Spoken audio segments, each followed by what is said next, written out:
morning, Mr. Divier. You are Mr. Divier. Well, okay. Welcome to this interview. Feel free. We are not going to put you under pressure, but we will ask you questions with only one view to ensure that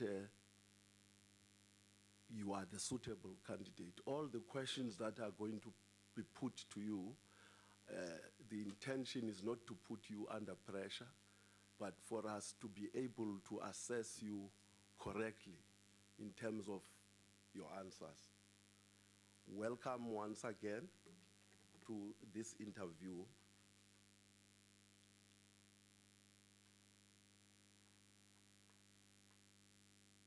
You will be given an opportunity to introduce yourself. After introducing yourself, you will be given an opportunity to make a presentation for about 10 to 15 minutes, not more, because we have many candidates to interview today. And then thereafter, members will ask you questions, and they will introduce themselves before they ask questions. Let me introduce myself right away. I am the chairperson of the Portfolio Committee on Public Service and Administration. My name is Jojo James. Welcome once again. Relax, feel free, don't feel threatened. Can you introduce yourself briefly? Thank you very much, Chairperson, and thank you to honorable members of this Portfolio Committee. My name is Dr. Khotso Divier. I've been invited to present myself on the basis of the application I've submitted because I had an interest in the position that was advertised. Thank you, Chair. Thank you, Mr. Divier.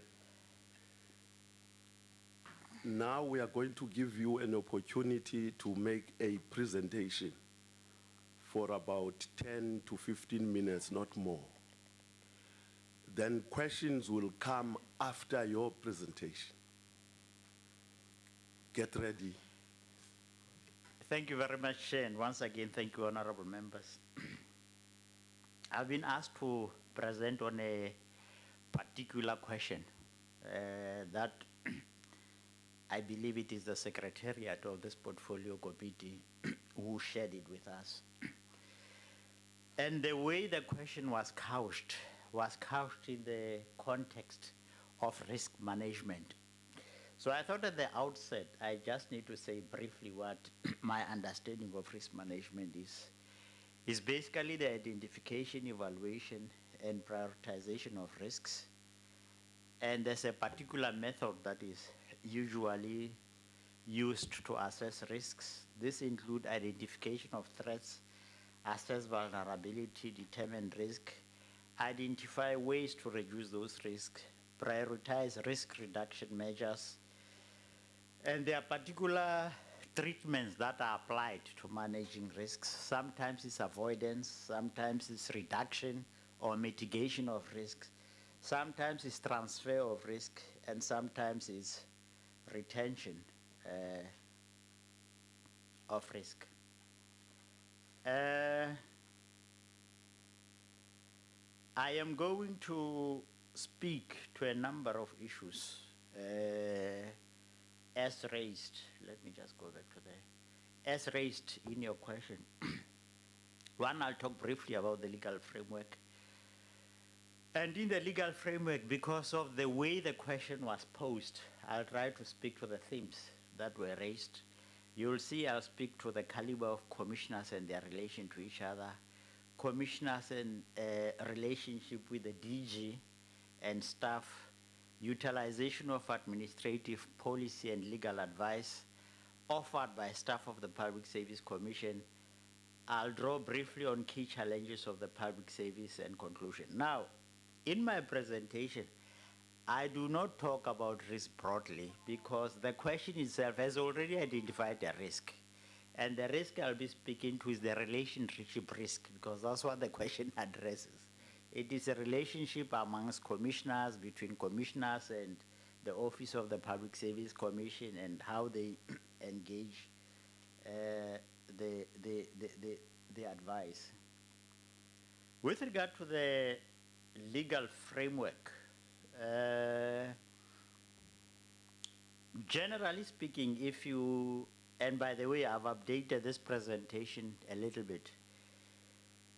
If you look at the legal framework, the Public Service Commission itself, it says it's informed by Section 1 of the Constitution. I think we all know that Section 1 of the Constitution deals with issues of human dignity.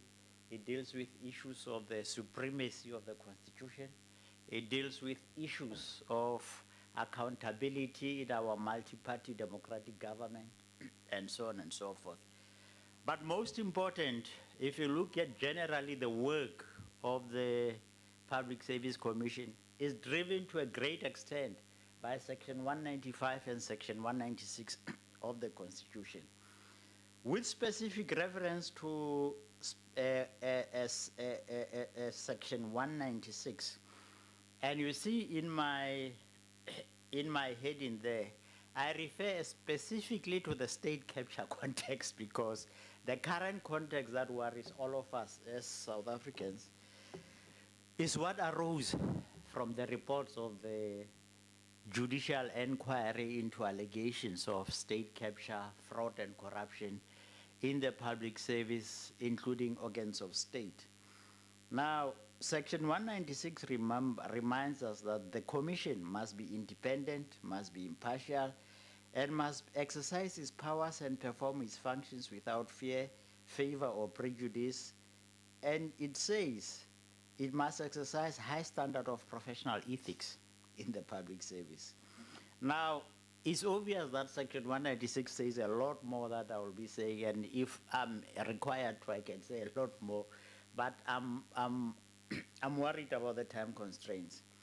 It says that we must promote the values and principles set out in Section 195 throughout the public service. It says a fit and proper person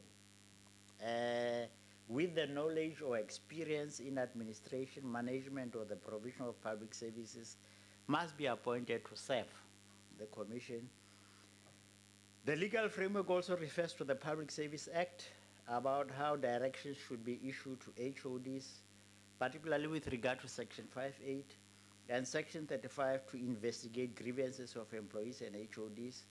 And the PFMA is also very important on investigating issues of financial misconduct and reporting the outcome of those misconduct proceedings.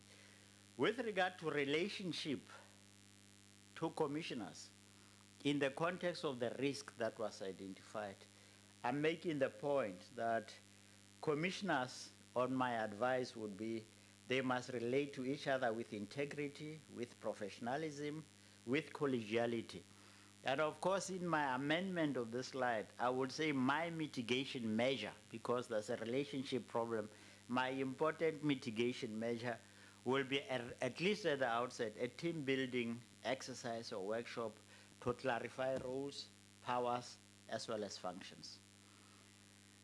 With regard to a relationship with the DG of the Public Service Commission and staff, again I say the relationship must be characterized by integrity, professionalism, teamwork, because the commissioners will be heavily reliant on the Office of the Public Service Commission. At least I expect them to deliberate on budget allocations, budget expenditure, medium-term budget allocations, procurement, the conduct of investigations and inspections of the Public Service Commission. And again, I'm saying a mitigation measure in this regard because we spoke about the risk in the question that was posed. Again, it's a mechanism, workshop in this case, team building workshop to clarify roles, powers, and functions. And then I make the point that with regard to the utilization of administrative, legal, and policy advice from the Public Service Commission staff, I say professional engagement must be encouraged, diversity of opinions to be encouraged, and because once we are faced with legal advice, it's important to canvass a diversity of opinions within the Commission. It's preferable that decisions and opinions are consensus-based and sources of advice can be diversified. I think the last point I'm making is that there are a number of challenges in the public service. Some of them are captured, especially in Section 195 of the Constitution, which outlines and enunciates the values and principles of the public service that must be promoted by the Public Service Commission.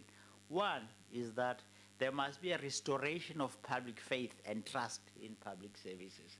I can give you a whole list of why I think our people, their faith in the public service and their trust in the public service is a little bit weak and is weakening by the day.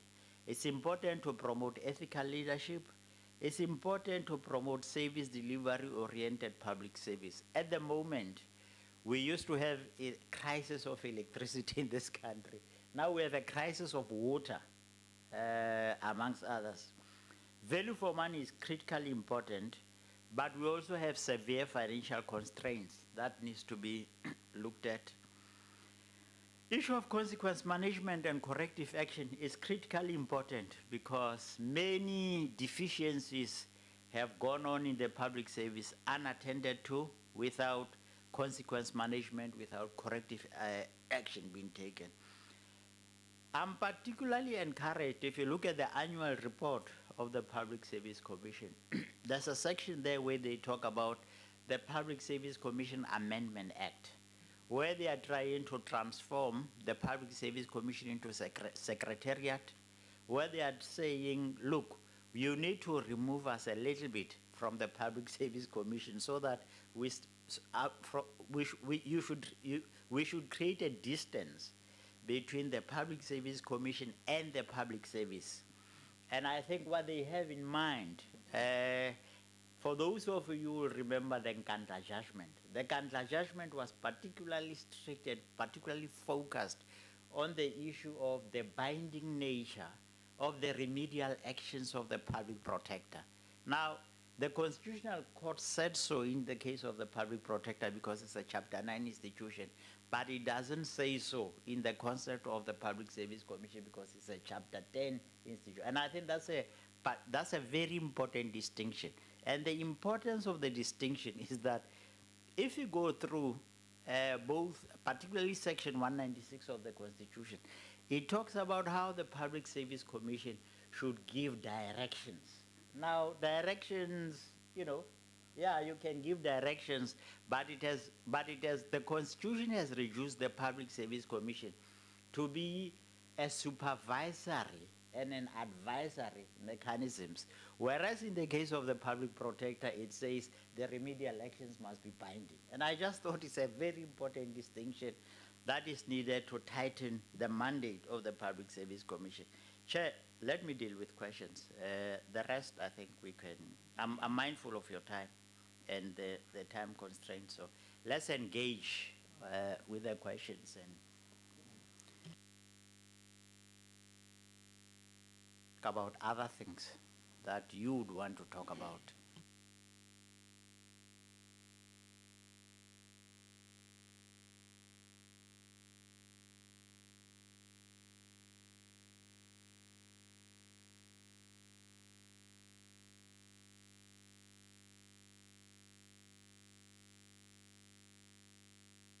Now, members are going to ask you questions, and they are going to introduce themselves as they ask the question.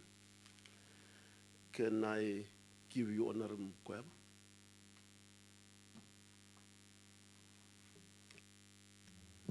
Thank you very much, Honorable Chair, and good morning, Mr. or Dr. Divier. My name is Teliswa Mkweba. I'm part of this subcommittee.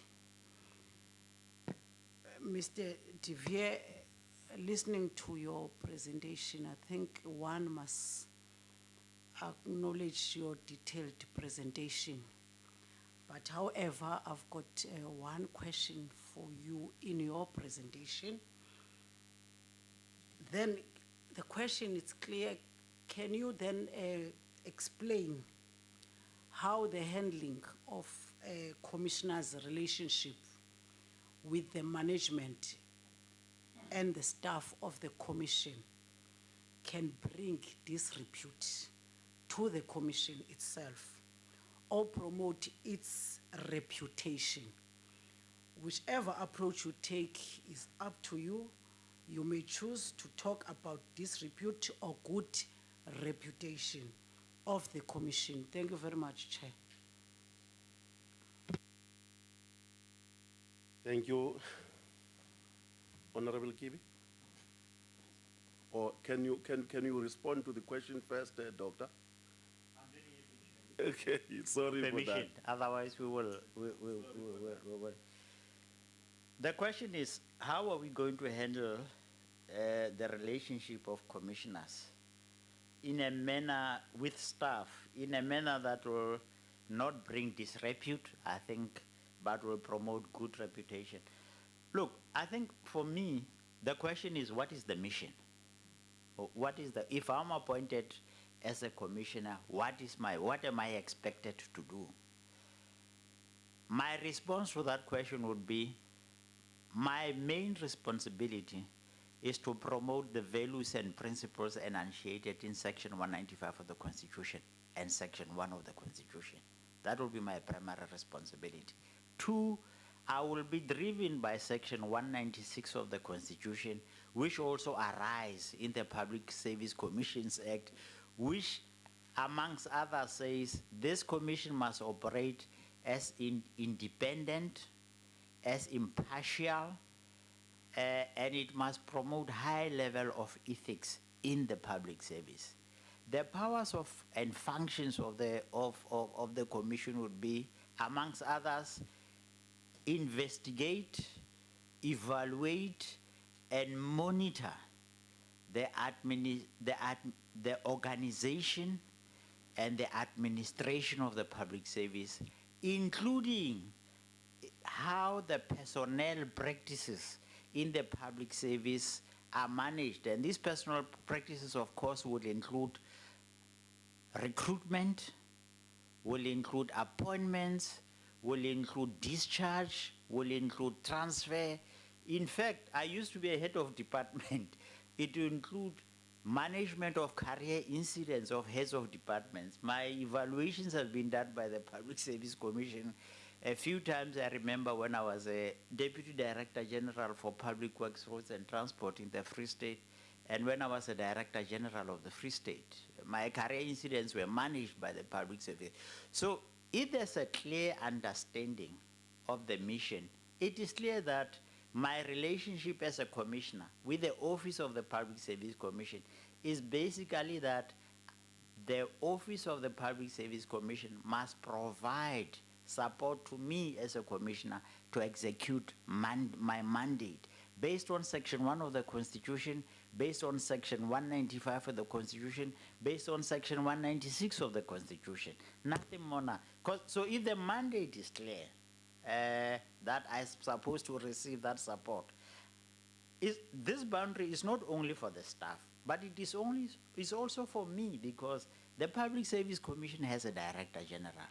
And the Director General of the Public Service, by definition in terms of the Public Finance Management Act, is an accounting officer of the Office of the Public Service Commission. So I, as a commissioner, I can only articulate the needs, but it's for him to tell me what is doable and not doable in terms of the financial constraints of government. You will know, of course, that if you look at the annual report of the Public Service Commission, I think it had a budget of some 297.6 million.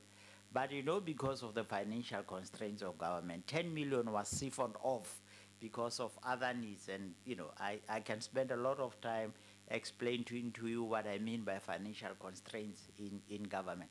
So I would not necessarily interfere with the role of the accounting officer and his staff. I would expect support. I would imagine in turn they would expect guidance from me in terms of the mandate as articulated in the various sections of the Constitution I've mentioned, as well as the Public Service Commissions Act and the Public Service Act.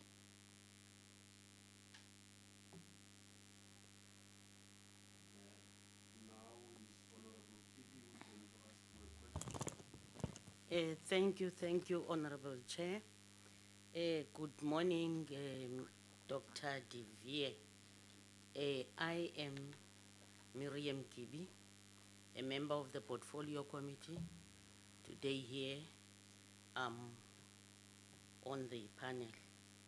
Dr. De Vere, as you have already taken us through your presentation, I would like to ask you one question. How do you link the legal framework to state capture context? That is my question. I thank you, Honorable Chair.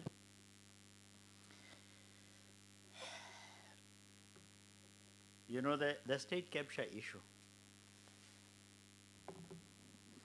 is a very difficult issue for all of us.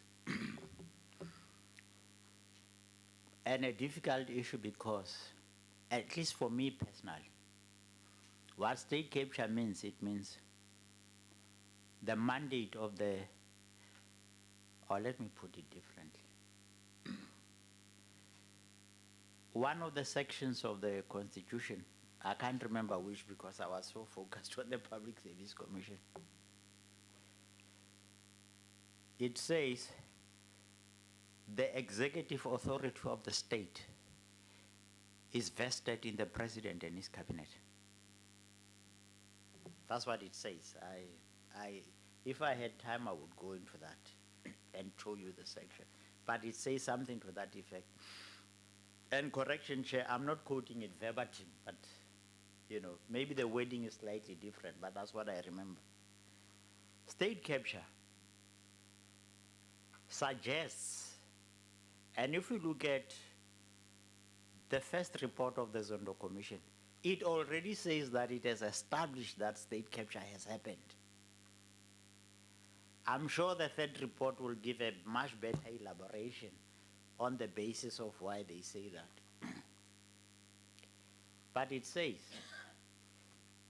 if you recall what the Constitution says, that the executive authority of the state is vested in the president and his cabinet, it says to me as a citizen, it means that mandate, that constitutional mandate, was hijacked and directed in certain ways that do not necessarily serve our nation. How does that link to this? If you understand that the authority of the state, the authority vested in the president, the executive authority vested in the president has been, and his cabinet has been hijacked. If you understand that, you would therefore understand the importance of, now I can't remember, the importance of Section 196 of the Constitution, when it says, and again I'm not being verbatim because then I have to go to the correct wording of the Constitution. When it says the Public Service Commission must be independent, must act impartially, must promote the highest level of ethics. When it says that, you then have to ask the question, when all of this was happening, where was the independence of the Public Service Commission? Where was its independence? Is there evidence that it has exercised its evidence? Is there evidence that it has acted impartially? Is there evidence that it has acted without fear, without favor?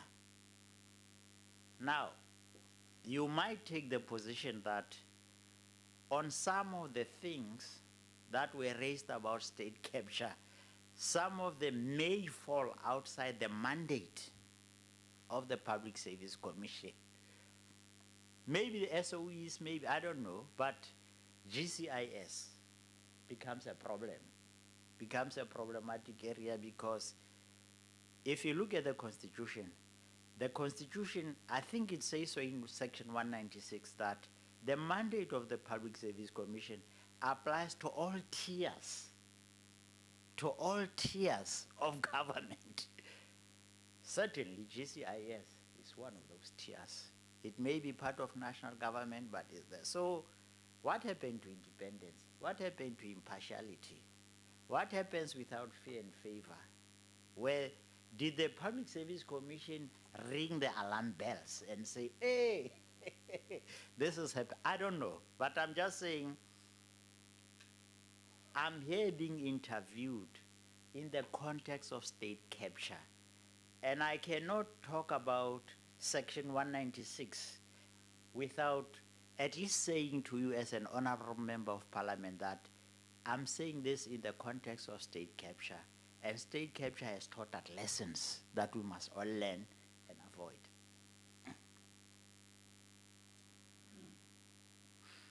Honorable Maloman. Thank you, Honorable Chair. Greetings to you, Dr. Divio. My name is Voisile, surname is Malomane. I'm part of the subcommittee today. As you've already presented to us, I would just like to ask you a short and a sweet question that I will expect you to present to me.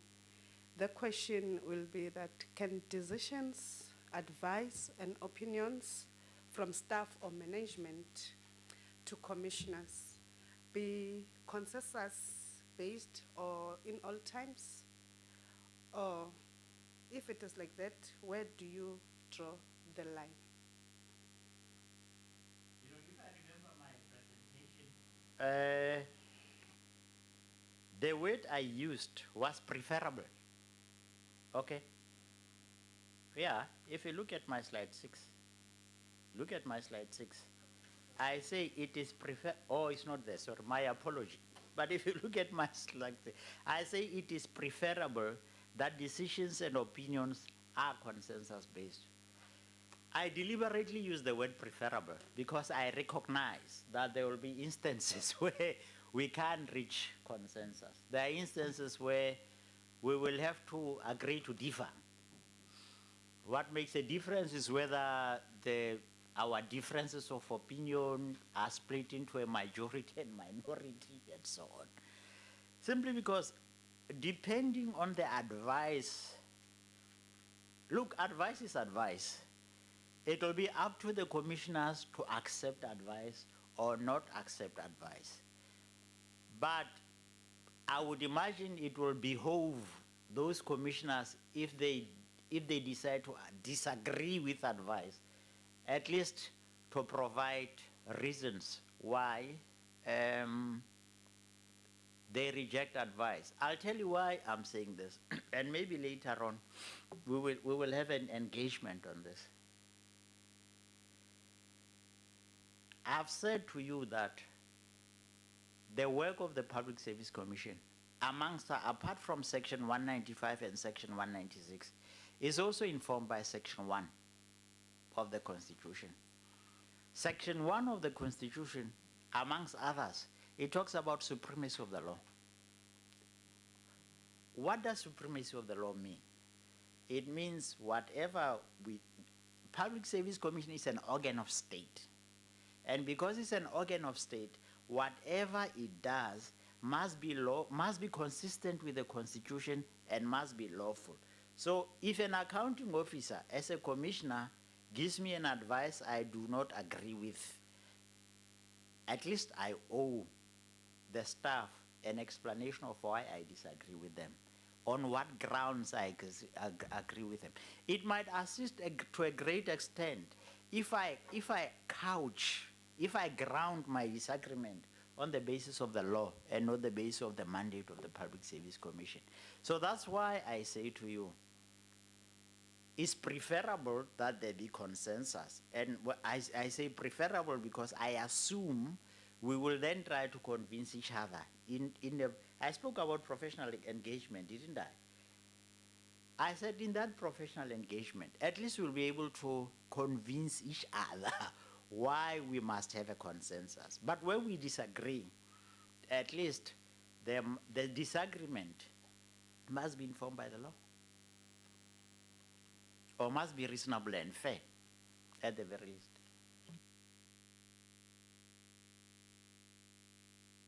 Thank you.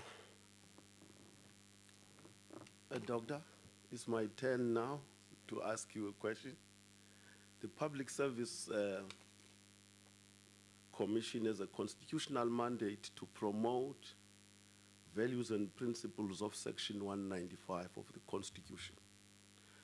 Briefly, what is your understanding of the function of the Public Service Commission and the values and principles governing public administration?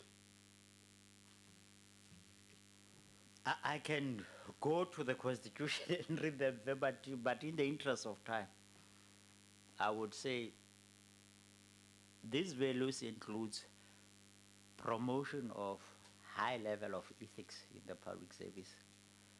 They include the fact that resources must be used effectively and efficiently. They include the fact that practices in the public service must be service-oriented. They include the fact that we must encourage the public service in delivering services to be development-oriented. But you see, you then raise the question of the functions, apart from the principles. I think initially, I said that if you look at Section 196, I think maybe from Section 4 downwards, it makes the following points. And again, I'm not pretending to quote verbatim, but it says, one of the responsibilities of the Public Service Commission is to investigate, is to evaluate and monitor the organization of the public service, the administration of the public service. But it also goes further to say we need to monitor the implementation of personnel practices. Forgive me, the Constitution deliberately used the word personnel, but frankly, the word personnel is a very outdated concept. And I think it came from the deliberations of 1994. But it says there must be an evaluation of implementation of personnel practices, amongst others, insofar as recruitment, appointment, transfer, discharge of staff is concerned. Of course, I did add earlier on the issue of management of career incidents. But it doesn't stop there. It goes further. It says, the Public Service Commission, amongst others, it must devise and advise on measures that can be taken to ensure that the public service is efficient and effective. It later on talks about the issue of investigation of grievances and so on. There's a very important point I want to make, and that point is the following. A lot has been said, at least the National Development Plan. The National Development Plan has said we have a commitment as a country to create and develop what is called a developmental state. Hey, it has been a dream for quite some time, probably in the last 10 years. And it has been a dream because I think in this country, our leadership, and generally people from the developing countries, have been inspired by the way, for example, the Chinese managed to deal with their poverty. How people from Malaysia, how people from Singapore, how Japan itself came out of the Second World War and lifted its people from poverty. And that's where this dream of the developmental state came. So in practicing these values, in exercising the powers and functions of the Public Service Commission as indicated in Section 196 of the Constitution. We are trying to make that contribution to the creation of a developmental state. We are not yet there. There are many reasons I can give you why we are not there. But we are not there where I think we are still on the journey to that. Honorable Sibisi. Thank you, Honorable Chair, and also greeting to you, Dr. Devi. I am Mzwake Sibisi, a member in this portfolio committee and also in this subcommittee. I'm going to take you on the public service regulations, eliminating corruption. My question would be question number 5. It begins with a statement. It is believed that a responsive, ethical, and values-driven public service depends on, among other things, the investigative function of the PSC on public administration malpractices, particularly in the areas of irregular appointments and capping of corruption in government departments. My question then will be, how can the PSC strengthen its role of investigation of unethical conduct and play a meaningful role in assisting government to curb corruption in the public service? Thank you, Doc. Thank you. Can I go? Thank you, Honorable Sibisi, for the question. It's a very good question, especially in this context. And it's precisely because of the things that we are saying that in my slide somewhere, I would say when you talk about the independence of the Public Service Commission, at least for now, you need to look at it within the context of state capture. There are certain things that are being done and that are very promising. First and foremost, the Public Service Commission has a hotline. And that hotline, I would assume, is yielding very valuable information. When I was in the Department of Justice, we used to get valuable information about corruption in the courts. I can tell you lots of stories about many things that have happened in the courts. Secondly, if you look at the annual report of the Office of the Public Service Commission, it says that in terms of the grievances that were submitted, at least it has dealt with 75% of those grievances. Maybe the number would have changed, but I remember something like that. But again, you are asking the question, what more can be done? Again, I'll take you back to that section in the annual report where they talk about the amendment bill, the Public Service Commission Amendment Bill. It makes a number of points. What I like about it, it says it's important to take the Public Service Commission outside the public service and convert it into a secretariat. My understanding of that is that perhaps the motive of that is to strengthen the independence of the Public Service Commission so that on matters that we are raising, it can speak with more authority. If you look again at the points that have been raised on that amendment bill, they make the point that that amendment, the enactment of that amendment bill will assist it to strengthen its directives. And again, it takes you back to the point that is made in the Nkandla judgment, where the Nkandla judgment is saying, and I'm sure all of you are familiar with it as members of parliament, where it says the remedial actions of the public protector are supposed to be binding, are binding. So probably the Public Service Commission is also says, but these Chapter 9 institutions, guys, their remedial actions are binding. In our case, we just talk about directives. We are just being advisory in approach. We need something stronger to be able to fight corruption. But there's also the last point I would like to make that is very important, that is being made in that Public Service Commission Amendment Bill. They say they want their mandate to also extend to local government. Now, there are a lot of things happening in local government. that needs to be addressed. So I can see that there are those measures that are being taken, and I hope one day the amendment bill will become an act, an amendment act. But that's the dream.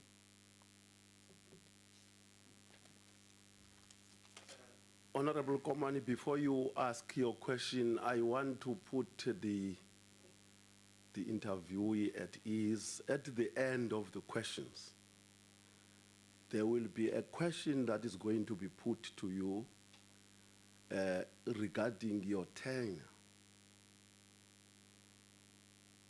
in the Secretariat of the State Capture Commission. So I want you to get ready now. When that question is put, it doesn't come to you as an ambush. Honorable Komani? Thank you very much once more. Dumelang Tate Divya. Dumela Mmaro. Lina laka, Honorable Komani Rosina, member of this portfolio committee. And thank you for your presentation and your availing yourself to this committee today. My question to you would then be, in March 2019, the PSC tabled a report in Parliament. The PSC has observed an increasing number of employees being appointed on contract for extended periods, mostly additional to the establishment in the various government departments. In your own view, do you think that government should appoint senior personnel on contract basis? What is the rationale for appointing personnel on the contract in senior management positions? Finally, to this question, what are the benefits and the risks of appointing personnel on a contract basis, more especially in senior management positions? Thank you very much, Chair. A very good question. Can I? A very good question, Honorable Komani. Extremely. To reply immediately after the question, Oh, okay. even if I don't give you the platform. So well, I'm giving you that leeway up front. Thank you, Chair. It's a very good question. And that question actually has affected me personally. Personally, because when I was appointed, when I was a director in government, if you look at my CV, I was once a director in the National Department of Education. We started the National Department of Education. I was permanent. I was then elevated to the position of Deputy Director General for Public Works, Roads and Transport. I was also permanent. But once I was elevated to a position of being Director General of the Free State, I was put on contract. There are two sides to this. If you put senior managers to be permanent, you create stability in the public service. You create predictability, and at least people have the satisfaction that they would have long careers in the public service, and it becomes stable and so on.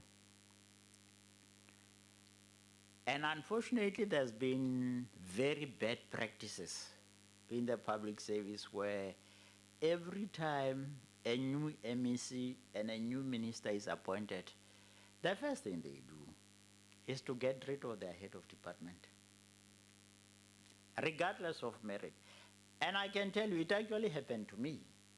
It happened to me because when I was the Director General of the Free State, I was a little bit young. And I had just obtained my PhD. And then the new premier came. You know, the new premier never even sat and discussed with me my career incidents, the weaknesses and the strengths of my performance. That premier just on day one wanted to get rid of me without any audience, without. Fortunately, I read that and I managed to leave. So I'm saying the good thing about it, about senior managers being in contract, sometimes it gives both parties options. If the premier doesn't want you, it gives you an option to leave at the end of your contract. But I must also confess that by the time your contract ends, in many instances, your heart is bleeding. You've never slept. You are a nervous wreck.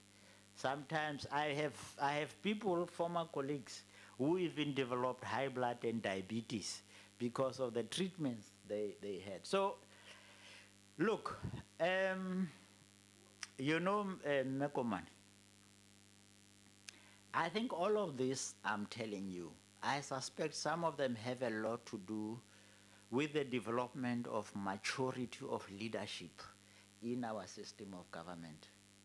Frankly, when I reflect on my career and where I came back, maybe it's only now that,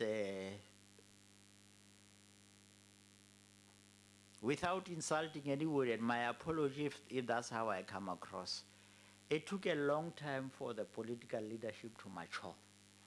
Because sometimes, you know, you have been a teacher and a principal and have a master's degree, and a MEC is appointed who, you know, it does not have the same seniority, the same experience, and that in itself creates problems and so on. So sometimes how you handle this question depends a lot on the maturity of the political leadership at play. So whether you have a contract or you are permanent, a lot depends on the maturity of the leader, of both the political leadership and the administrative head, because administrative heads also have their own problems and challenges. But in the interest of time, let me not burden you with those problems, but that's what I encountered. Thank you, Chair. Thank you. Honorable Schreiber. Can I make a follow-up?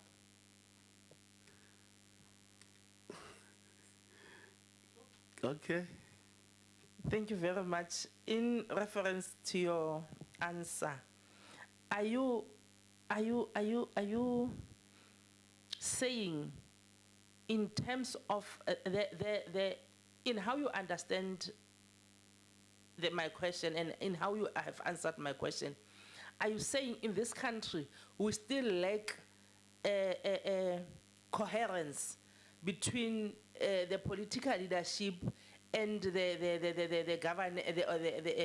side of governance issues, where there is still a gap to fill, so that maybe the political leaders are not maybe abreast with the duties and the responsibilities, not forgetting the track record of the incumbent in charge.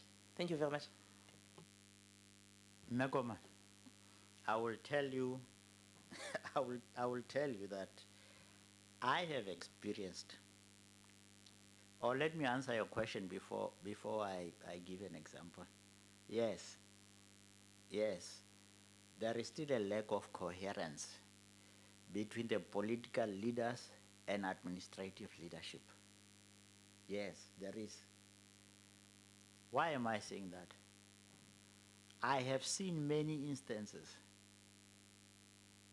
particularly when I was a Director General of the Free State, where a new MEC will be appointed. It's not all of them, but what some of them would do, the first thing they do, they ask you for reports. Hey, can you explain to us what this department is about? That's the first thing they do. Then you give them briefings. The second thing they do, they say, can you give us the structure of this department? And then you do that. The third thing they will do, they will say, can you tell us about the contracts in this department? That will take you the first 3 months of the new incumbent being in office. I have had an experience that after the first 3 months has lapsed, then as a head of department, you start to see changes. You just start to see changes. You just start to miss the political maturity that we expect. And sometimes these things are often done by people from the same political party, from the same people who saw allegiance to the same manifesto. So for me, as a former head of department, I can tell you, I still want to be told that that coherence that you admirably are looking for has been achieved. I'm not convinced it has been achieved. And if I can ask the Public Service Commission to give me their records of the career, how they manage the career incidents of particularly HODs, and how they manage the grievances of senior managers with the politicians, I suspect that record will bear me out that that lack of coherence is still there. And in fact, that's why if you look at the National Development Plan, there was a time when it was talking about the head of the public service. And that came to it came through my time when I was a director general, because I think what we're trying to do, I think we're informed mostly by the British system of civil service. Because in the British system, they were talking about permanent secretaries, they were talking about the head of civil service. In fact, I think if I stand to be corrected, but if I remember about the British civil service, the cabinet secretary tends to be a head of public service, and his job or her job is to create that coherence, that stability in the public service that you are hoping will be created. Honorable Schreiber. Thank you, Chair, and good morning to Dr. De Veer. My name is Dr. Leon Schreiber. I have been very well covered by some of these other questions, so I won't repeat anything.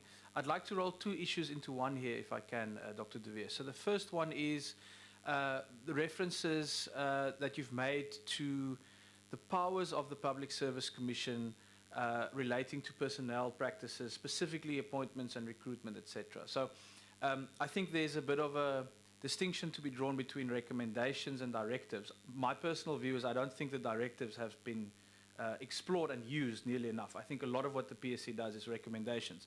But the question then on the first part is, what is your view on political interference in appointments to the administration?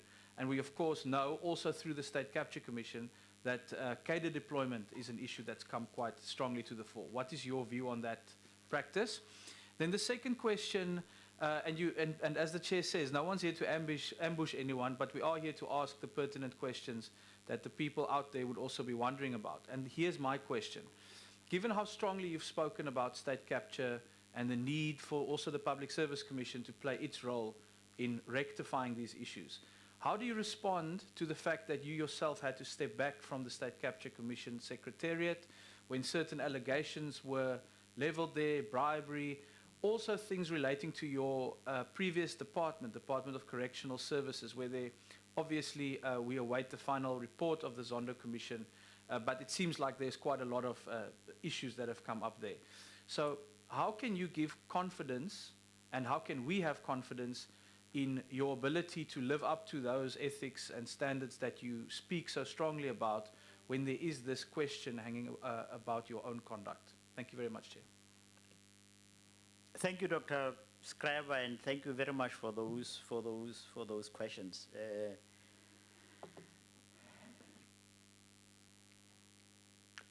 Let me start with the first question on recommendations and directives. As I indicated,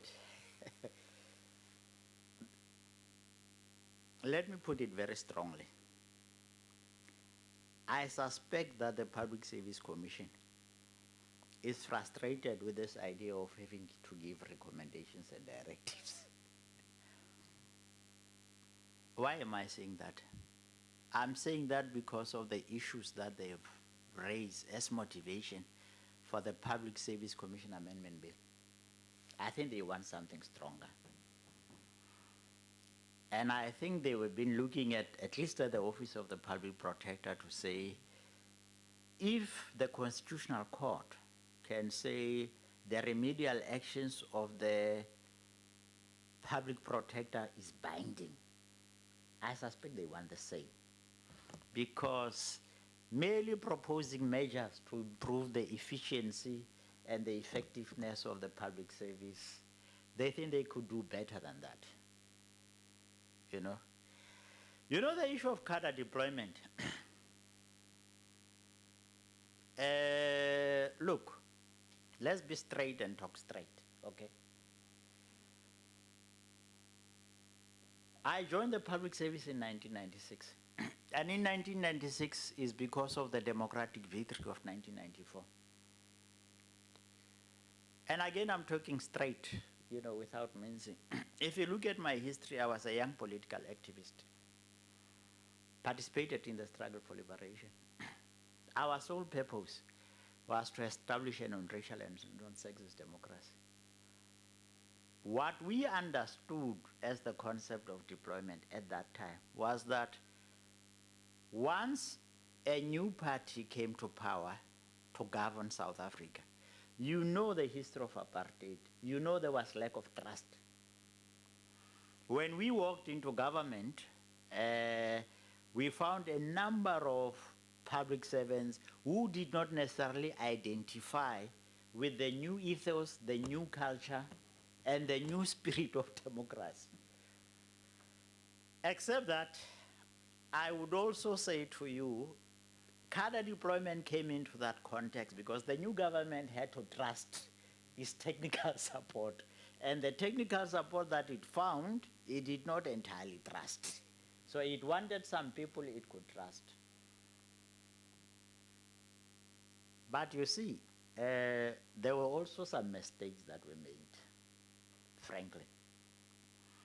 And those mistakes were cadre deployment sometimes was abused to appoint people who do not have the necessary qualifications, the necessary experience, and things went wrong. You have read the State Capture Commission reports. Things have gone wrong. And that's why this mandate of promoting the values enunciated in both Section 1 and Section 195 of the Constitution is so important. That's why the mandate of the Public Service Commission is so important. And look, it may very well be we are at a point where we have to grow. We have to grow and say, but certain things we have to rethink. When I started in the public service, Section 195 talk about representativity in government, in the public service. A lot has been done to promote representativity in government. There are lots of particularly black and African senior managers and so on. And maybe we need to be brave and say, but have we not done enough?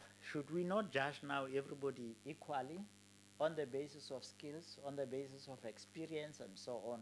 Perhaps the issues we still have to address are probably the issue of race in the private sector, probably in the public service. I don't think we have done so well in terms of gender and disability. I still think gender and disability are lagging behind. So maybe we need to grow up because every democracy has to mature, has to grow, okay? And I believe after 28 years of democracy, that trust that I spoke about in terms of cadre deployment, maybe we need to grow and say, maybe that is no longer a big issue. That's what motivated it. Maybe we started it too long and things went wrong. Okay? So yeah, I would leave it at that. But I want to deal with this question that we are raising, okay? About my tenure in the State Capture Commission. And it's a question I had wanted to raise and address. You know, Chair, if you Google portfolio committees of parliament, and if you Google this portfolio committee in particular, the minutes of your deliberations arise, and it's a public record. And your deliberations are reported in those minutes. So I read it. I looked at it and I read it. Here is what it says. One of the things it says because of allegations, I resigned. That's what it says. The word resignation is used in that. I want to record, because that public record is wrong. It's very wrong, and it creates. You see, let me phrase it this way. it imputes improper motives because it says, when you say allegations appear and you resign, it says you ran away because there were these allegations, so you are running away. And I want to say, as a matter of public record, that is very wrong.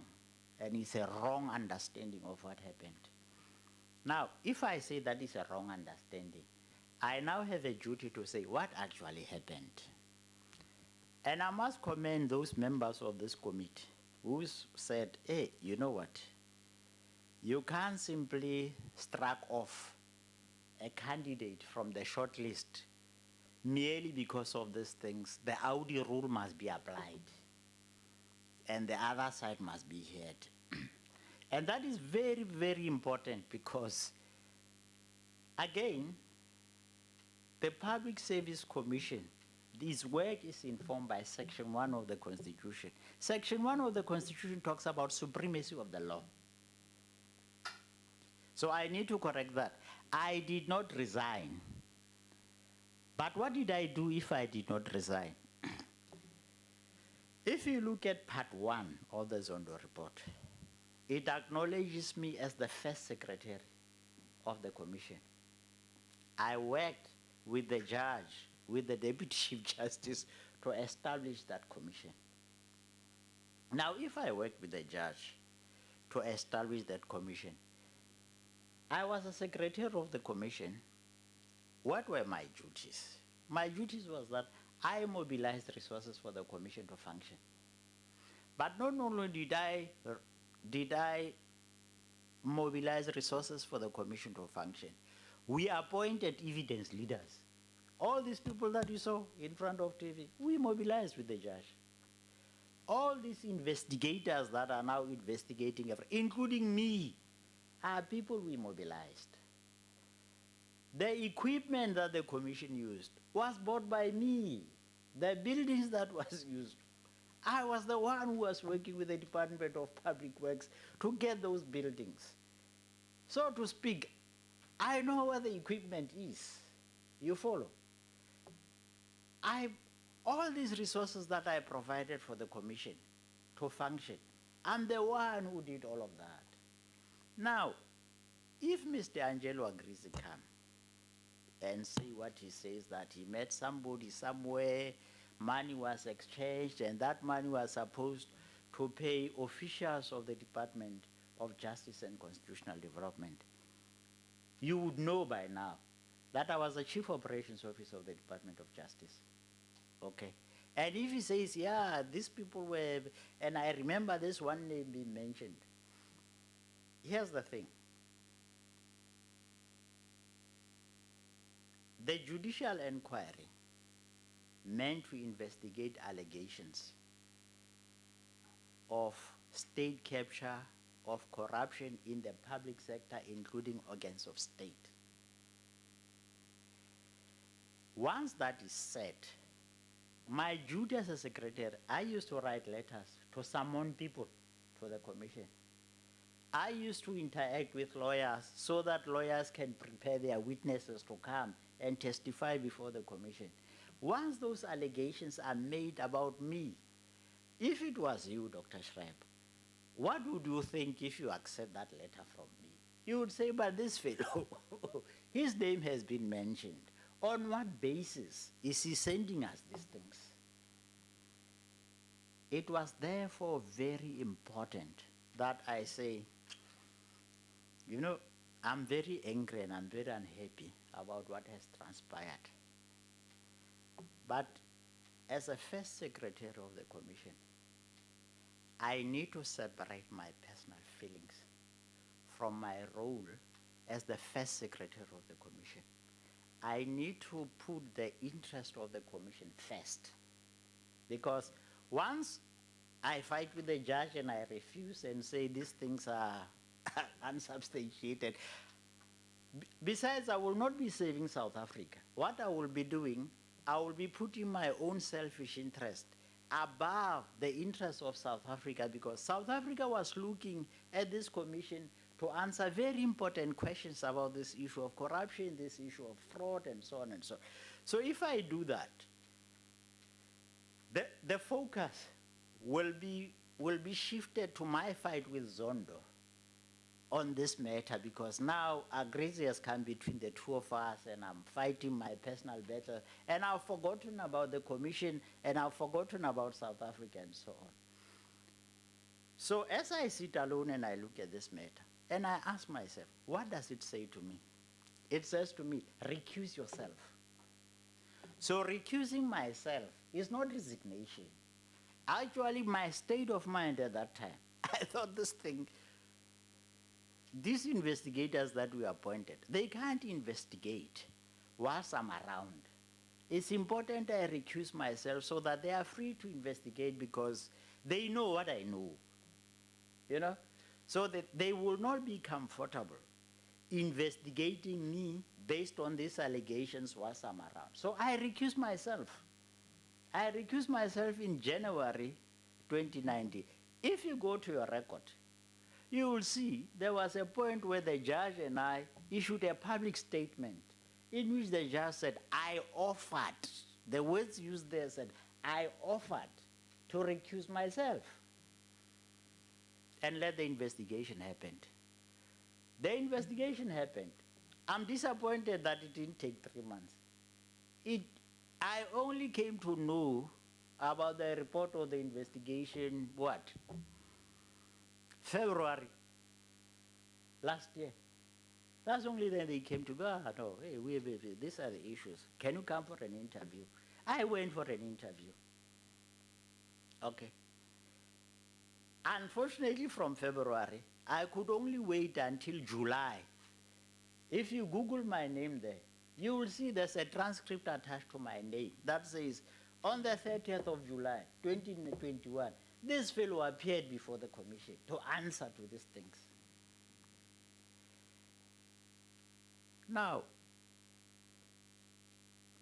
I had actually applied for Agri's cross-examination.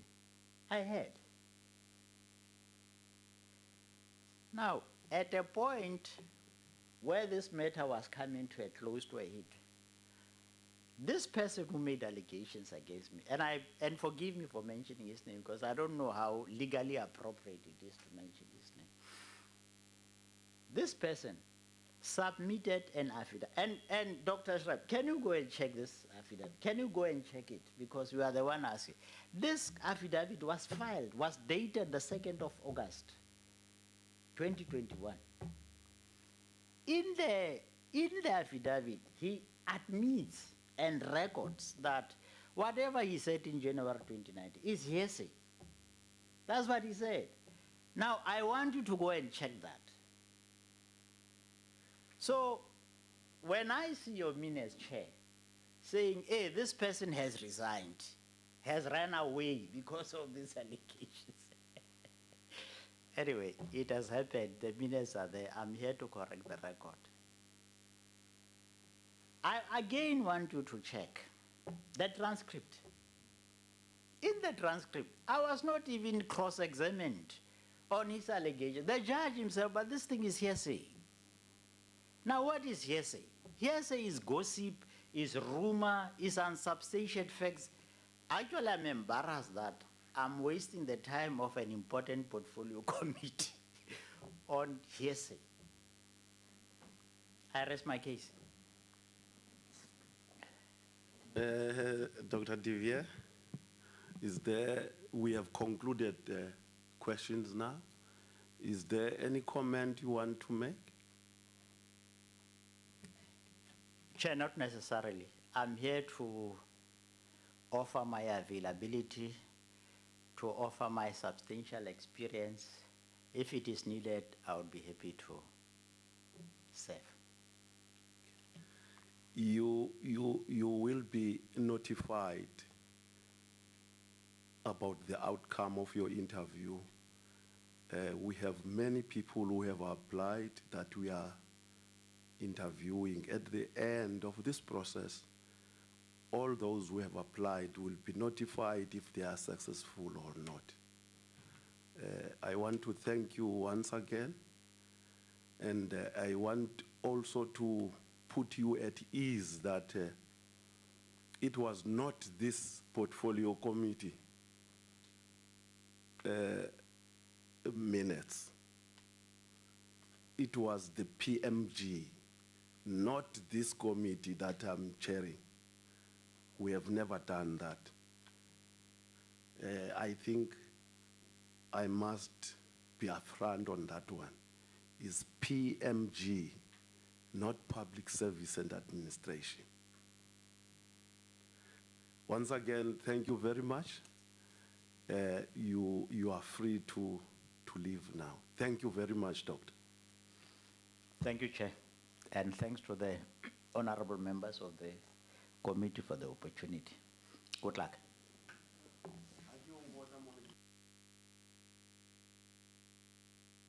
Ke ne ke tshaba hore jwalo ngaka. O ba re committee. Ke a leboha.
Testing 1, 2, 3, 4. Sound check 1, 2, 1, 2, 1, 2. Testing 1, 2, 3, 4. Sound check 1, 2.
Anyway, I don't have a problem.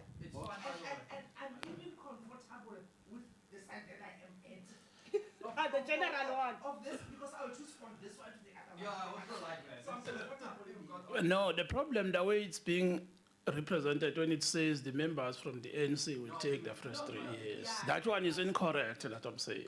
I mean, we are all equal here. Why are we particular saying the members from the ANC?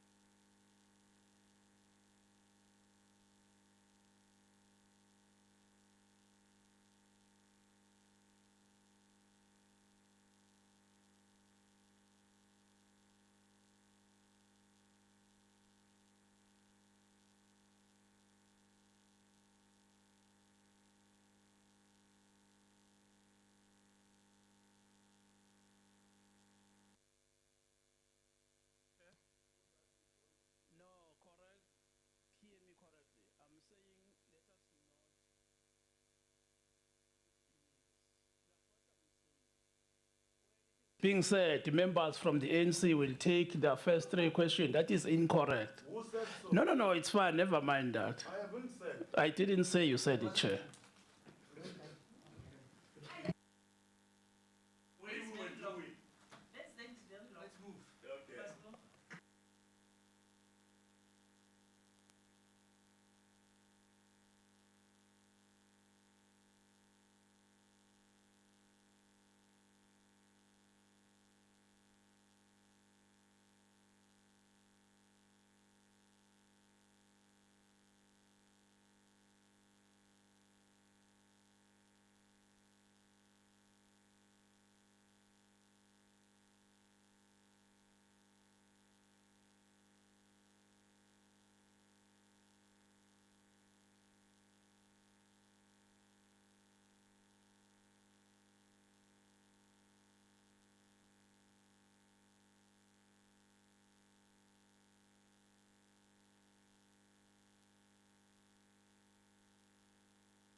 Advocate Victor, welcome.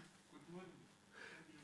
Yes, I am Jojo James. I'm chairing this interview panel. I'm also the chairperson of the Portfolio Committee on Public Service and Administration. Welcome to this interview. Can you introduce yourself? Yes, thank you very much for...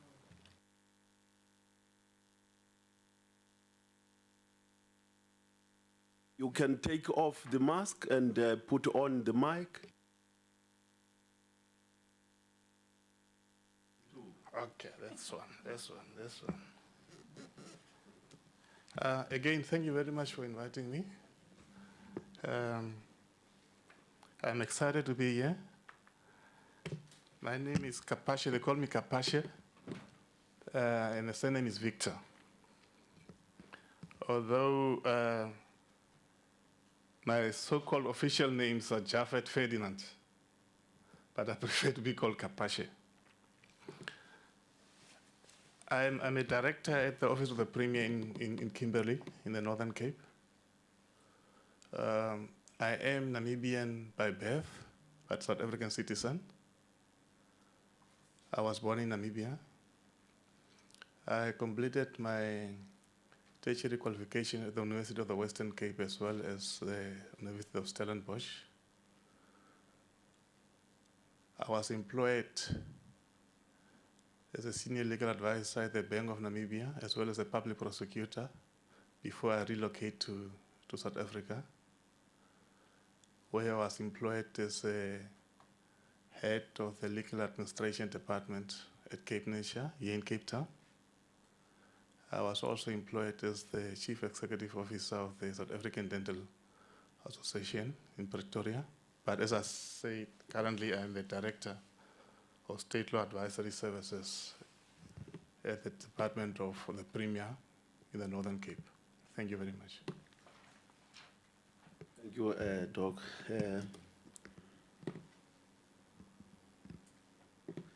We are now going to give you an opportunity to make a presentation for about 10 to 15 minutes. The floor is yours. Thank you very take much. the floor.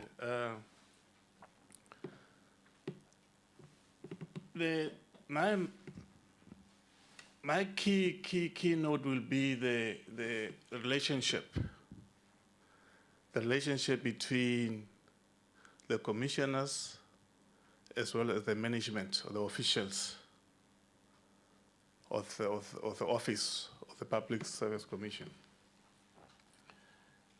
But before I do that, I would like to look at the index. I'm going to have an introduction, the legislative prescripts, which governs the PSC, the essential elements in risk management, the challenges relating to the question which was asked, as well as the issue relating to ethics, strategic leadership, and corporate citizenship, and the proposed solution thereto. The mandate of the public service is informed, amongst others, by the constitutional values and principles that govern public administration and serve as a framework that can be used by the public to assess the performance of the public service. Now, we have the legislative prescripts. The Public Service Commission is a constitutional oversight body. It was established in 1996 in terms of Section 195 and 196 of the Constitution, primarily to promote a high standard of provincial ethics in the public service. The Public Service Commission operates in terms of the Public Service Commission Act of 1997. Now, when we look at the essential elements, it should actually read elements in risk management. In my view, you have the risk management framework and the risk management policy and strategy. Now, to me, the risk management policy and strategy would distinguish the relationship between the commissioners as well as the management of the institution. That is, for me, that is the most important policy framework or document. And then, of course, you have the risk management implementation plan and the risk register. Now, in all of this, it is essential that there is an audit committee which looks at the essentials of risk management. Now, what are the challenges? Now, in terms of the question which was asked, the issue is that when you have a commission which displays a lack of effective knowledge on corporate governance, at the end of the day, that commission itself, that entity itself, becomes a risk factor. If the commissions are not au fait with issues relating to risk management, then the danger is that they themselves become a risk factor. The same also happens when management, when officials do not have a proper understanding of relevant legislation and regulations, they themselves also become a clear and present danger to the institution. It is indeed so that many a times managers become too involved with a commission or commissioners, that the line between commission and management is blurred. It is important that managers need to know their professional ethics in order not to blur the line between the commission and management. Because that's present a material risk to the commission. When the commission does not uphold its responsibility towards the institution, then such a commission becomes a problem in itself. I think this was also demonstrated many a times during the Sondo Commission, where, in particular, when you look at the issues which were raised with regard to the South African SAA, where there was not really a clear distinction between management and the board, where issues of the board were also discussed by management and issues of management were discussed by the board. There was no more a professional distinction between the two. Therefore, it is indeed clear that when such happens, then the board or the commission itself will become a risk factor. Now, when we look at the ethics in strategic leadership and corporate citizenship, it is important that one display a clear understanding of and define ethics and morality. And also the interrelationship of strategy, risk, performance, and sustainability between the commission as well as the officials. Therefore, it is important that in terms of ethics and leadership, one needs to distinguish between the line management of responsibilities of the two entities. And it's also important that one have responsible corporate citizenship. Now, what are the solutions? What are the solutions in order not to blur the lines between the board or the commission itself and the managers or the management? It is important that fit and proper commissioners and managers are appointed who are knowledgeable on risk management processes and systems. I think one cannot emphasize this enough. The appointment of fit and proper commissioners and managers is very, very important. And when we go back to the previous slides, I talk about certain policies and strategies that need to be enacted. The enactment of policies which guard against human relationship entanglement is also important. The appointment of senior management who are au fait with institutional risk management metrics, and in particular the type of professional relationship between management and the commission. That's very important. That's one of the solutions as well. And there should not be undue influences between the commission and official as a result of an unprofessional interaction. So when commissioners and the management became too friendly with each other, then danger is that the line of professionalism is crossed.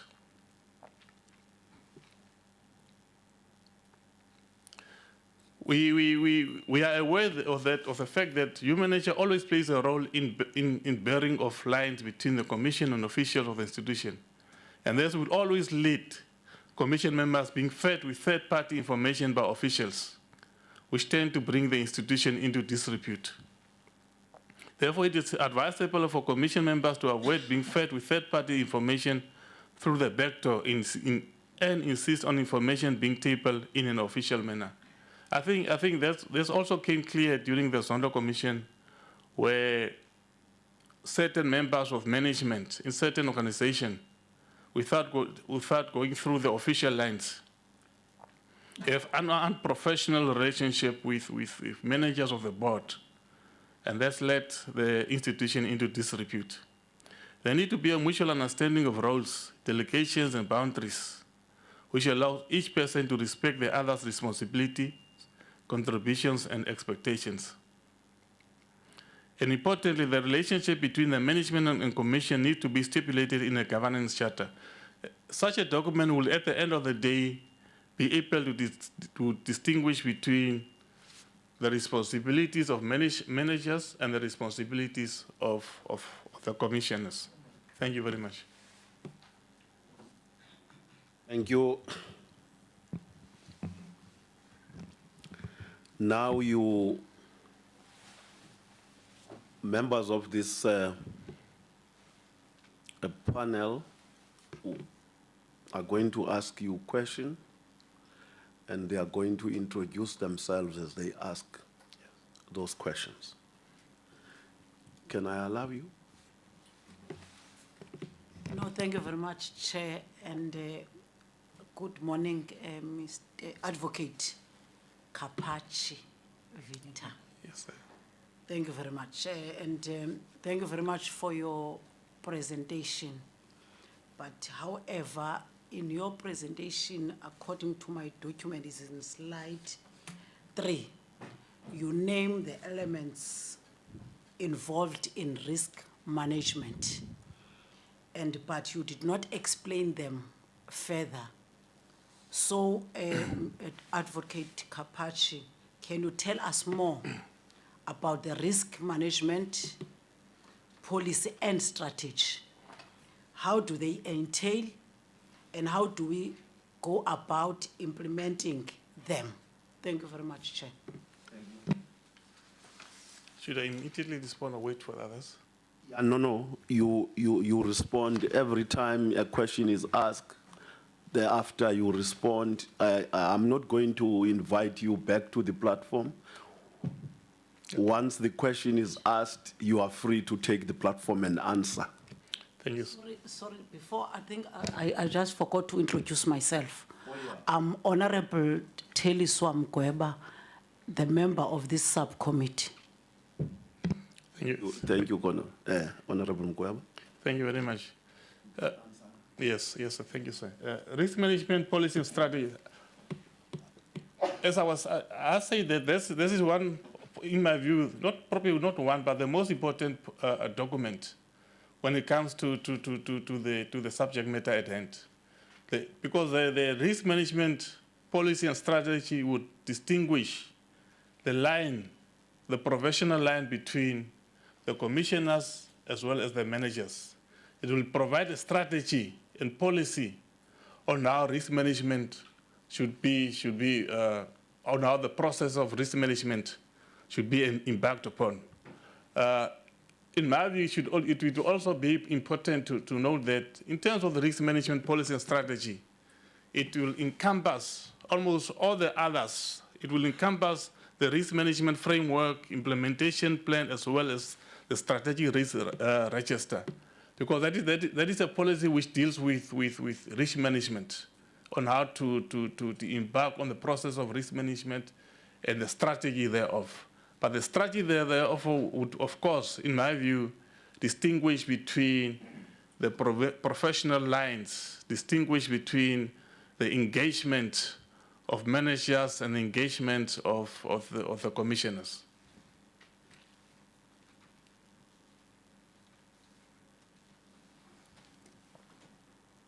The other issue related to the risk management framework itself. It's an all-encompassing framework. It's all-encompassing framework which may include issues of strategy, issues of processes, and even issues of operations. In my view, that will also, because it's a framework, it will also include the strategic risk register itself, because it will almost be able to have an oversight over all the other strategies and documents. Now, when we look at the risk management implementation plan, it will answer the question on how are we going to implement our risk management. It will provide a plan, it will provide a process on how are we going to implement the risk management processes and so on. That will come under the risk management implementation plan. It's almost the operational plan. How are we going to implement the risk management issues or processes? That will be under the implementation plan. The issues relating to the strategic risk register, it will be a register which will include all strategic risks, whether it's financial risk, reputational risk, or even legal risk. All those strategic risks will be part of the register. The important risks will be part of the register and the way forward as well. When you look at the audit committee will be the champion of all of the above. It will be the champion of the framework, the policy and strategy implementation plan, as well as the risk register. It will fall under the audit committee. But of course, the audit committee will also have emphasis on some entities, for example, would have a risk officer as a champion, which will report to the audit committee and so on. Or some other companies will have, instead of an audit committee, they will have another subcommittee, which is a risk committee itself, without having an audit committee. It's because an audit committee will, for example, deals with issues only relating to audit, only relating to issues with audit. And then you have a risk officer dealing only with issues of risk. The audit committee will have an internal auditor who will deal with issues of audit. But it depends from companies to companies. Some will have two, some will have a risk officer, and then we'll have an internal auditor as well. But my view is that it's always best to have an internal auditor as well as a risk officer, because then it will encompass everything. It will cover the issues relating to audit and as well as issues related to risk.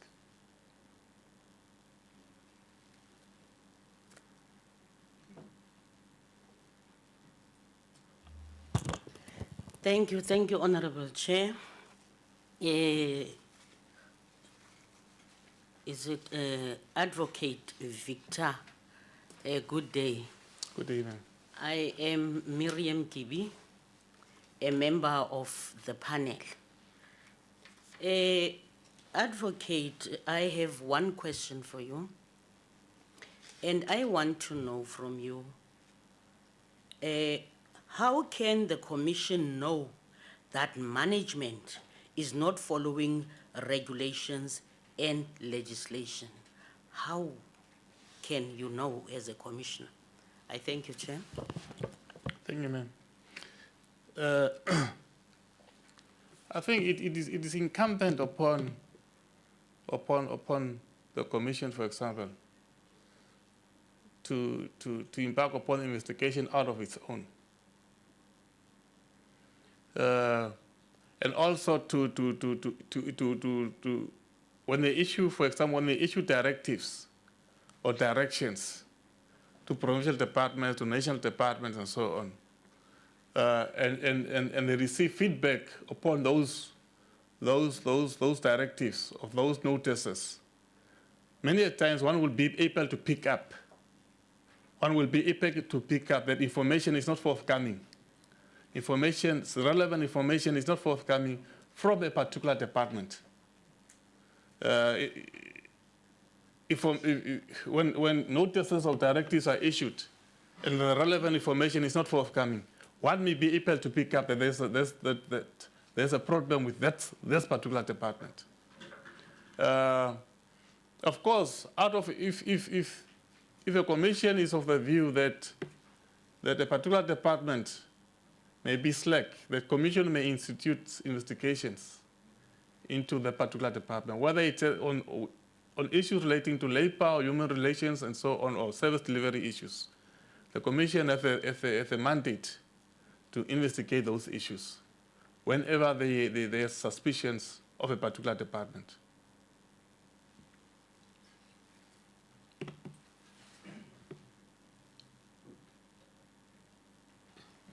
Thank you, Honorable Chairperson.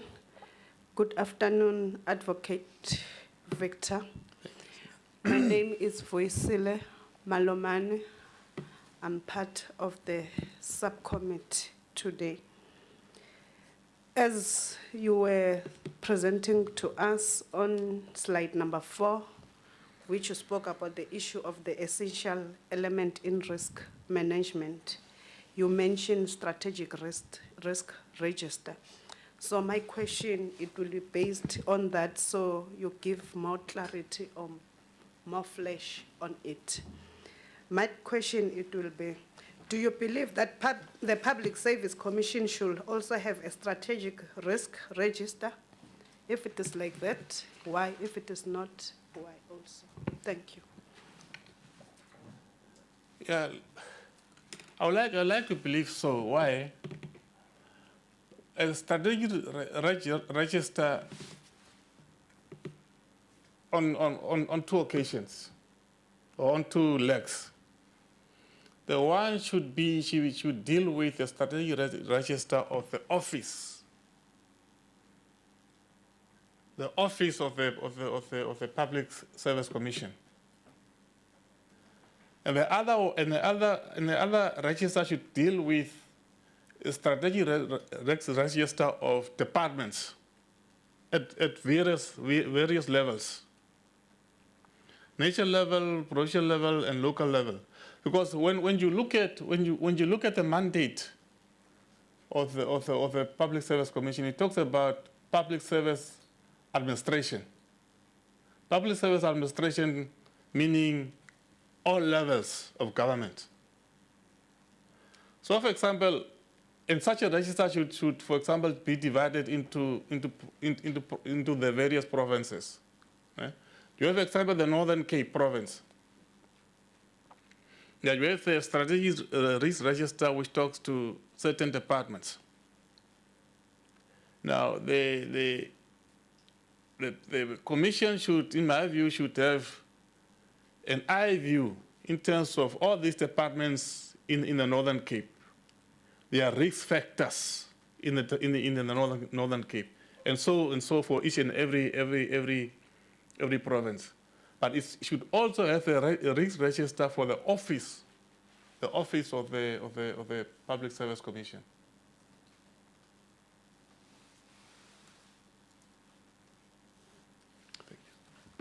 It's now my turn to ask you a question. The Public Service Commission has a constitutional mandate to promote the values and principles of Section 195 of the Constitution. Can you briefly tell us what is your understanding on the functions of the Public Service Commission and the values and principles governing public administration?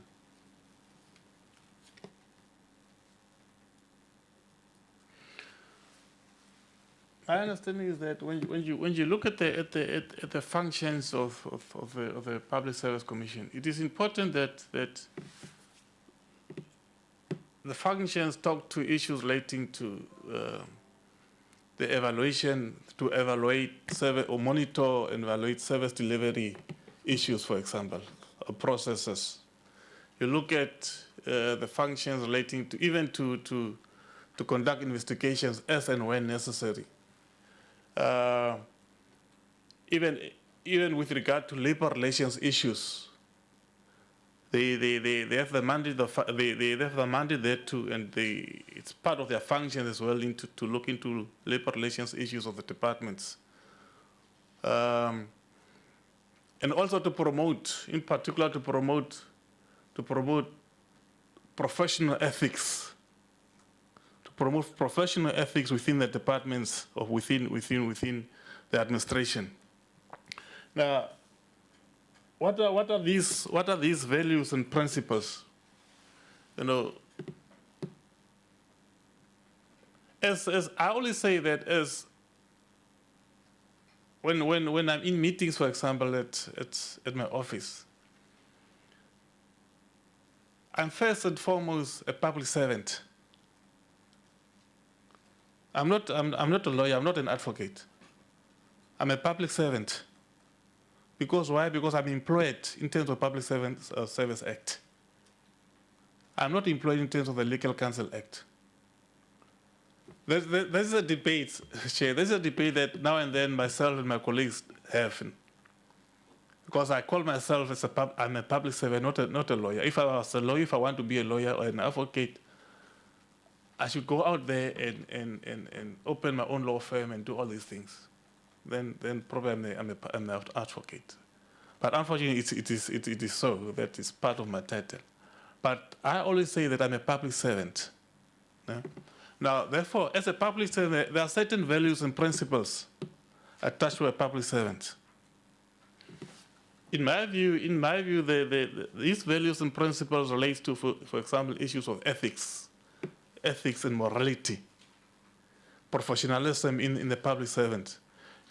And you can take these values and principles and attach them or link them to the Batupile principles, for example. They fit very well with the Batupile principles. How to accountability, transparency, and openness, and all those type of values. These are the values that as a public servant, one needs to expose and to be seen to do. So those values, in my view, would enable the public service to be a professional service to the people, not really as a profit-making organization, because the state is not a profit-making organization. The state is there to serve the people. And there need to be transparency, openness, and accountability, and so on. Thank you, sir.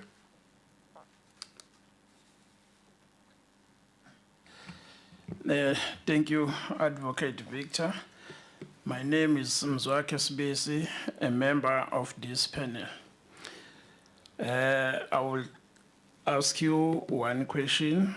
It has got a statement. The PSC functions are aimed at, among others, to promote the values and principles governing public administration and to give directions aimed at ensuring that personnel procedures comply with the principles. The question will be, in your own view, is the Public Service Commission making an impact in the public service, and how can the PSC reposition itself to make an impact given its wider mandate of promoting the values and principles governing public administration? Thank you. I think it's a relevant question, a good one, whether the Public Service Commission is making an impact.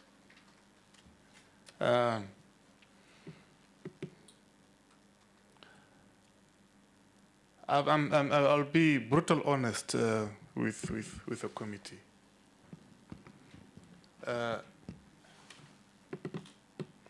It took me a while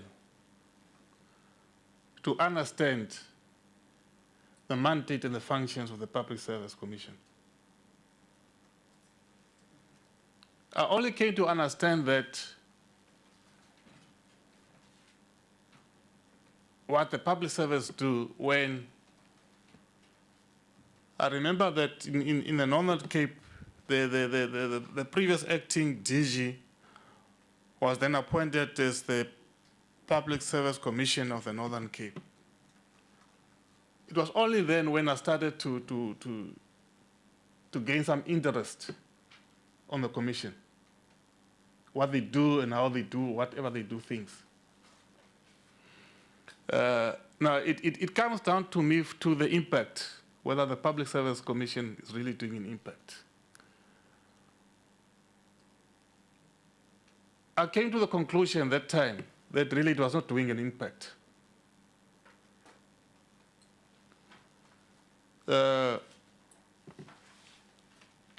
now when I started to read in detail the constitutional provisions of the Public Service Commission, I then realized that, but this commission is a very important commission. But why is this commission not being, why is this commission almost not very much known? Probably it's known in other provinces. Why is this commission not very much known in our province? Hence, I'm saying that the impact of the commission to me, where I'm coming from, is almost, it's almost non-existent. I only came to know about the commission, and I'm sure that my other colleagues also will share this view. Because many times, at the office of the Premier, what we do is that there will come people complaining to the office of the Premier, and I'm in charge of service delivery at the office of the Premier. They come to complain about certain issues happening in certain government departments. But it's very rare that the Public Service Commission plays a role in the challenge that we are having. But when you look at what the Constitution provides, what they are supposed to do, I'm very honest to say that in our province, the Public Service Commission is almost non-existent. Now, so the impact, they are supposed to make a good impact, they are supposed to make indeed impact, in the same way that other institutions enacted in terms of the Constitution are doing. But where I'm coming from, they are not doing that impact. And they have beautiful values and principles. You can link them to the Batu principles and all the other principles. So they are not doing a very good impact as far as I know. So they need to reposition themselves, clearly. They need to reposition themselves. They need to be able to sell themselves. So to be assertive, they need to be assertive and do what the provisions of the Constitution provides. Because when you look at they have the mandate and the powers to investigate certain issues, whether it's labor or human relations issues or even service delivery processes. And those are beautiful provisions. But whether they are doing an impact, I'm not so sure about that. So, yes, indeed, they need to reposition itself. They need to reposition themselves in order to do an impact, to be at the forefront, so that our citizens can know that in the same way that they can go to the public protector, whoever, they can also go to the commission. Because many times what you hear is only about there's certain entities in the Constitution, public protector, and so on and so on. But it's very rare that you'll hear about someone in the street saying that can you assist me because I want to approach the Public Service Commission on this particular matter? They will come to the office and say that, can you assist me because I want to approach the Legal Aid Board, I want to approach the Public Protector on these matters. Thank you. Thank you very much, and good day, Advocate Victor. Having listened to this previous question and having considered that Public Service Commission does really not make an impact, one then would be tempted to ask you this question. Based on your research on the Public Service Commission as you were preparing for this interview, if given this post, what will be your vision in transforming the Public Service Commission without compromising its independence and impartiality?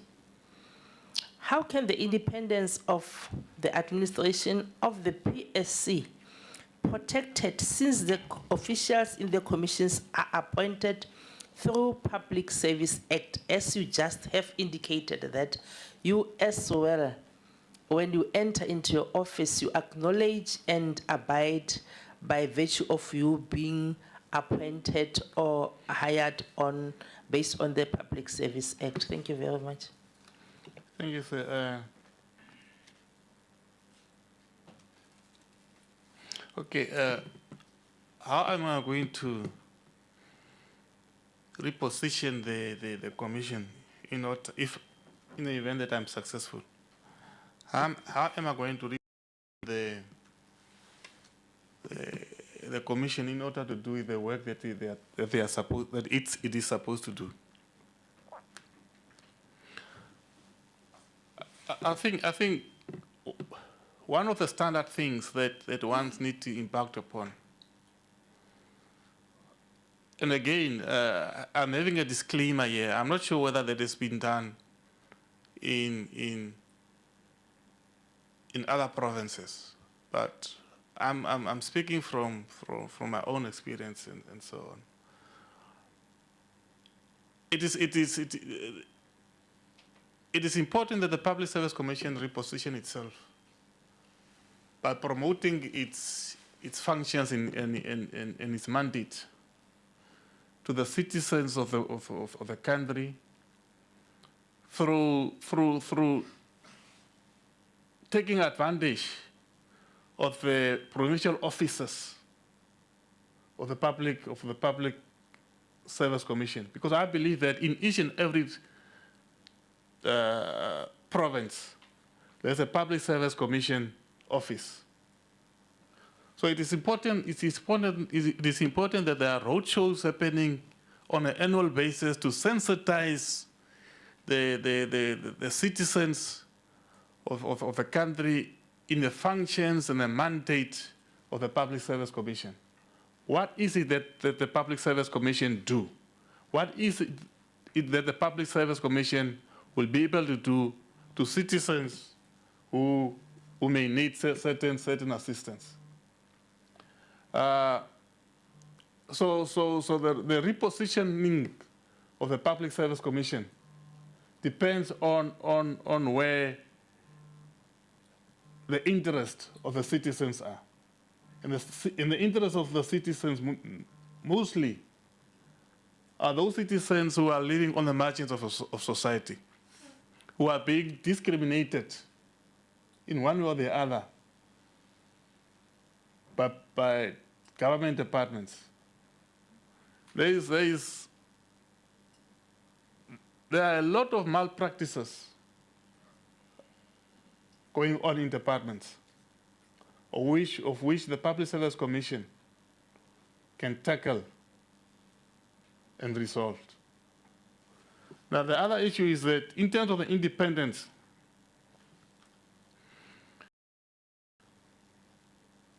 being in the event where I'm appointed as a commissioner, and the independence of commissioners for me is quite clear. And the independence of the commission itself as an entity is in it all comes down to morality and ethics. How do you, as a commissioner, embark upon your work without being compromised? I'm also not sure whether maybe if possible, maybe she can repeat the last segment of the question. I think I got lost there. Can you do that, Honorable? Sure, Chair. I was saying, the last portion of my question was morely based on you having considered and acknowledged and told us that by virtue of you be working where you are now and envisaging to have this position, you acknowledge that you are employed by this Public Service Act of 1994. And then I'm saying, how can the independence of the administration of the PSC be protected since the officials of the commissions are appointed based on the Act? Thank you very much. Based on the Public Service Act? Yes. They are appointed based on the Public Service Act of 1994. Oh, yes. Thank you, sir. Thank you for repeating that question. For me, it all comes down to your ethics. Remember, even in the beginning, I was saying to myself, or even to the committee, that I'm appointed in terms of the Public Service Act. But then, more often than not, you find some of those who view some of us as legal practitioners, as lawyers and advocates. My allegiance at the moment is to the Public Service Act, not to the Legal Counsel Practice Act. So for me, it will always be on issues of ethics.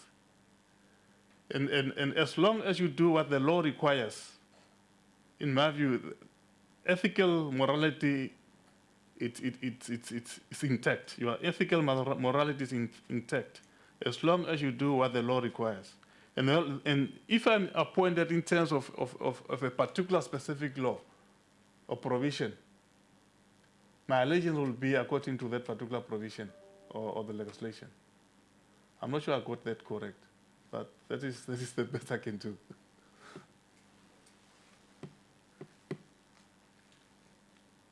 Thanks, Chair. I'm actually covered. I've been listening for a long time here, so I'm really covered on my side. Thank you. Thank you very much.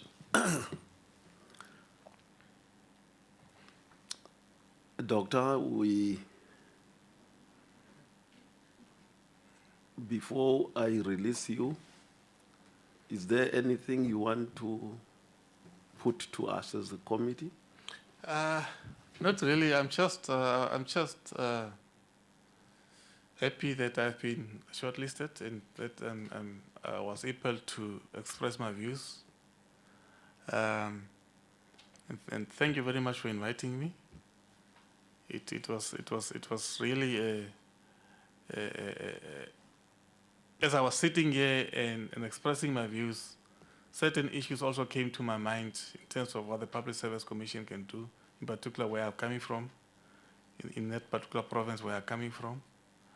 And if it is anything, there was a question here in terms of the impact of the Public Service Commission. And I'm honest, and I will repeat that again, to say that the Public Service Commission impact is not felt in the Northern Cape. Maybe this is something that committee also can take it up. Thank you very much. Thank you, Advocate. Thank you very much. We have now come to the end of your interview. Of course, when we have concluded interviewing all the candidates, we will revert back to you and tell you the scores. So it is not going to be today, it's not going to be tomorrow. It's because we must weigh everybody who has applied. Once again, thank you very much. You are released now.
Gentlemen, you are not allowed to. We are conducting an interview. Nobody must speak there. Otherwise, I will check you out.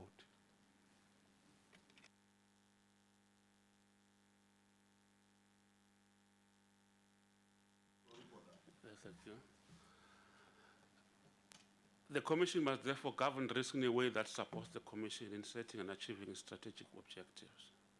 They must manage risk by strengthening risk oversight, for example, by establishing risk committees. As the leadership core of the Commission, the Commissioners must be able to anticipate and prevent risk or ameliorate the negative consequences of risk on the Commission's activities. Therefore, when they manage risk, the Commissioners are tasked with, they must identify risk. In this respect, in the topic given, it says that the Commissioners themselves might be a risk when they don't follow the law or when they are not accountable. Or the officials might open up the Commission to risk if they don't uphold human relations, or if they don't, if they are pedantic with the rules and the laws. So you identify the risk. So the risk in this case, example that we are given, would be that the commissioners are not complying with the law, or the officials are not being pedantic with the law. And then you analyze the risk. So when you analyze the risk, you look at the threats. What are the threats if commissioners and the officials don't abide by the law? You also evaluate the risk. When you're evaluating it, you look at controls. What controls do you apply to try and minimize or prevent the risk from happening? And then you treat the risk. When you're treating the risk, you come with solutions as to how to solve or to address the risk that has arisen. And then you continue with monitoring, the continuous monitoring and reviewing of that risk, that periodically you monitor it to see if, to make sure that it does not recur. Now, by way of conclusion, therefore, I just want to reiterate that good governance is a source of value to the Commission. Risk management is an integral part of good governance. Proper oversight over risk contributes towards the sustainability of the organization. The commissioners and officials who abide by the values of the Commission promote the good image of the Commission, and therefore the reputation of the Commission is upheld, so that an ethical and effective organization acts efficiently and responsibly, even when nobody is looking. That it shouldn't be because they want to impress someone. It might be because they want to uphold the good image and the reputation of the Commission. Thank you, Chairperson. I'll end there. Thank you, Mr. Sfuba. Now the members of the panel are going to ask questions, and they are going to introduce themselves as they, just before they ask you a question, they will introduce themselves to you, each one of them. Can I give you Honorable Smith?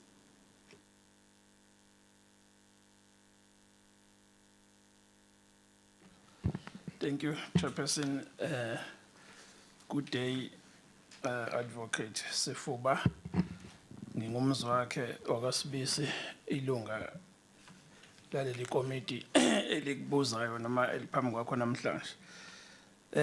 Advocate Sefuba, you mention or you talk about the King Code, which is a benchmark of good governance. So my question will be, please expand on the ethical culture, good performance, and effective controls that the Commission and its office must uphold. Thank you. Answer immediately. Yeah, and I'm not going to say I'm giving you the floor to answer. Once a member has completed the question, you take the floor and answer.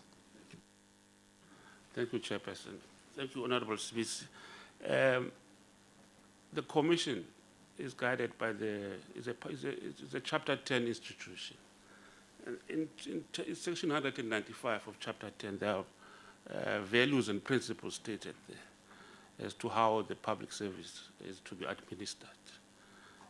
For example, if I can mention a few, that you must promote ethics within the public service, and that it must promote service delivery within the public service, that it must ensure that the public service acts transparently and is always accountable. Those are some of the principles that are set down in section 195 of the Constitution. Now, the Commission's role is to promote those values and principles within the public service.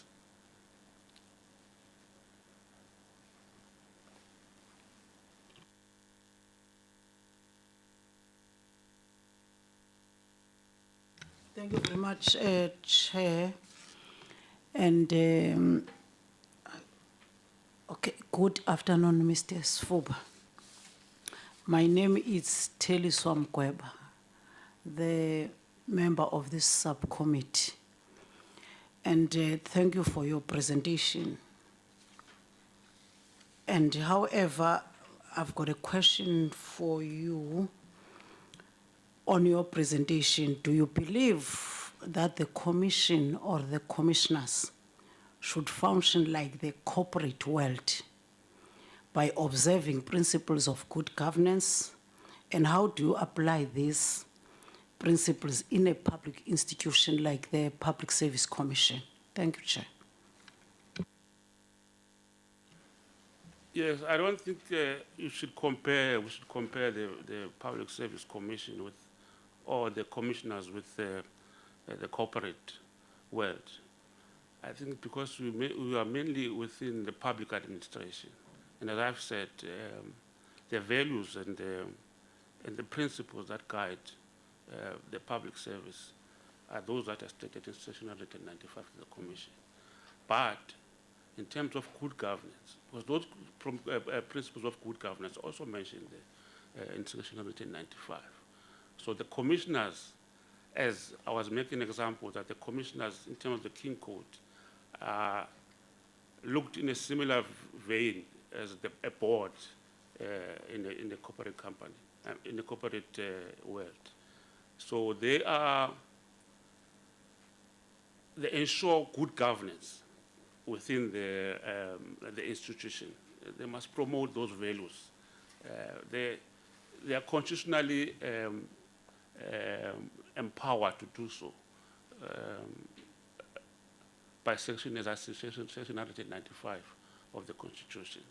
So they could look at them as similar to a board in the corporate world. But as I say, they must also uphold those democratic values that are enshrined in the Constitution, the principles in terms of access to the public. The public must have access to these services. They must promote that. So their governance goes far more than the corporate, because as I said, they concern the running of the state, of public institutions.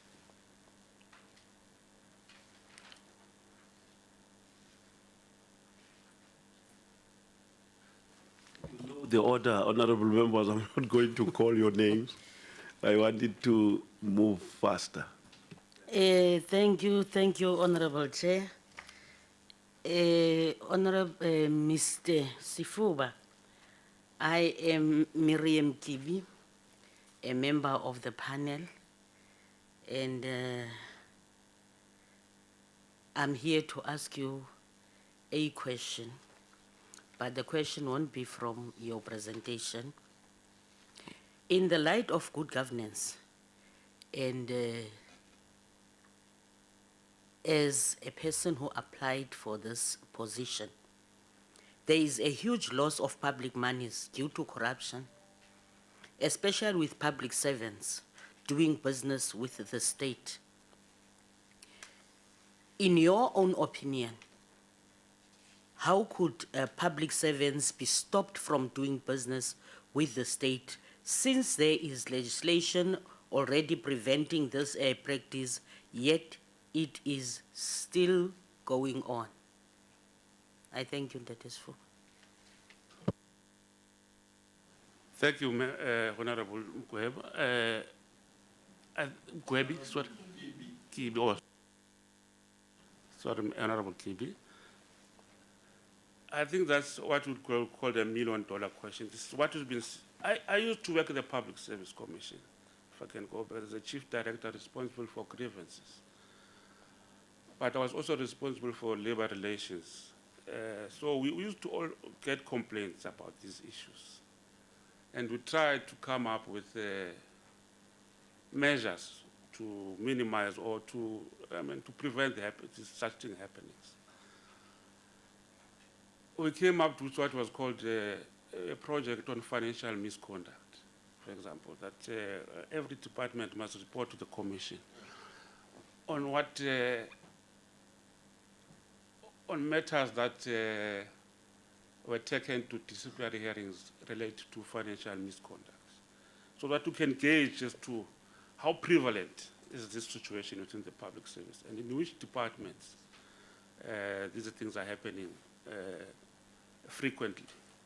So we were able at the time, I was with the commission for about 4 years, we were able at the time to see which really provincial departments as well.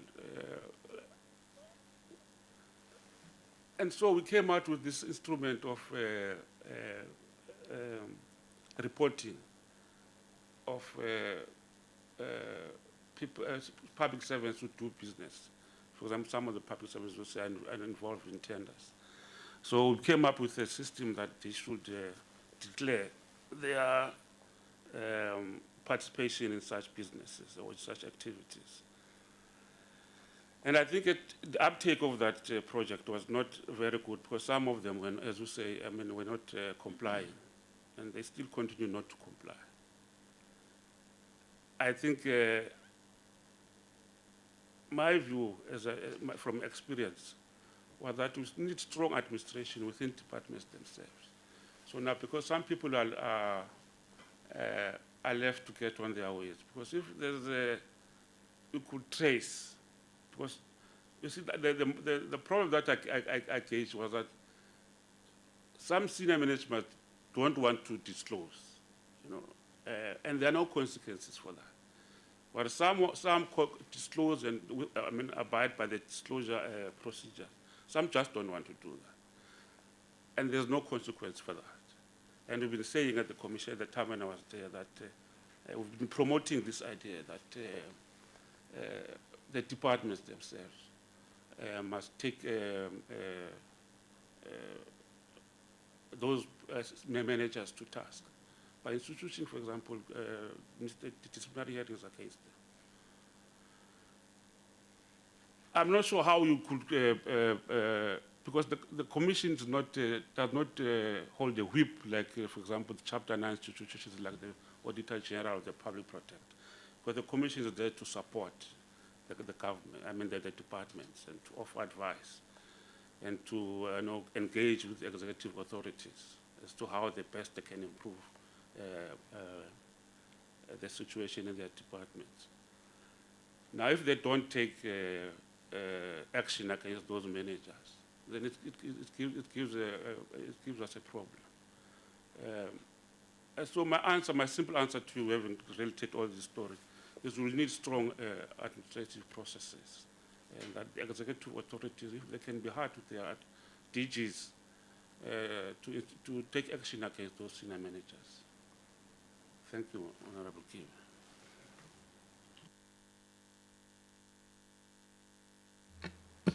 Thank you, Chair. Good afternoon, Mr. Sifuba. My name is Voisile Malomane. I'm part of the subcommittee. My question, it will be just a general question.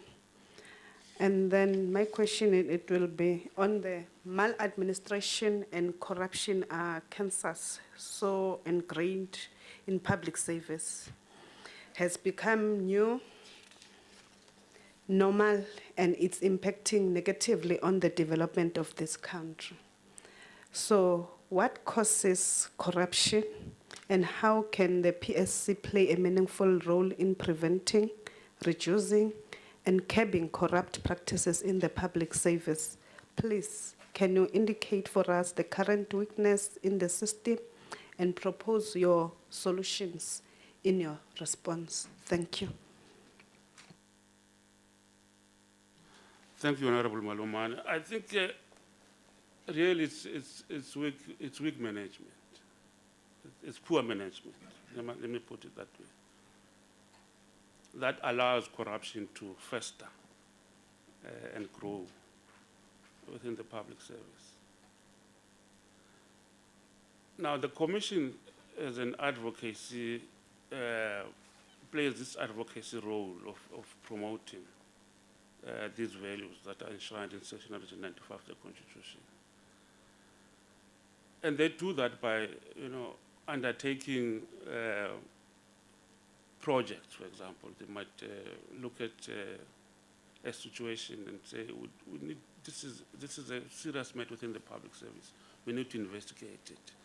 Hold an inquiry into this issue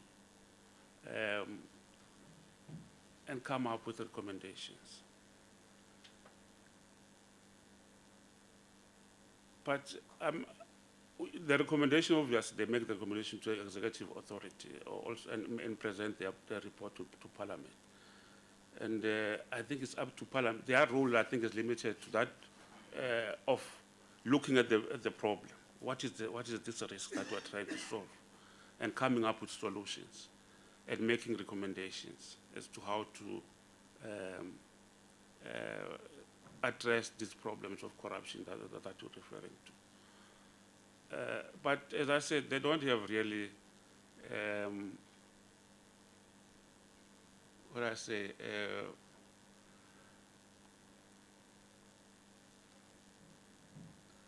a means of forcing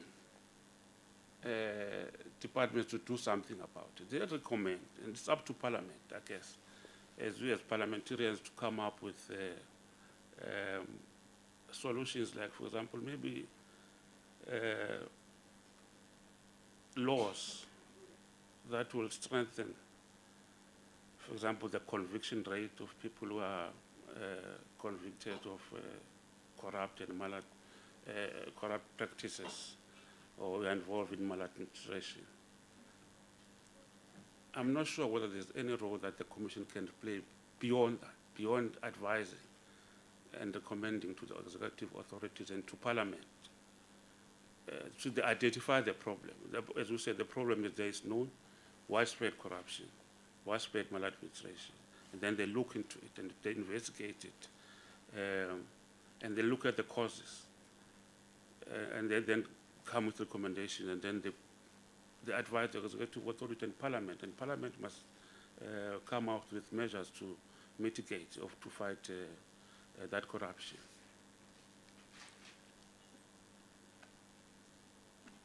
Thank you. Thank you. Mrs. Fuba, now it's my turn to ask you a question.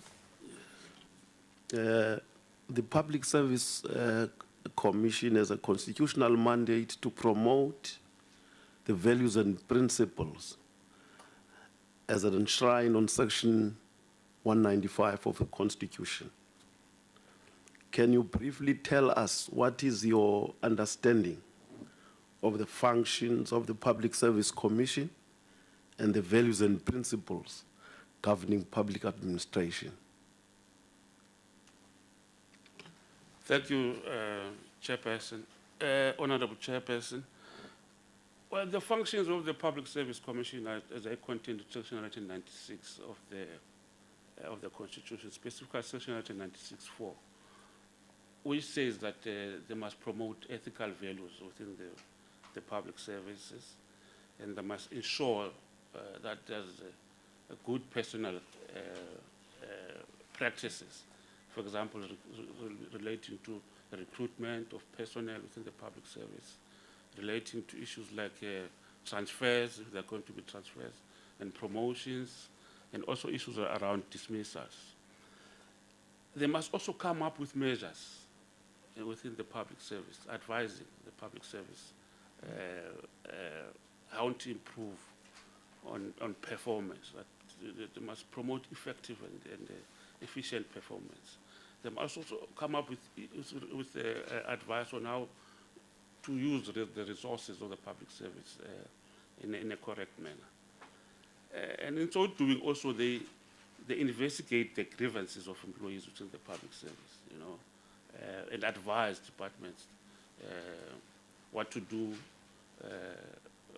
For example, if an employee is aggrieved about an issue of promotion, they look at the matter, they investigate it, and then advise the executive authority how to go about addressing the grievance. They also look at complaints. The public servant might have complaints against you know, their seniors or their colleagues, and they also undertake such issues, and they might investigate anything within the public service, for example, even without even receiving a complaint. At their own accord, if they identify a problem, that there's a serious problem within the public service system, or a recurring problem, they then on their own accord go in and investigate and try to come up with solutions. Or they might be requested by the executive authority or a minister to assist with monitoring and reviewing the systems in departments. So they deal with such issues, Chairperson. Thank you. Thank you very much, Chair. Thank you very much, Ndade. Let us also welcome your presentation, and one would as well ask a question into this panel, from this panel. By the way, my name is Rosina Komani, the member of this portfolio committee and a member of this panel.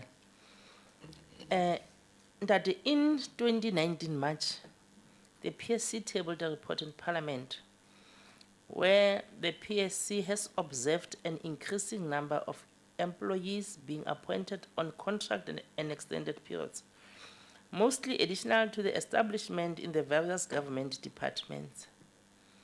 In your own view, do you think that government should appoint senior personnel on contract basis? What is the rationale for appointing this personnel on a contract? This personnel on contract in senior management positions. What then are the benefits and the risk, in your opinion, of appointing personnel on a contract basis, more especially in senior management positions? Thank you very much. Thank you, Honorable Komani. I think it depends on the requirements of a certain department. If it's a department that probably,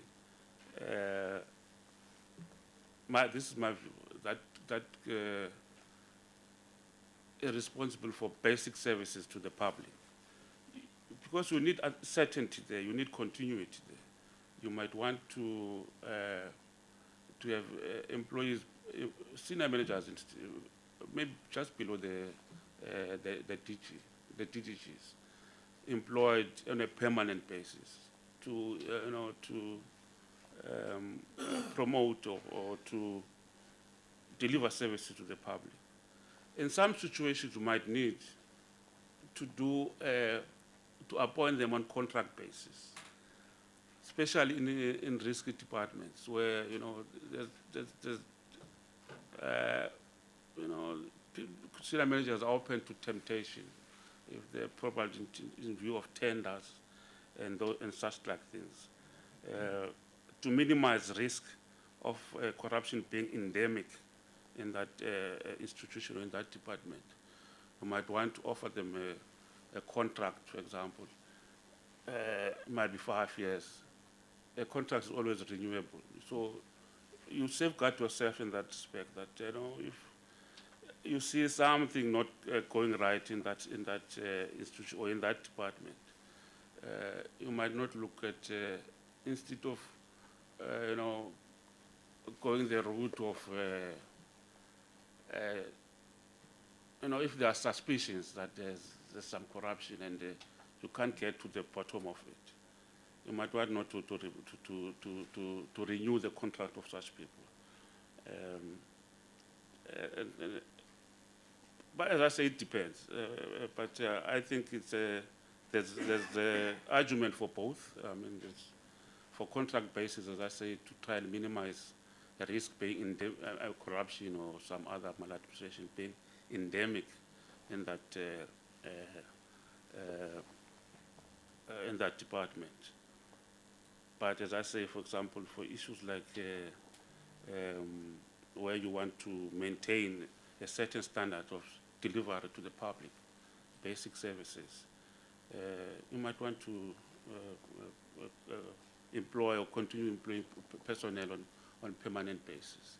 For example, in my case at the Public Service Commission, I was employed at a 5-year contract, which was renewable. If I wanted to, I would apply and be appointed further or not. But when I was employed at the Office of the Chief Justice, I was employed on a permanent basis. I was offered a permanent contract instead of a contract because the Chief Justice then wanted to establish a permanent office for the Office of the Chief Justice. So it depends, I think, on the views of the executive authority, or what kind of personnel they want in certain departments, in certain components of the institution. Thank you, Honorable Coman. Thank you, Chair, and thank you very much, Mr. Safuba. My name is Dr. Leon Schreiber. I'd like to just follow up on the point you made about the powers of the Public Service Commission. Do you think that there is scope for enhancing those powers? Because it sounded like you said they sort of can't go much further than recommendations in many cases. So what is your view on actually strengthening the hand of the Public Service Commission? Thank you, Chair. Thank you, Honorable Dr. Schreiber. I think I don't think they should be. I think they are clear. They are there. They are stated the powers of the Commission. They play a particular role. The Commission plays a particular role within the public service. Its role is, as I say, supportive. It's always trying to engage. It's not punitive, because there are institutions in the Constitution that are given those powers. As I said, like the Public Protector, like the Auditor General, the Human Rights Commission, the Chapter 9 institutions. So I think they are right. I don't see any. There's always room for improvement if Parliament thinks that the powers of the Commission should be strengthened in their wisdom. I think they can do so. But in my view, I think the Constitution sets them nicely out. Their role is set out, and what is expected of the Commission. My view, the Commission, as I say, is not playing any punitive role or out there to punish, but is to advise and support and to guide the public service institutions. Thank you, Dr. Shah. Thank you,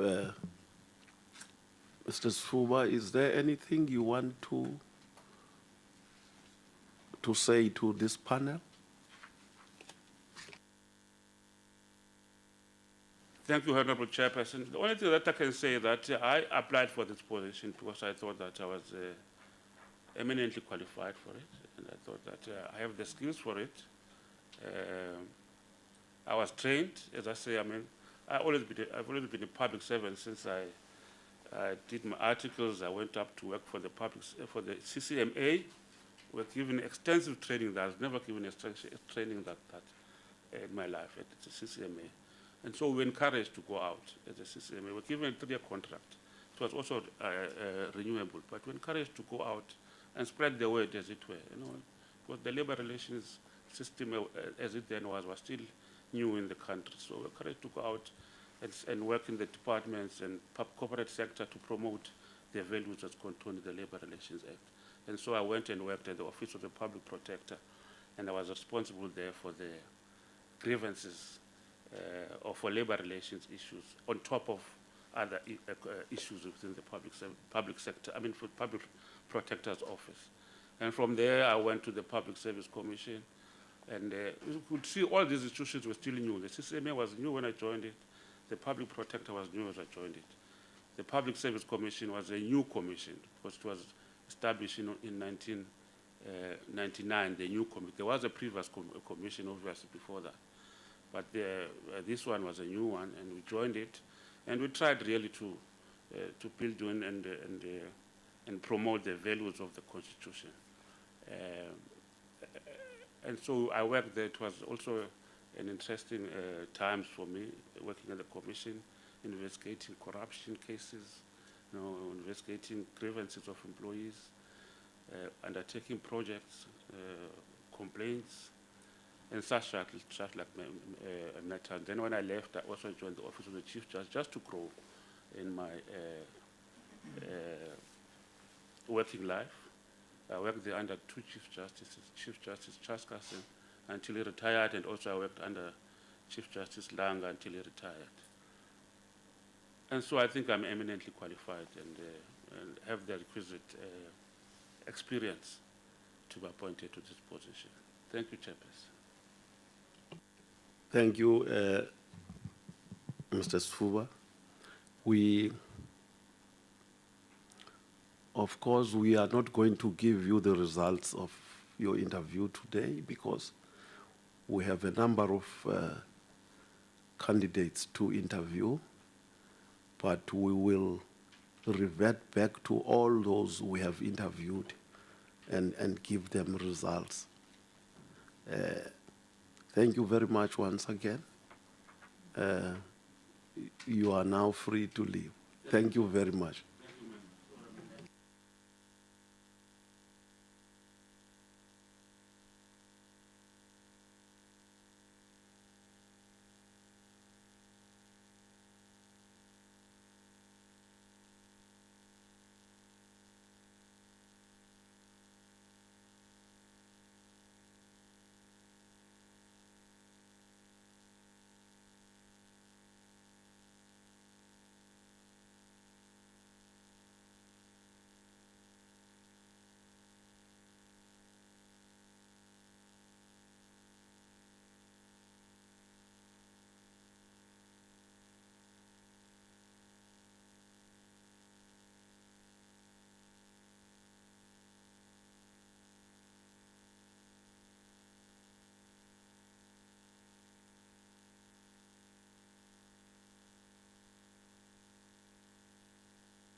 Good afternoon, Mr. Manyanyedi. I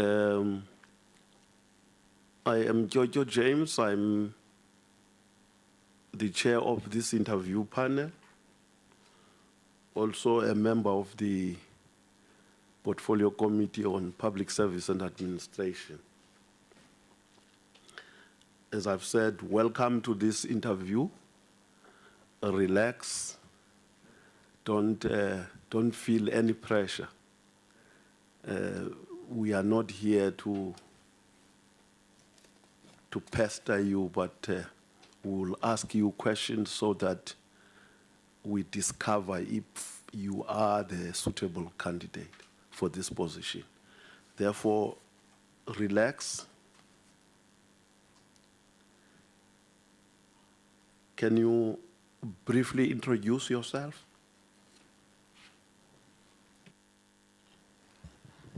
You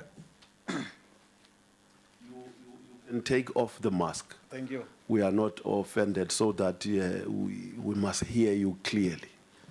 Thank you, Honorable Chair. I think my name is Thabo Kai Munyanyedi, residing from Ekurhuleni.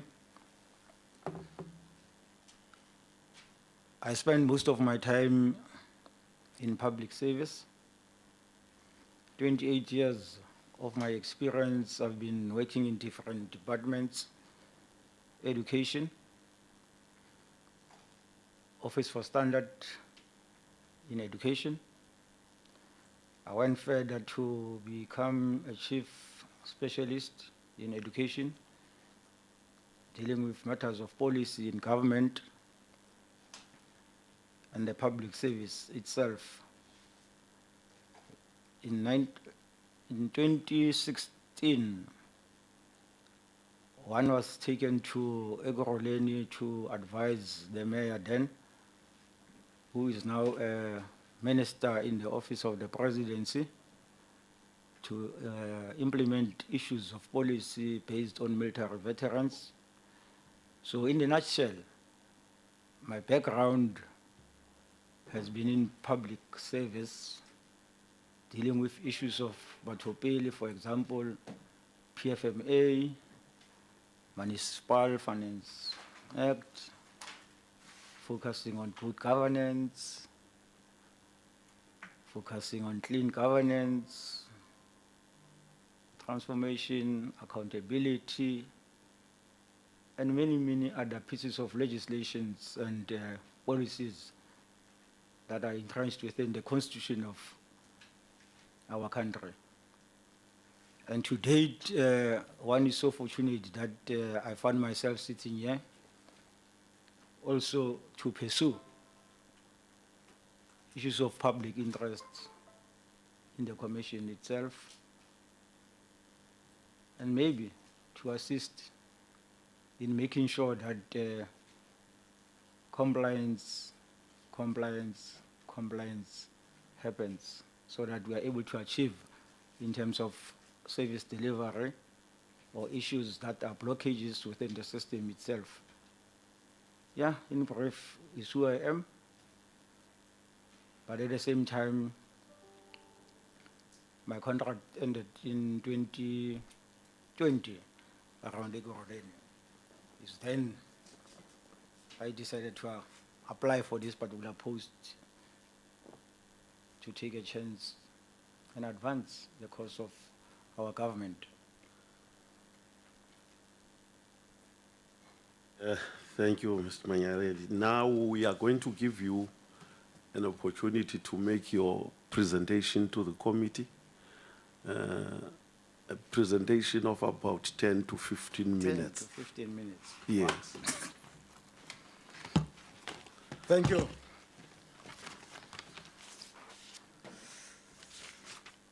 Ten to 15 minutes. Yes, sir. Let me advise you, we will be timing you. Timing? Yes. Okay. So that if you seem to go beyond, we say no. We must be fair because we are giving people, all of them, the equal time to present. Thanks, Chair. I think I'll speak to the presentation itself. My understanding is that one was an educator. And beyond that, the Public Commission has been established through Chapter 10, Section 196, 9, and 10, as required by the Constitution of the country, which is the highest law of the land. Within that particular section, there are a number of issues that one could single out. There is only one single PS for the Republic. It is a Chapter 9 institution, for my understanding. It is independent. Doesn't work.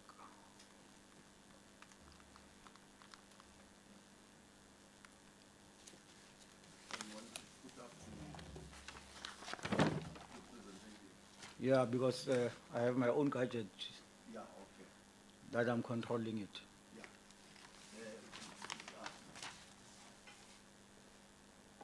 Let's go back. Let me see.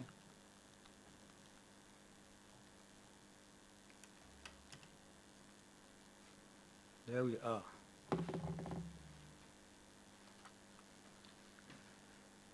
Okay, in terms of slide 1, already I've been talking to that.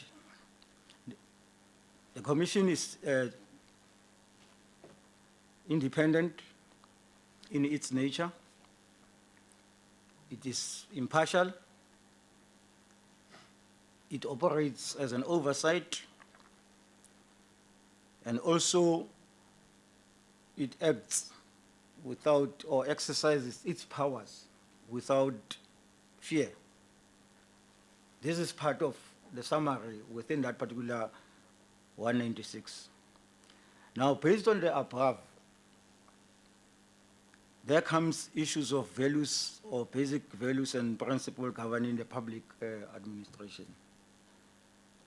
The issues of Batopele, your openness, your redress, your access, your accountability, courtesy, and so forth. The Commission itself also is based on democratic values. These values include fairness, social justice, democratic decision-making, freedom of speech. So unfortunately, okay, fine. I'm speaking to that particular slide.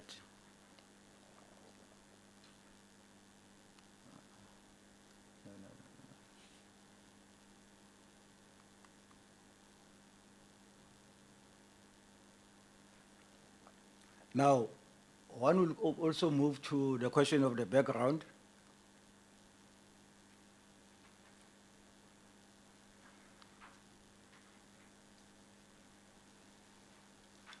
Okay.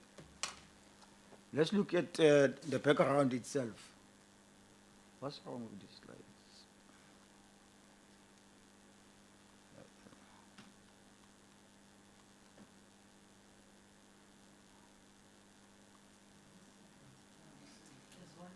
There's one missing slide there because, yeah. Let me speak to the, let me speak to the background. The background is based on the basic principles of governing the public administration, which speaks of a high standard of professional ethics,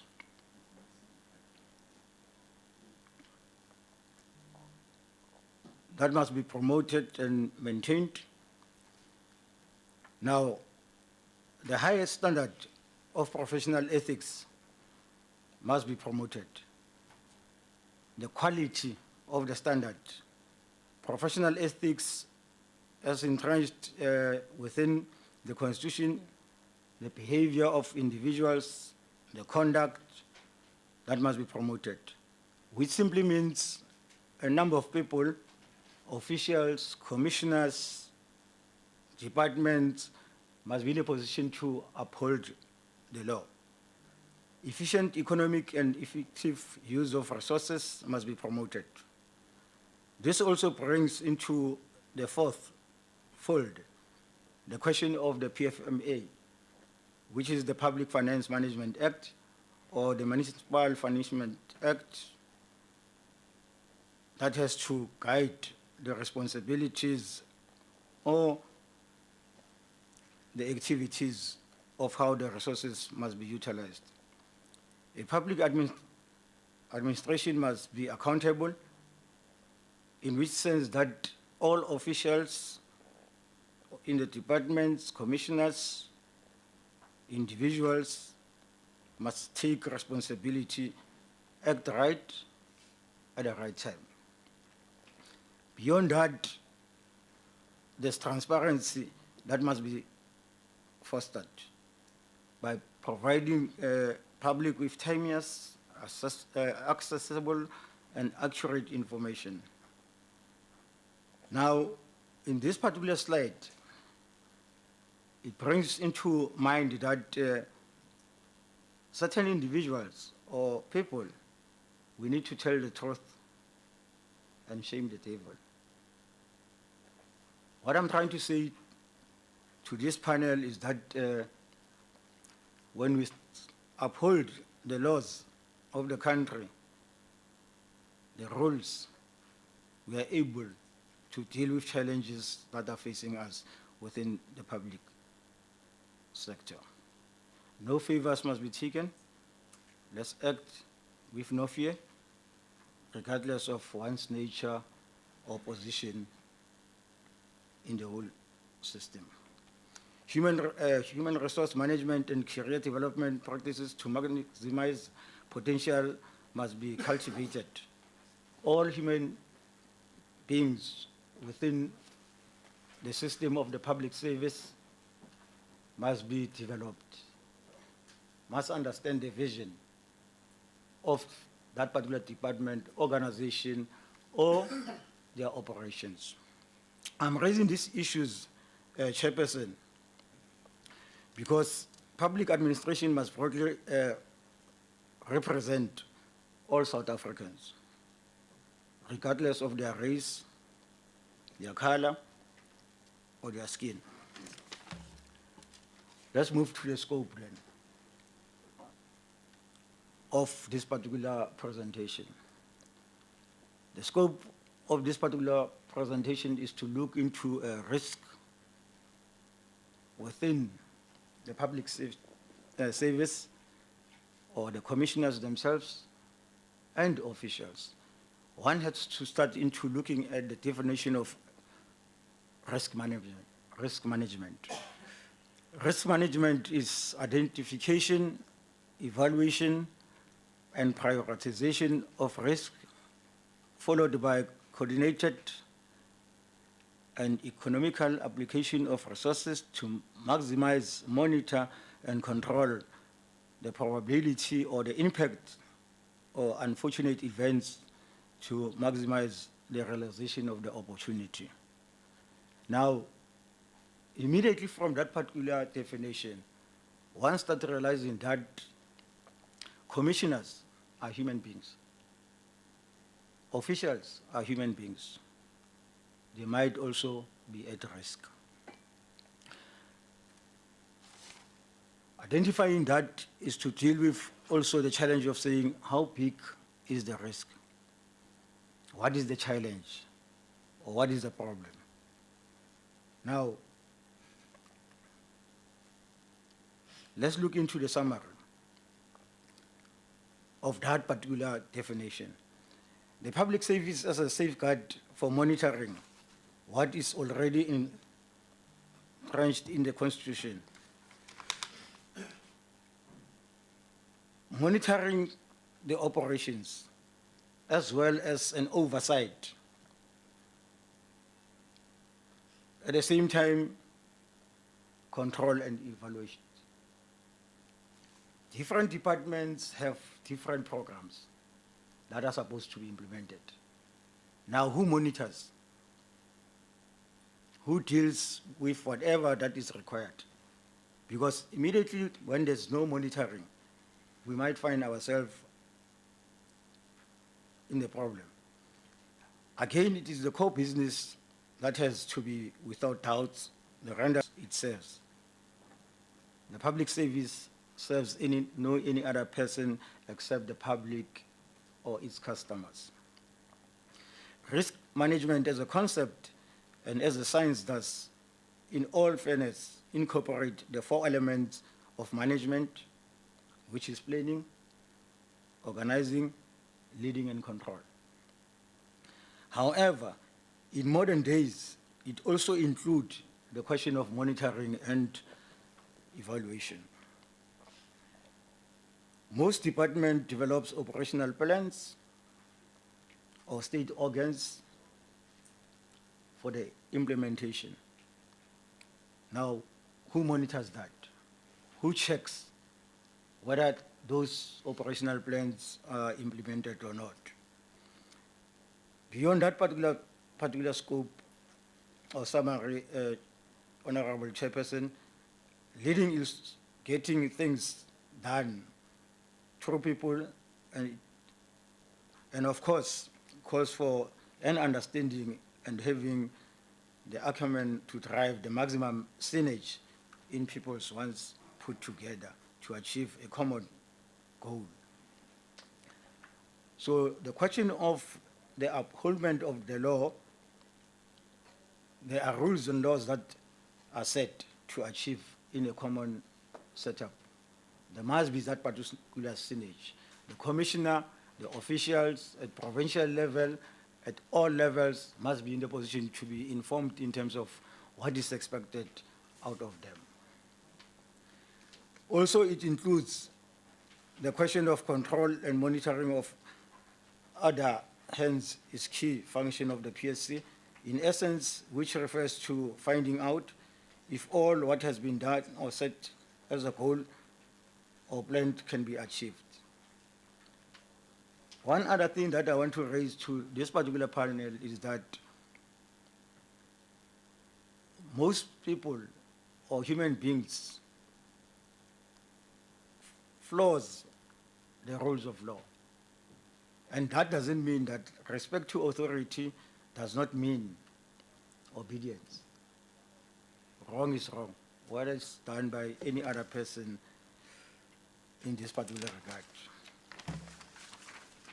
Summary and evaluation continues. In the context of this exercise, does the goals of the PSC itself of achieving its goal of managing and minimizing the risk within itself as an institution or amongst and between its staff succeeding? There are a number of issues that must be taken into account. There must be a common vision. There must be a common objective. There must be a common understanding. Information must be shared. I'm talking to that particular slide, paragraph. So there must be a shared vision. Everybody must be informed at all levels. Because when you read the Constitution itself, it speaks about 5 commissioners and 14 at different levels, at the provincial level. Now, in terms of the line function, in terms of the vision, how do all these other people have the same understanding and other thing? We indicated to you that we are timing, and you have gone above the allocated time. Okay, let me conclude, Chairperson. Yeah, because we want to be fair to everyone. There must be no others that we give them more time and others less time. Okay. Then we are not fair. Okay. By that, I'm not going to allow you to go any further. Okay, fine. because you have already exceeded the allotted time. Okay, no stress. Thanks, Chair. Now what is going to happen, members of the panel are going to ask you questions, and they are going to introduce themselves as they ask the questions. Therefore, I will now hand over to Honorable Sbisi.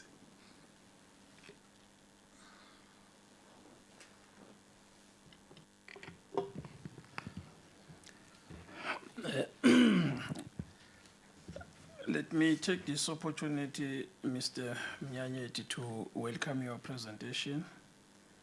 And it is in your presentation that we are going to ask you questions.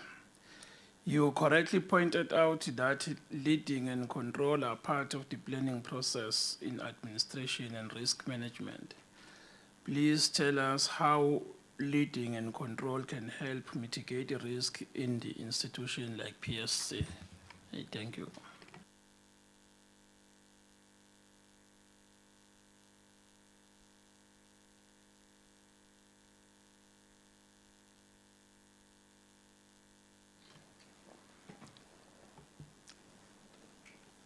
Leading and control. When you look at my summary and conclusion, which is the last part, as a leader, you take leadership. You become a person that is going to be in charge. You plan activities. Those activities must be implemented.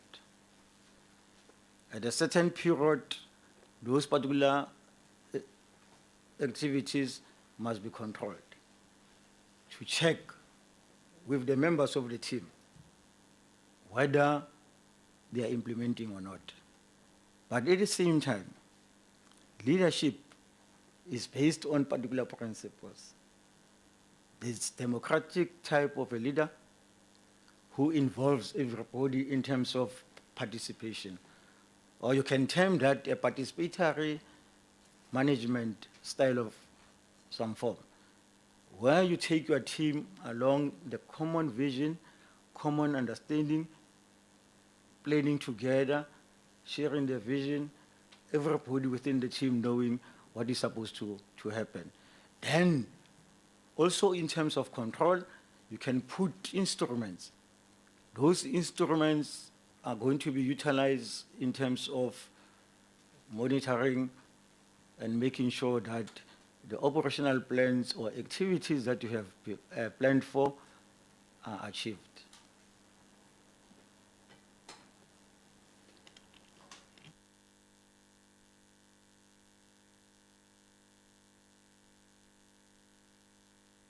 Thank you very much, Chair, and good afternoon, Mr. Munyanyeti. My name is Tilly Somkweba, and a member of this subcommittee. Thank you for your presentation. And Chair, I won't question the presentation, but I've got a few questions for Mr. Munyanyeti. On the maladministration and corruption, are cancers so ingrained in the public service and has become the new normal, and it's impacting negatively on the development of our country? So my question to you, Mr. Munyanyeti, what causes corruption, and how can the Public Service Commission play a meaningful role in preventing, reducing, and capping corrupt practices in the public service? Please indicate the current weaknesses in the system and propose solution in your response. Thank you very much, Chair. Honorable Madam Mukweba, there are a number of issues that you raised in terms of the question that you are raising.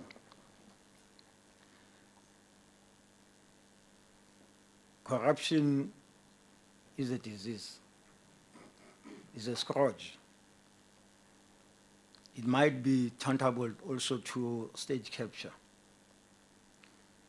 Maladministration is informed by individuals within the system who are not upholding the law. Maladministration, corruption is informed by individuals within the system, whether officials or commissioners in other quarters who want to bypass the pieces of legislation and policies that are there. In terms of procurement, for example, there are clear guidelines to say what is supposed to be done when procurement is done within government. But people, because are human beings, they decide to override the law. And one of the issues that you mentioned is to say, how best do we deal with this particular matter? Now, this reminds me of the question of clean and good governance, where the rule of law take its course, where participation, responsibility, representativity, ethics, or ethical conduct of individuals is taken into account. Remember this, the issue of professional ethics in any department. When you look at the teachers, for example, they have a code of conduct that they must observe. The health sector, they have their own. And at the same time, fair conduct, which is part of governance, good governance. Competency. There's this thing that I said earlier on in my presentation. When a person respects authority, or the respect to authority, it doesn't mean obedience. Because most officials are technocrats. They are supposed to advise their principals in terms of pieces of legislation. And beyond that, there's this question that comes into mind while one is trying to address your question in terms of how do you deal with that? The question of efficiency and effectiveness, the capacity within the public service, within the public sector, how do we build capacity for everybody within the line function so that all these principles that are based on good governance we are able to achieve? How do we change the individual mindset in the current situation? Really, you go to Google to people like Toi Toi, no service delivery. You go to Egorulane, you go every corner. Then there's something wrong with our officials or those that are within the public sector, because the Batopili principle really guide us. The question of accountability, when we are supposed to be dealing with issues on timeously. So these are some of the things that really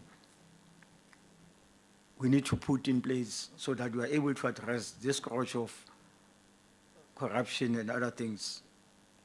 We must account, we must be transparent, openness. People raise concerns, no responses in time. But if we can get our act together and make sure that at the end of the day, when people raise issues, we are able to address them immediately. Thanks.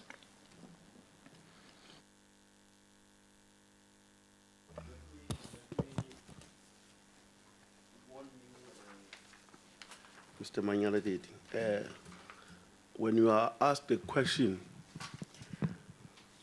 go to the question asked, answer it. Remember, we have many people that we have scheduled to interview. You don't have the whole day alone. Just a caution. We were a little bit lenient to you.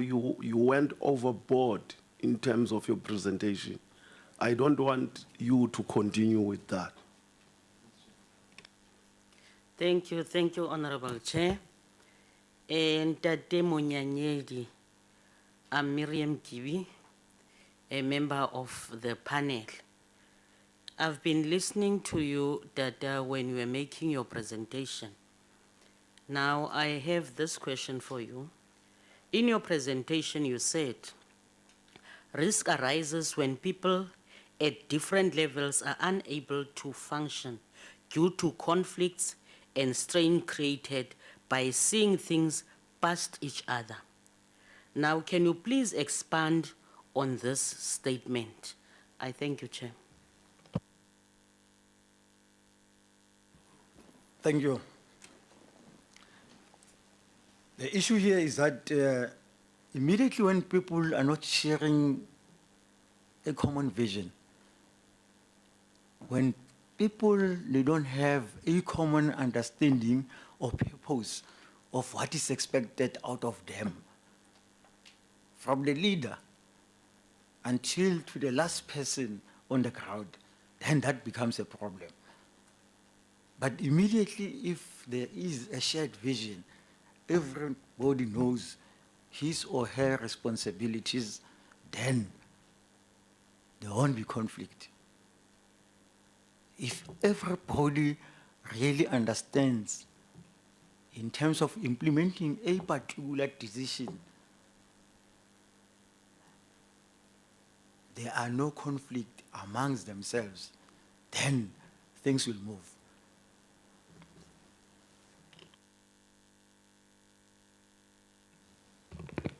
Thank you, Honorable Chair. Good afternoon, Mr. Monyanyedi. My name is Voisila Malomane.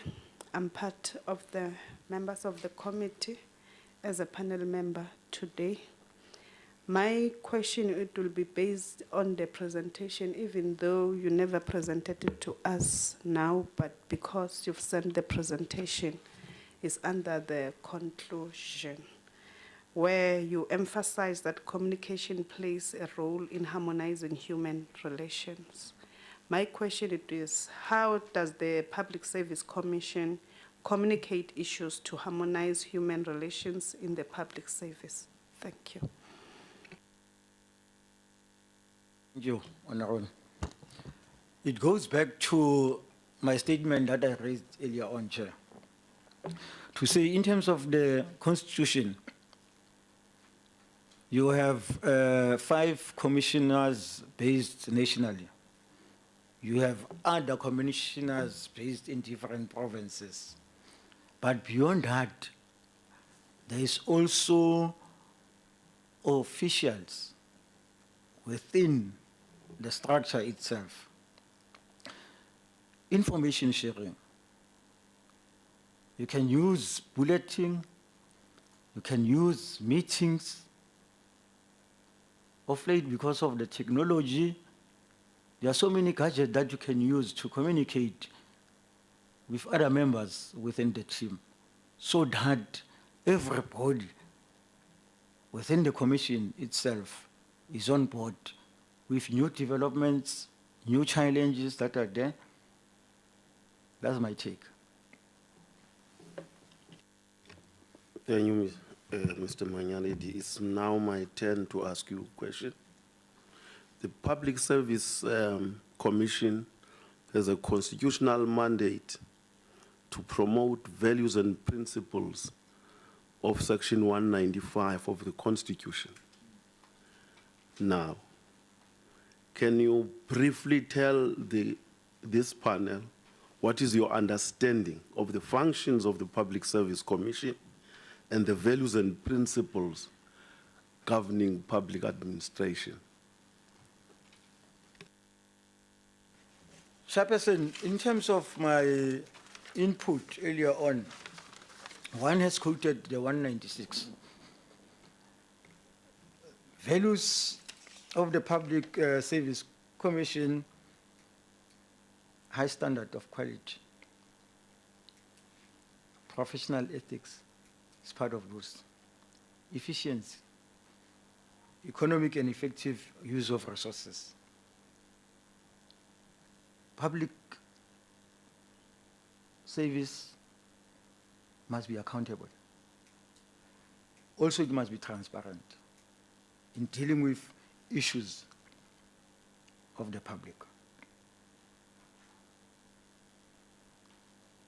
I don't want to go on and go on because you said to me, I must be short, Chair. Thank you very much. Tate Monyeledi, ka lebitso ke nna Rosina Komane, ke leloko la komiti e, ke o mongwe wa batla go botsang dipotso. My question now to you would then be, it is believed that a responsive, ethical, and value-driven public service depends on, amongst other things, the investigative function of the PSC on public administration malpractices, particularly in the areas of irregular appointments and curbing of corruption in government departments. How can the PSC strengthen its role of investigation of unethical conduct and play a meaningful role in assisting government to curb corruption in the public service? Thank you very much.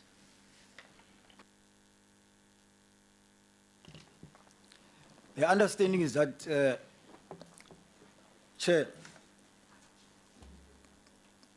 the PSC operates as an oversight. It must make sure that in addressing corruption within government, those that are involved within the commission itself must be highly informed in terms of their roles and responsibilities. Also, beyond that, the officials must be in a position to visit different departments, check in terms of the qualifications, develop monitoring instrument, take into account previous reports, and be in a position to also verify with different bodies in terms of qualifications and other things.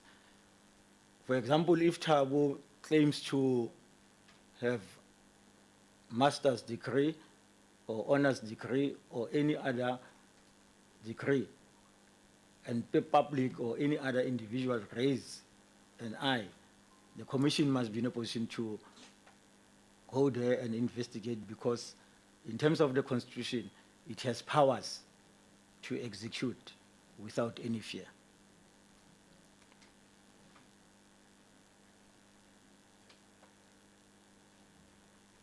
Thank you very much, Chair. Good afternoon, and yeah, let me just introduce myself. I'm Leon Schreiber, also a member of the committee. My question relates to the independence and impartiality issue that you flagged in the presentation when speaking about the values. I see that you, on your CV, you list being a General Secretary of the ANC Tembisa West Branch. I don't know if that's still correct. Perhaps you can guide us on that. But my question relates to the impartiality and independence expected of the Public Service Commission, especially given its role in safeguarding against political interference in the public administration through things like cadre deployment, etc. So how can you address this committee on the question of especially political independence and impartiality when you've served as an advisor to a minister, which is a political appointment, you currently serve in this political capacity, when the PSC is expected to be politically independent and impartial? Thank you, Chair. Chairperson, Honorable Member, my understanding is that one is no more advising the minister. The question of independence and impartiality, there are rules and laws that governs the public service and their functions within the Public Service Commission. Now, earlier on, one spoke about fairness, honesty, transparency, accountability. If somebody in any sphere of government, in any department, has flouted or the laws, as a commissioner, one needs to uphold the laws, regardless of who or one belongs to. That is my understanding in terms of the functions of the commissioner in this particular regard. And based on my previous activities, one has been in Office of Standard in Education, which is linked to Umelusi. And during that particular period, I was a member of ANC. I was in the leadership of the ANC. But regardless, in terms of the roles and the responsibilities that one was supposed to carry, I was carrying them truly. Is why even today, most of the people, when they see me, they call me Banapele, because I was leading in education as a chief education specialist, also specializing in policy. But because there are policies that governs education in terms of what is supposed or is expected for the learners or educators, I was implementing that, regardless whether a person is a member of SADU or ANC. Even to date, when I was working at Ekurhuleni before my contract ended, I was also in the leadership of MK. But I was serving people from different military backgrounds. You are APLA, you are CMVO, which belongs to other political organization. But during that particular period, I was just focusing on my responsibility in that particular office. So I don't think there will be conflict of interest in terms of that, because the function, the responsibilities, the principle are very clear in terms of my role. And earlier on, I raised the question to say, for now I'm unemployed. My contract ended in 2020. I'm just an ordinary person who is not employed. Quick two-finger on that, thank you. I mean, yeah, it is an interesting point. The question, I guess, though, is that since independence and impartiality is required of commissioners, of the individual as well, are you saying, since you are not currently deployed, etc., that you take no loyalty to the ANC into this position? Is that what you're saying? Chair, it doesn't mean that. I'll remain a member of the ANC. I'm a cadre trained by the ANC. I'm MK. So in terms of the responsibilities that the post requires, I'm saying I'll carry those duties without fear of anything. I will be impartial because the basic principles of the job requires one to be impartial. and be independent. And there are laws and rules in terms of the operations or the guidelines of how this particular commission or commissioners are supposed to operate, upholding the law. I understand that one of the basic principles is you must serve every individual fairly and honestly and be impartial. Is why I'm saying when you deal with issues within the commission itself, deal with them as the laws of the country, as the constitution, as section 196 requires. I should not deal with you because you are a member of a particular organization. So it's so unfortunate that I don't know which organization you belong to, but if there's a challenge that I must assist you, I assist in terms of what is required out of the responsibilities themselves. But for now, Chair, let me rest it there because I don't want to go long. Yeah, you have answered the suspicion in that question.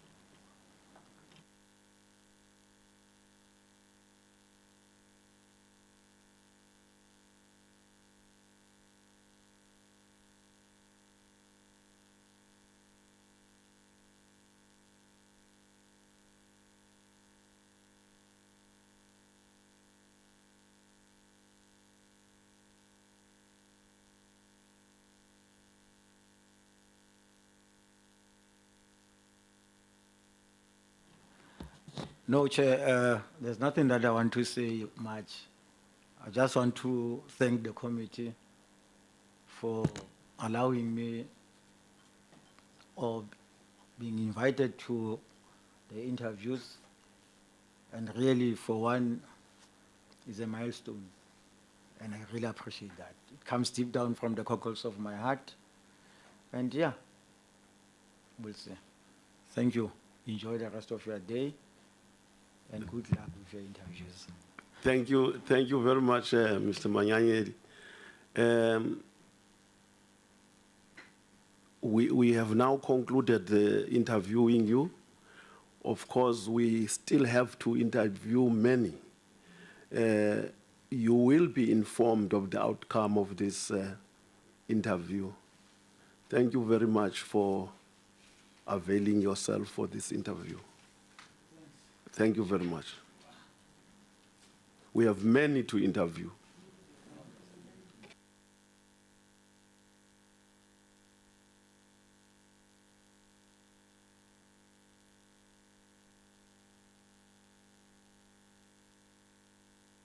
Ndivuna nixelele uba kutyiwa phi na. Yeah. Now for lunch.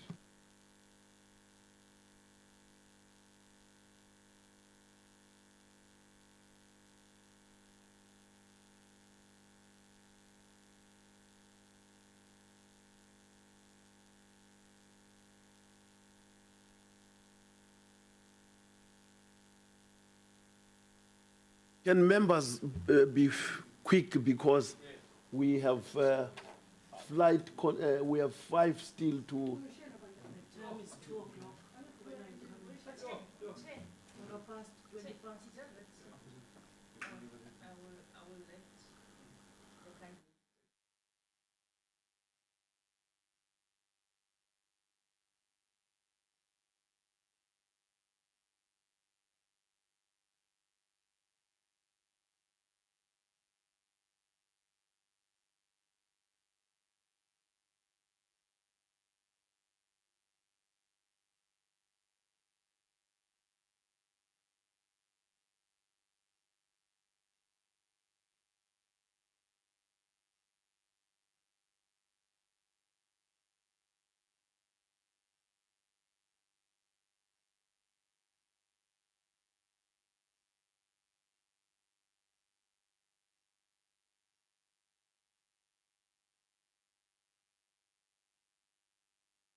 1, 2, 3.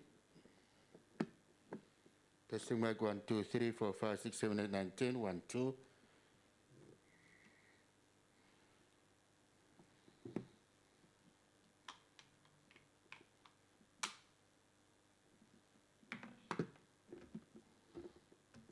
Oh, mas opus. Terus bisa no?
Sound check 1, 2, 1, 2.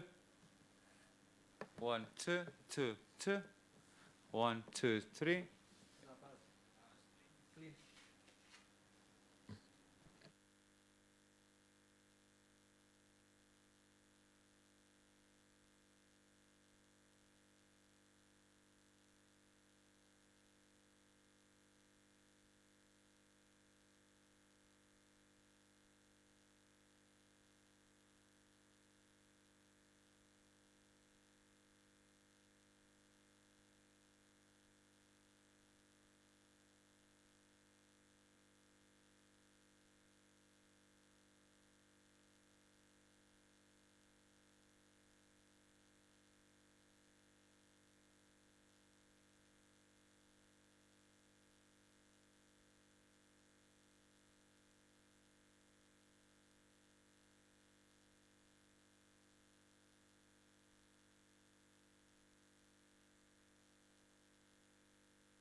two. 1, 2. 1, 2. 1, 2. Igit. Igit. Minwa. Okay, okay. Hmm? Wat wil je zachter dan? Wat wil je afvallen?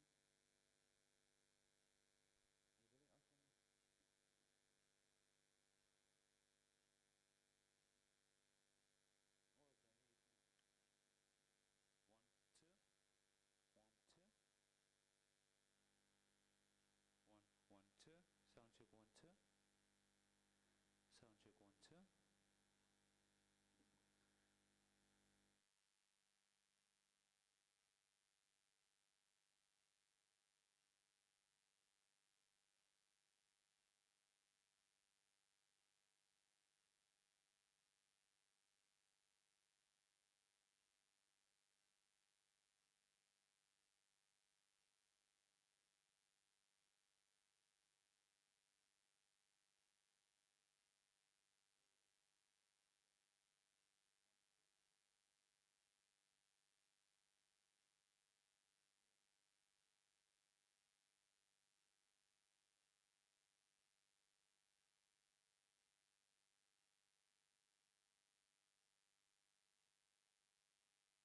Sound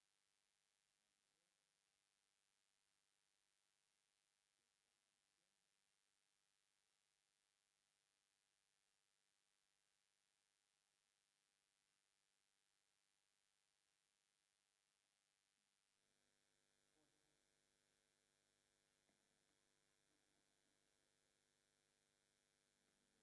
Schoon. Of is het fail?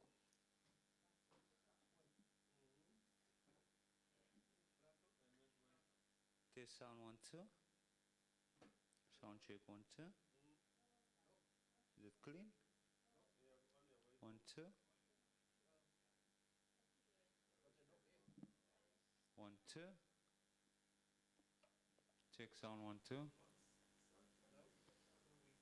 Sound check 1, 2. Mic check 1, 2. Test sound 1, 2.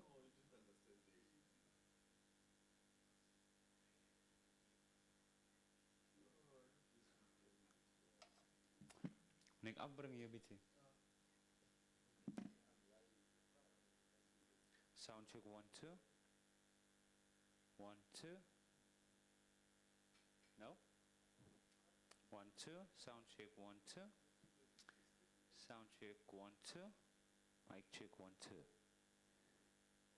Test sound 1, 2. 2, 3, 4. Sound check, sound check, sound check. Yeah.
two, no? No? Next.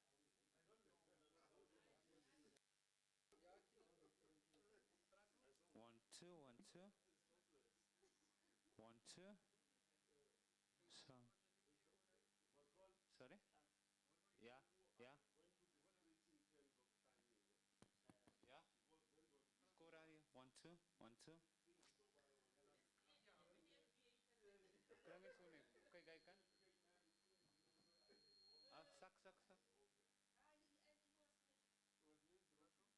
One, two, one, two, one, two. Sound check one, two. Zaire, check one, two. One, two, one, two, one, two, one, two, one, two. One, two, one, two. Sound check one, two. Mic check one, two. Check sound one, two. Bravo, you want to go out? Come on.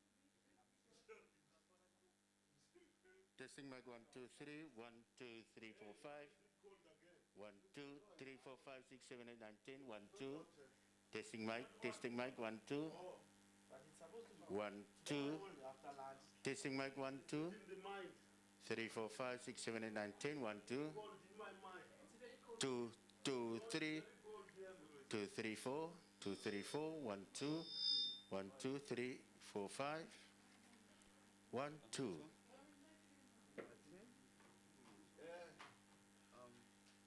Tonight? 1, 2, 3, 4, 5, 6, 7, 8, 9, 10. 1, 2, 3. Testing mic. Testing mic 1, 2, 3, 4. Testing mic 1, 2. 1, 1, 2, 3, 4, 5, 6, 7, 8, 9, 10. 1, 2, 2, 3, 4, 5. 1, 2, 3. Testing mic 1, 2. 1, 2, 3, 4, 5, 6, 7, 8, 9, 10.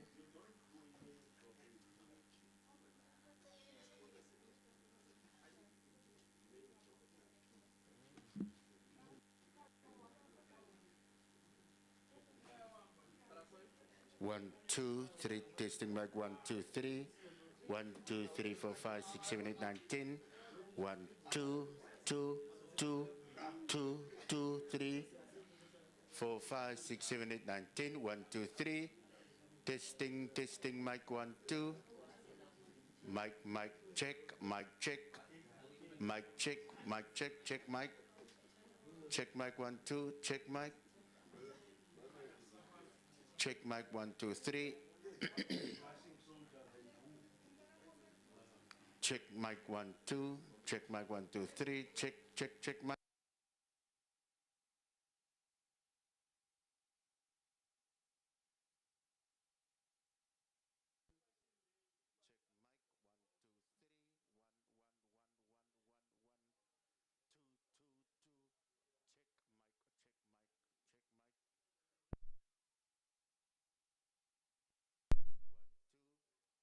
2, 3, 4, 5, 6, 7, 8, 9, 10. 1, 2, 3. 1, 2. Yeah, we're almost done. Almost done. ID. Testing mic 1, 2. Testing mic 1, 2, 2, 2, 2, 3, 3. Check mic.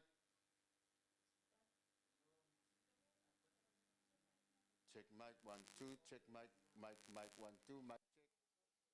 Mic check 1, 2. Mic check 1, 2, 2, 2. Check mic.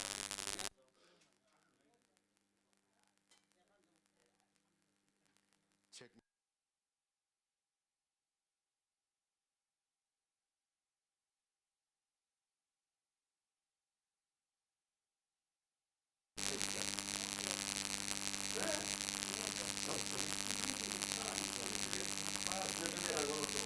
Mic check 1, 2. Check mic 1, 2. You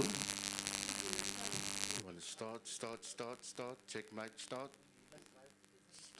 Start. Check mic 1, 2.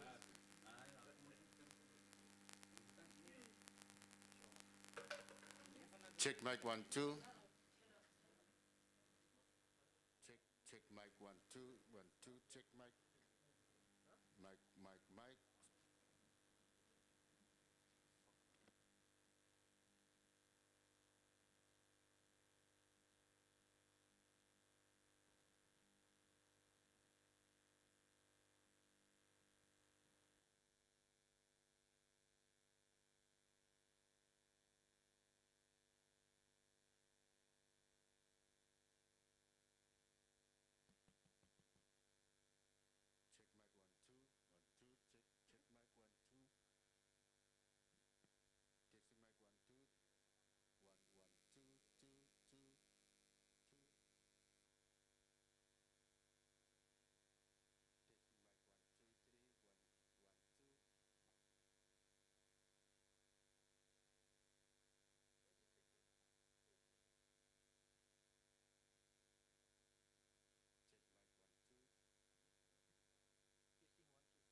2, testing mic 1, 2.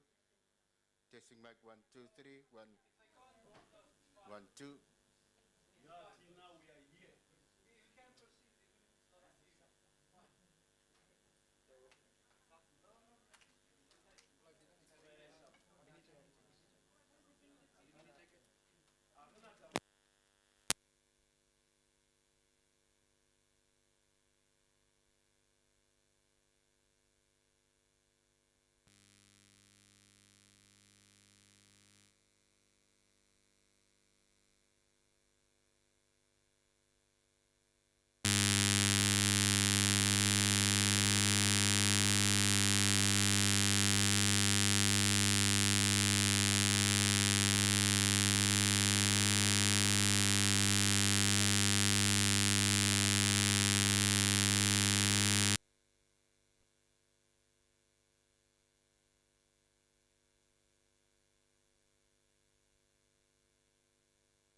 Mic check 1, 2.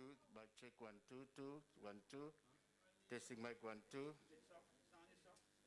Sound soft. Checking mic 1, 2, 1, 2. 1, 2, 2.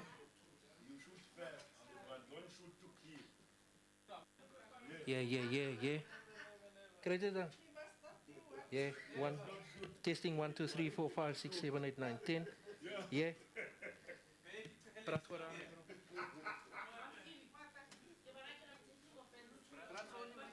1, 2. Testing mic 1, 2. Check mic 1, 2, 1, 2. Yeah.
Good afternoon. Welcome back, honorable members from lunch.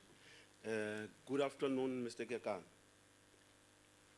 Good afternoon, Chairperson. Yeah, welcome to this interview. Let me introduce myself first. I'm Jojo James, the chair of the subcommittee or chair of the interview panel.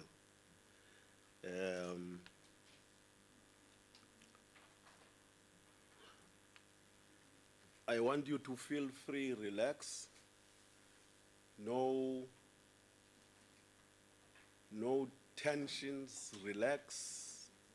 We are not here to put you under pressure, but we are going to ask you questions so that we make sure that you are the right person that we are looking for. So that is the intention of the questions that we are going to put to you, not to put you under pressure in any way. Therefore, relax, feel free.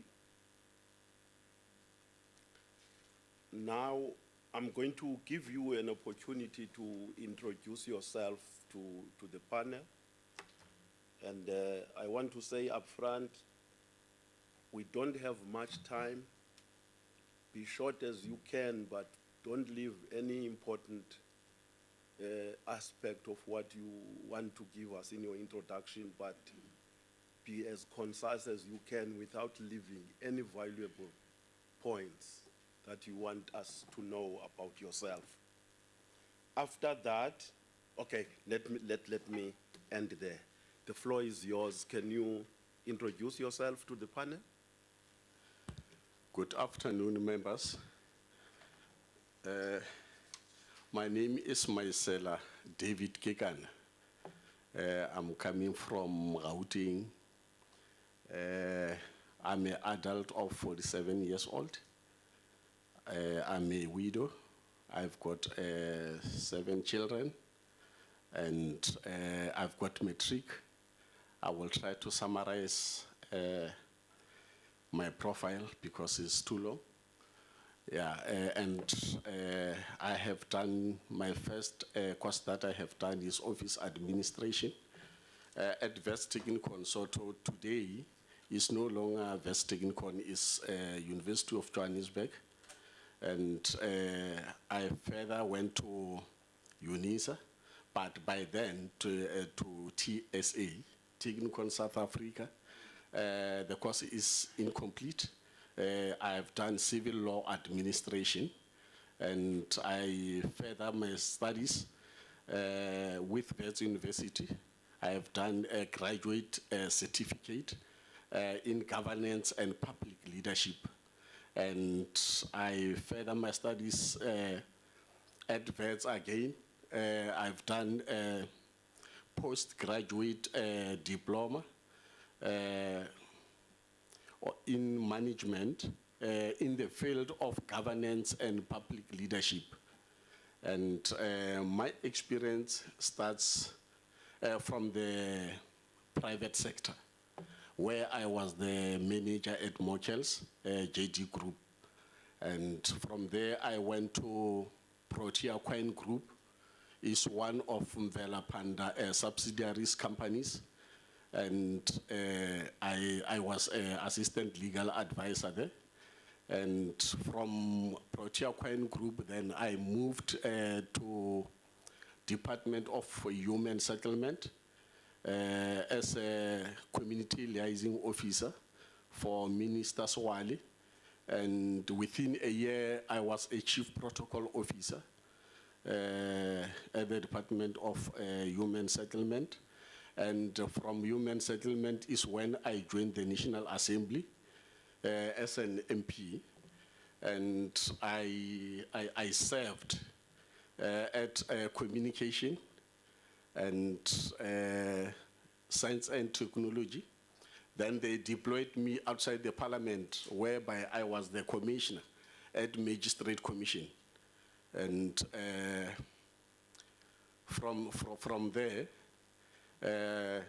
after 2019 election, then is when I went to HDA HDA means Housing Development Agency, where I'm a general manager for stakeholder and intergovernmental relations.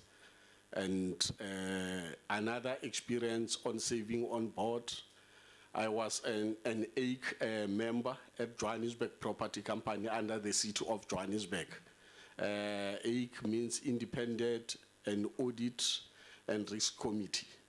It's where I served 2 terms, and in the society I volunteered to be a chairperson of SGB at Athlone Girls at Observatory School. Chairperson, let me stop here to save time. Thank you. Thank you, Mr. Kekane. Now we are going to give you an opportunity to make your presentation to the panel, and we are going to be strict on time. We are giving you 10 minutes to do this presentation, and we are going to time you. If you go a minute over, I will stop you. The floor is yours. Take it. Thank you, Chairperson. Honorable members, I prepared this presentation in response of the question or a topic that you gave us about risk management. Let me start, without a waste of time, let me start with the mandate of the Public Service Commission. The mandate of Public Service Commission is to promote the constitutionally enshrined democratic principles and values of the public service by investigating, researching, monitoring, evaluating, communicating, and reporting on public administration. And in the mandate investigates, monitor and evaluate the organization and administration of the public service. This mandate also entails the evaluation of achievements or lack thereof government programs. The PSC also has an obligation to promote measures that will ensure effective and efficient performance within the public service, and to promote values and principles of public administration as set out in the Constitution throughout public service, as prescribed by the Public Service Act of 1997. Investigate, inquire, prescribed. Remember that the Commission also have powers to establish inquiry. And let me go to the rules, the role of commissioners. To develop a good governance barometer of a key areas of compliance monitoring for the public service. Risk management is an inherent part of good governance. PSC is a corporate citizen represented by the commissioners who have a fiduciary responsibility to make and communicate decisions that are in the best interest of the organization. Commissioners must ensure that effective risk controls are in place to regulate the conduct of those acting on behalf of the organization, responding straight to the employees who doesn't know how to draw the line. So that we must make sure that the commissioners regulate them, so that they must know exactly where to stop. They must not encroach to another line. So, and this works on the organization can be exposed to risk in 2 ways. The first one through the conduct of commissioners. And here I'm talking about the issue of commissioners making findings that are illegally flawed. For example, when you find that the commissioners are not upholding the rule of law, the commissioners where they don't do the best practice and always commit maladministration is where the organization get exposed. And as a result, the organization will be into disrepute. Through the conduct of employees, example, if the officials are an example to articulate the nature of decisions taken that can bring the organization into disrepute. Key governance outcomes in line with KIM 4. We know that we've got 2 reports that assist us on how to govern. And those reports, especially KIM 4 and KIM 5, outlines the best practice being ethical culture, good performance, effective control, legitimacy. Then we check the key weights on the topic given. And I believe that is the best practice, and accountability is what mostly is needed when we practice good governance. Disclosure should be embedded to promote a culture of transparency and trust. For good governance to prevail, accountability should be ensured through the establishment of sound system processes for reporting and disclosure. The governing bodies oversees and monitors implementation and execution by management, and finally ensures that there is accountability for the performance in respect of each of these governance areas through reporting and disclosure. That is a good practice to make sure that there is no performance in the organization. And here are the implications of risk to an organization. May result in reputational damage if it is poorly managed. Poor risk management could bring an organization into disrepute, like whereby the employees and the commissioners doesn't draw the line. It's whereby you will find that the organization will be into disrepute. Inability to sustain a healthy risk management culture may result in the dereliction of duties by the commissioners as custodians of risk and oversight. Risks such as brain drain, protracted disciplinary inquiries, etc., within the public service are critical risks that the PSC should take concrete resolutions around and monitor effectively. Then we will check the leveraging risk to enhance corporate governance. By promoting a risk management culture within the organization to unearth new opportunities, to promote the culture of doing right even when no one is looking for the benefit of the organization. A governance and risk management culture can enhance the legitimacy of the commissioners, which will have a positive impact on the image of the organization at large. And 2 things will determine the behavior and the attitude of the commissioners and the employees, the input and output. So the input, effective risk management control. Output is good governance of an organization. Then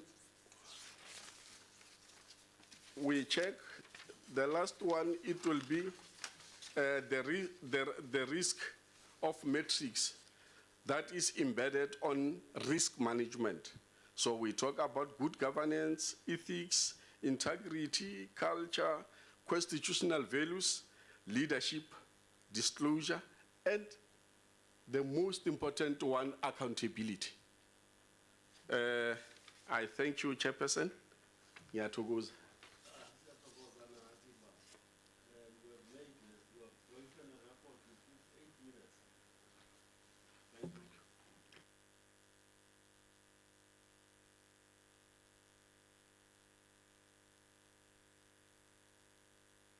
Now I'm going to allow members of the panel to ask you questions.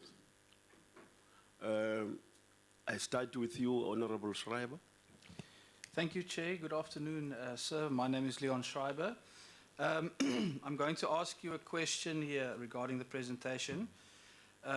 Could you explain why you refer to the Public Service Commission as a corporate citizen, and then link to that, without referring to your slides, could you give me those 4 key governance outcomes in line with King 4, please? Thanks. Thank you, Honorable Member. The first question is about? So it's just one question about corporate citizenship. Explain why you refer to the PSC as a corporate citizen.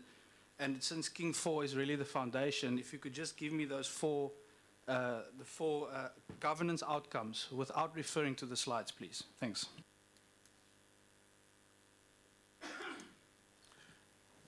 Thank you, Honorable Member. I refer this as corporate citizen, PSC as corporate citizen, because of is the one that regulates all the public sector in this country, and in all or every sphere of government, and the state organs and public enterprise. That's why then I termed it corporate citizens. Some of the important needles, outcomes of the King 4, we talk about ethics. We talk about high moral standards. We talk about leadership. I think is the 3 that I can give you. And I thank you. Okay, thanks. Yeah, that's not quite what you had on the slide here, but thanks for that. Just to note also the reference to the mandate of the PSC. It does not incorporate all spheres of government. It doesn't include the local level, and it also doesn't include the state-owned entities you referenced. Thank you, Chair. Can I respond? No. So don't respond. It's just a comment. Just a comment, Yeah. Thank you very much, and good afternoon, Tatekekana. Yeah, my name is Rosina Komani, the member of this portfolio committee and this panel. Thank you for your presentation so far. I would then ask you this question in relating to the presentation that you have given us. Which disclosures must be made by public servants to promote a culture of transparency and trust? Do you really believe that public servants disclose faithfully their business interests in your context and in terms of the presentation that you have given us? And then can you please support the above question with facts? Thank you very much. Kia leboga. Kada ke mekomane. Yes. Yeah. No. The disclosures that I'm talking about is about the interest that one can have within the commission, and the disclosure of their businesses, their properties, and etc. And the second question? Can I please rephrase my question? Because I'm not sure whether you have listened carefully and you have heard me. I'm saying which disclosures must be made by public servants to promote the culture of transparency and trust. And I further asked as to whether you believe that the public servants are making their disclosure truthfully and with honesty, based on their business interests. And I'm asking you to answer the set questions maybe with facts. Thank you very much. Yeah, the disclosures that I'm talking about is the disclosure of their interest, more commonly about their business interest, and the disclosure of their properties and assets. And question number 2, I just wanted to be honest with you, especially as you know that from 2014 to 2019, I served in this parliament. I can tell you that in most cases, we found that most of public servants, they are not disclosing truthfully. You will remember the issue of qualifications. When I was serving as a chairperson, as a member of communications, we found that the board chairperson of SABC misled the parliament in terms of qualifications. And also when we go further, we found that she even misled the portfolio committee by disclosing untruthful story about her involvement in businesses. So, but I can take many minutes in answering this one. I think I've answered you because I've got so many examples that I can give you. So the truth is that most of them, they are not honest. And that's why then this Public Service Commission needs people who are fit and proper and ready to make sure that they serve this country with all honesty. That's why then you can see that I spoke about the transparency, as you said, and the trust. I thank you. Ngibonga sihlalo. Mnumzane Kekana. Thobela. Umzwakhe kwaSibisi oyimember ye-panel. Honorable Komane has been asking you a question which is relating more to disclosures which should be made by public servants. But I wish also to take you further, as according to your understanding, there are some things that you have mentioned, and I hope you'll agree with us that there is a huge loss of public monies due to corruption, especially with public servants doing business with the states. Now, on your own opinion, how could public servants be stopped from doing business with the state, since there is legislation already preventing this practice, yet it is still going on? You will be a public service commissioner. How can you stop it? Thank you. That is visible. I used to say that sometimes when we do things, there must be first consequences management. And number 2, that is one of the important needles of governance, is lifestyle audit. And lastly, you deal with monitoring effectively. Then you'll stop everybody on that one. Consequences management, lifestyle audit, and monitoring. Then you're done. No one will steal. I thank you. Thank you, Honorable Chair. Afternoon, Mr. Kekana. My name is Voisile, the name is Malomane. I'm part of the panel of today. My question, it will be based on your presentation as you spoke about the issues of integrity and accountability. So my questions will be, integrity and accountability interrelated in inculcating institutionalization and promoting the culture of good governance and mitigating risk in an organization like the PSC? Thank you.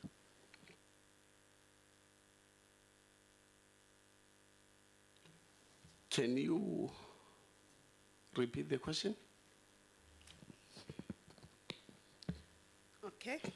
Are integrity and accountability interrelated in inculcating, institutionalizing, and promoting the culture of good governance and mitigating risk in an organization like the PSC, which is the Public Service Commission? That's my question. I don't know whether is it clear or not.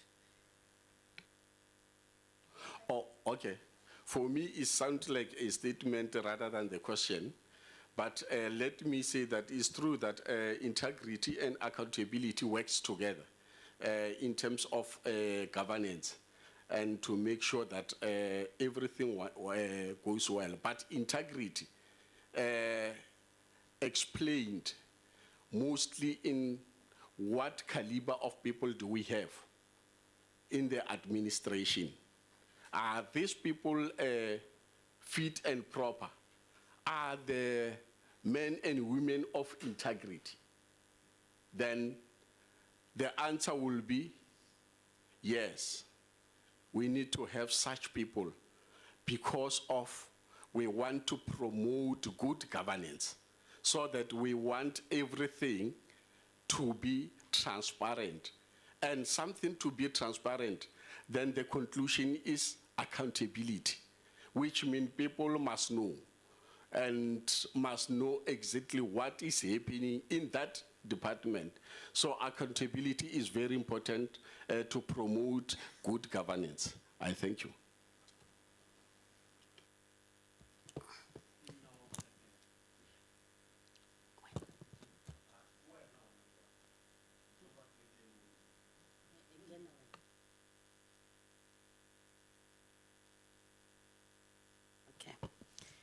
Thank you, Honorable Chair. Good afternoon, Mr. Kekana. I am Miriam Kibi, a member of the panel and also of the committee. Mr. Kekana, listening to you on your presentation and also the responses that you gave to the questions directed to you. Mine is the PSC functions are aimed at, among others, to promote the values and principles governing public administration and to give directions aimed ensuring that personnel procedures comply with the principles.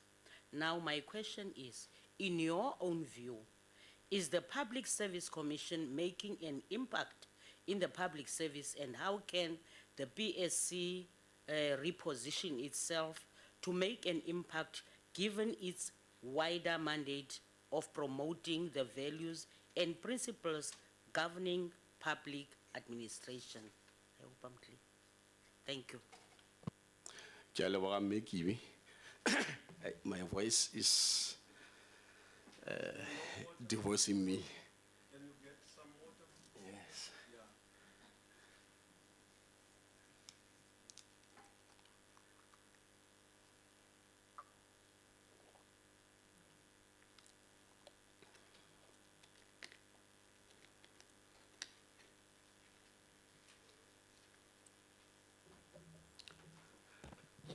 Yeah, no, thanks for the question, Maggie. The truth is, we are not doing well. And for us to do well, it needs only two niggles of good governance.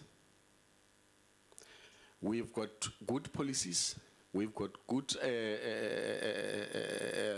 laws, but I think other people are not following what they're supposed to do. That is the first answer. And to rectify or correct everything that is happening, as it stated very well that the most important functions is to investigate and evaluate and monitor. You need to make sure that in all of them, you put monitoring first. Because you can have good policies, you can have good laws, you can have everything good, but without monitoring, you are going nowhere.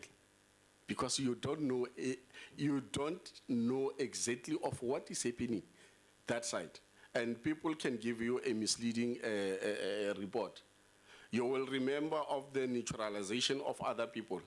The report was adopted and everything and everybody everywhere. But when we interrogate the adopted reports, we found that many reports are untruthful.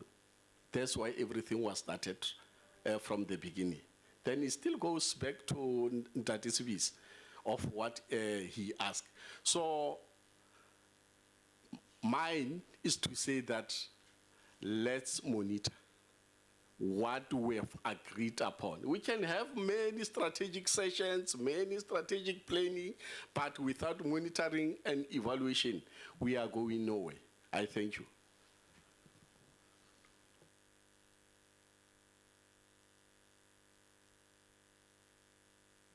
Thank you very much, Chair.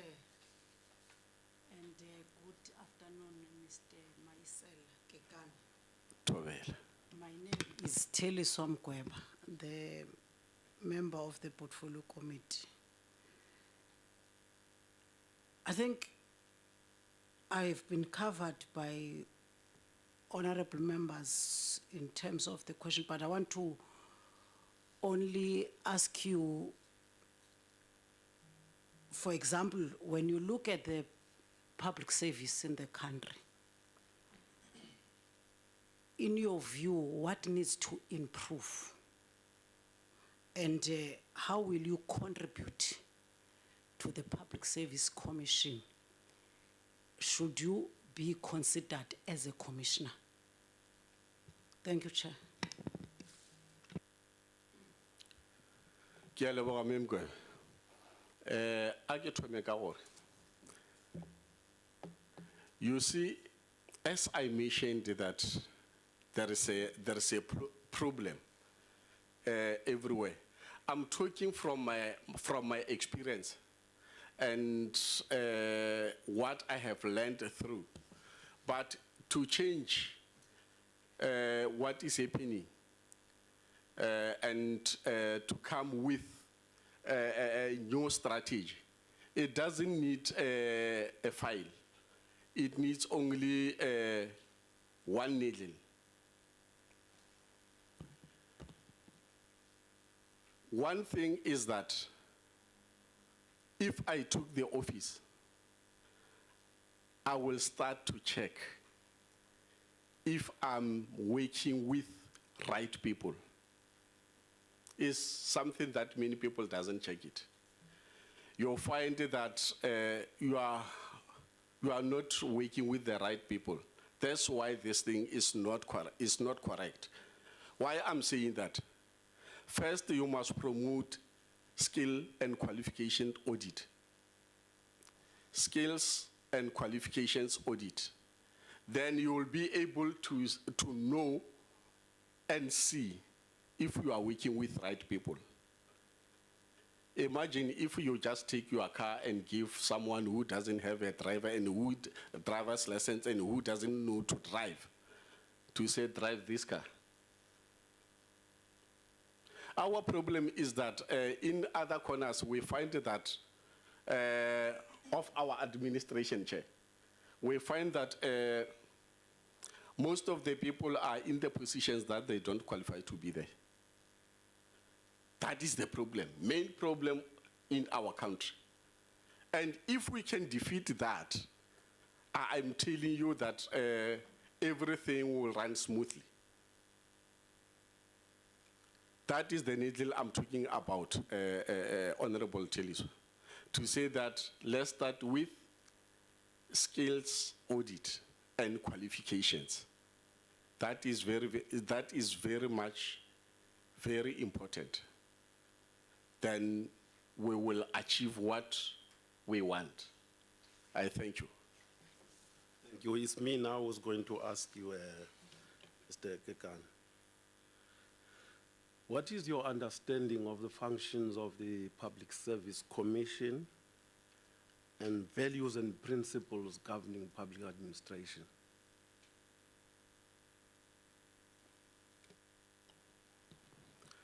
My understanding first is that the principles or the principles and the values wanted us to do the right thing. Like, for example, when you check the principles and the values, it needs the people with high moral standards. And transparency and trust is some of them, to be efficient, economical, and effective. My understanding is that if we can have those things, that I mentioned few of them, then we will be able to achieve what we wanted to achieve. And when you check the powers, the functions, it's clear you cannot you cannot live with a family if you don't know the problems of that family. That's why it says investigate. And in that investigations, you will find some grievances. Because if the employees are not happy, then they cannot do the right thing. And most of the grievances, you'll find that people are complaining about victimization at work. Sometimes you'll find that they are complaining about their notch salaries, many things. Then, if we deal with those things, then we'll be able to achieve a lot. And remember, the Commission again has right and powers, if not functions, and powers to inquire. If things are not going well, you can call for the establishment of inquiry commission, to inquire, to check what is the problem within. So my understanding is that once we implemented those principles and values and the functions, then we will achieve what we want. And what we want is good governance, which means good governance will make the country to grow economically. I thank you. Thank you, Mr. Gikane. We always want a follow-up. Okay. Thank you, Chair. Sorry, just briefly on this topic of values and principles and what's required in the Commission. One of the critical aspects is independence and impartiality. And what you mentioned in the introduction, Mr. Gikane, is a reference to they deployed me to the Magistrates Commission. I just want to check with you, who is they? And you mentioned that you were a Member of Parliament until 2019. Can you just inform us which political party that was for? And how can you assure us that you will bring the requisite independence and impartiality, given the fact that you played these very political roles? Thank you, Chair.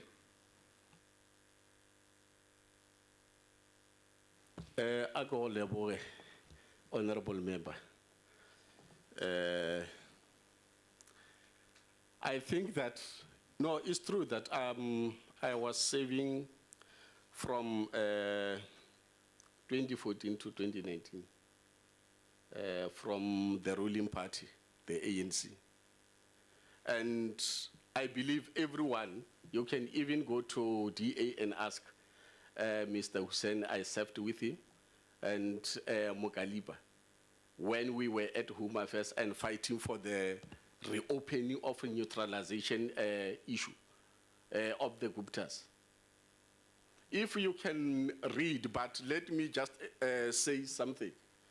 If you can, you can ask how we were collectively dealing with these issues.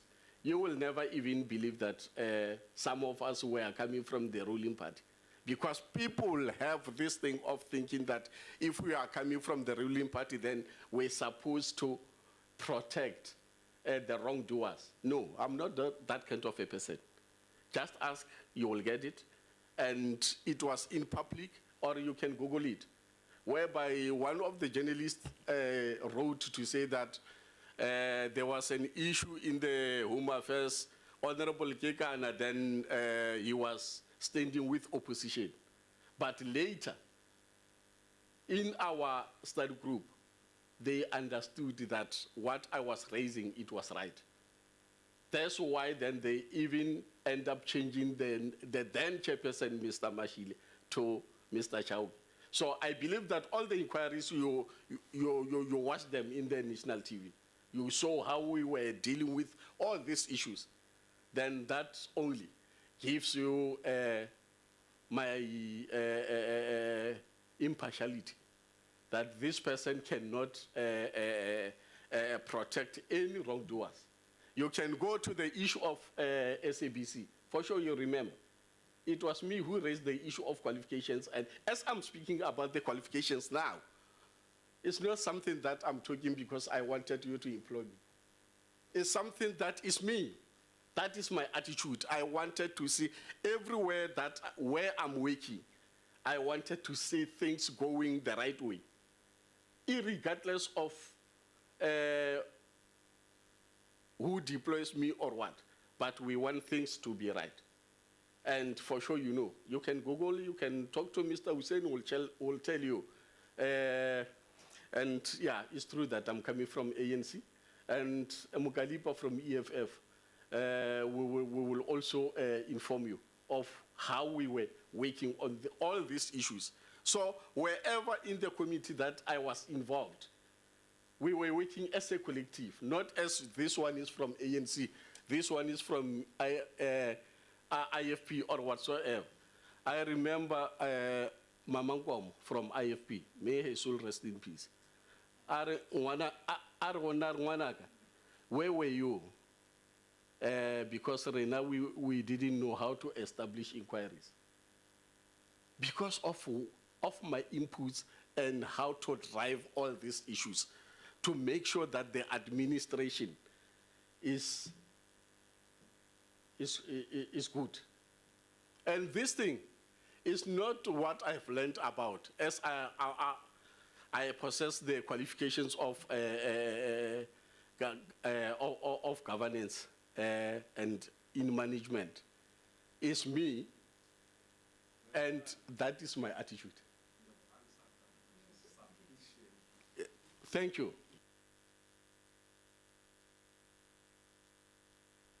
Can I correct something? When Honorable Skiba was sometimes asked, Scriber, yes, Scriber, my apology. He asked me about certain issues, then I said every sphere of government. It's written on chapter 10. It says every. I know that the PSC, it doesn't work on local level, but there is written, it says every sphere of government. That is the English that I found there. I consume it from there. So that that's why that I just wanted to correct it. I thank you. Thank you, Rekekai. Tobel,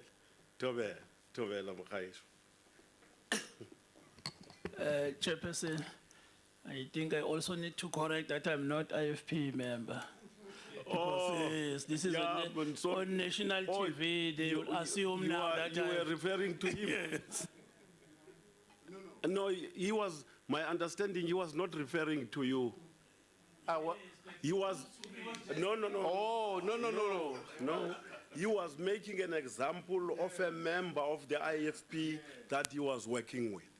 Yes. Yes. Oh, no, my problem is the lookings. No, my apology. You can look anyone, as long as you say what you want to say correctly. Yeah. Rekekai. Well. Now I want to ask you just a short question. Is there anything you want to put to this panel? Or comment you want to make? Yes. My comment is only to thank the panel and yourself, Chairperson, for inviting me to this very important session. I'm really grateful. And I believe that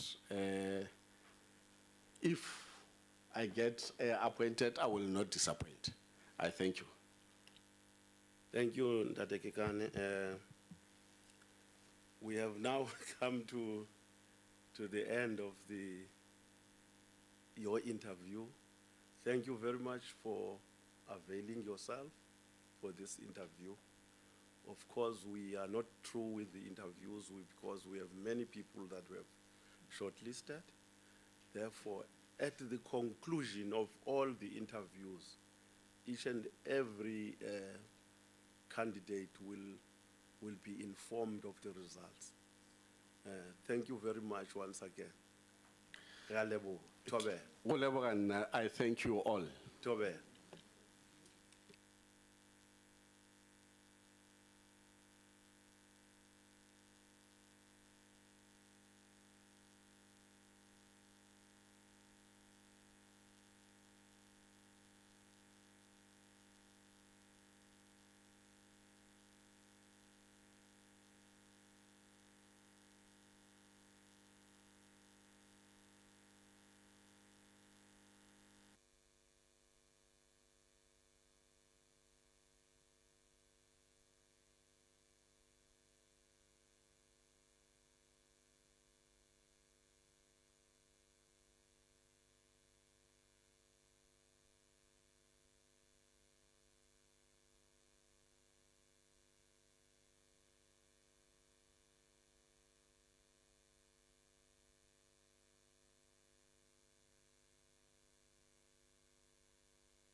my abilities, my capabilities, my mind to find solutions to the challenges of public sector enterprise in the country, because obviously public sector matters in terms of service delivery to the masses of our people. I've got 2 master's degrees, a master's in public policy with the University of Cape Town, as well as a master's in poverty and development from the University of Sussex in the United Kingdom. And I'm currently doing a PhD with the University of Cape Town, looking at how do we transform our state architecture so that we're able to overcome the obstacles that our country currently faces. So how do we build a democratic developmental state as enshrined by the Chapter 13 of the National Development Plan? In terms of, I'm a young bride, I believe. I'm trying to be as humble as possible. But I'm a young, inquisitive, innovative, young public sector executive and public sector leader. And I want to make sure that I make a lasting contribution towards my country and continent. I'm a patriot, and I'm also a Pan-Africanist. So I want to make sure that I use my life in a way that serves as a mirror of how young women and young black women in this country can contribute towards a lasting legacy for the country. That's basically Uzuki in short. I grew up in a small town called King Williamstown. I went to an all-girls school in King Williamstown, and you are probably wondering, why am I so bold? Why am I so courageous? Why am I not intimidated? And it's because I went to an all-girls school, and that all-girls school prepared me for the kind of woman that I currently am today. And that is why, at the age of 37, I've managed to become a public sector executive in my country, leading on issues of inclusion, transformation, and marginalization. That's Zuki Samkolomba, Zuki for short. Thank you, Zuki. Now, Zuki, we are going to give you now an opportunity to make a presentation to the panel. And we are going to time you. We are giving you strictly 10 minutes to make that presentation. Where is my timekeeper now? You are doing it there, okay. Make your presentation. After your presentation, honorable members will ask questions. Okay. Yeah. Thank you, Chairperson. Yeah, the floor is yours now. You can start. Okay. So I think the background to the issue of corporate governance in particular and the issue of risk is the fact that in our country, we've had a history of scandals between the public and the private sector. One of them including the scandal with McKinsey and KPMG and ESCO, as well as we know the scandals around state capture and the Zonal Commission. And the reason why I believe that governance and risk is important is to make sure that we actually are able to effectively and efficiently and economically manage the limited and scarce resources in our country. We minimize corruption, abuse, and fraud. And we make sure that we abide as citizens according to the rule of law. And as corporates and as state institutions, we abide according to the rule of law. So there are many indications of failure of corporate governance, as pointed above, as well as I've already elaborated. And these are often symptoms of a human condition and a human system that is unable to define governance objectives and plans for achieving them, as well as failures in our plans to implement and to measure our success. So that's why Deloitte, in its research that it conducted in 2008, it brought forth an argument that every business scandal or regulatory violation ultimately has its roots in the human condition and the weaknesses of the workplace.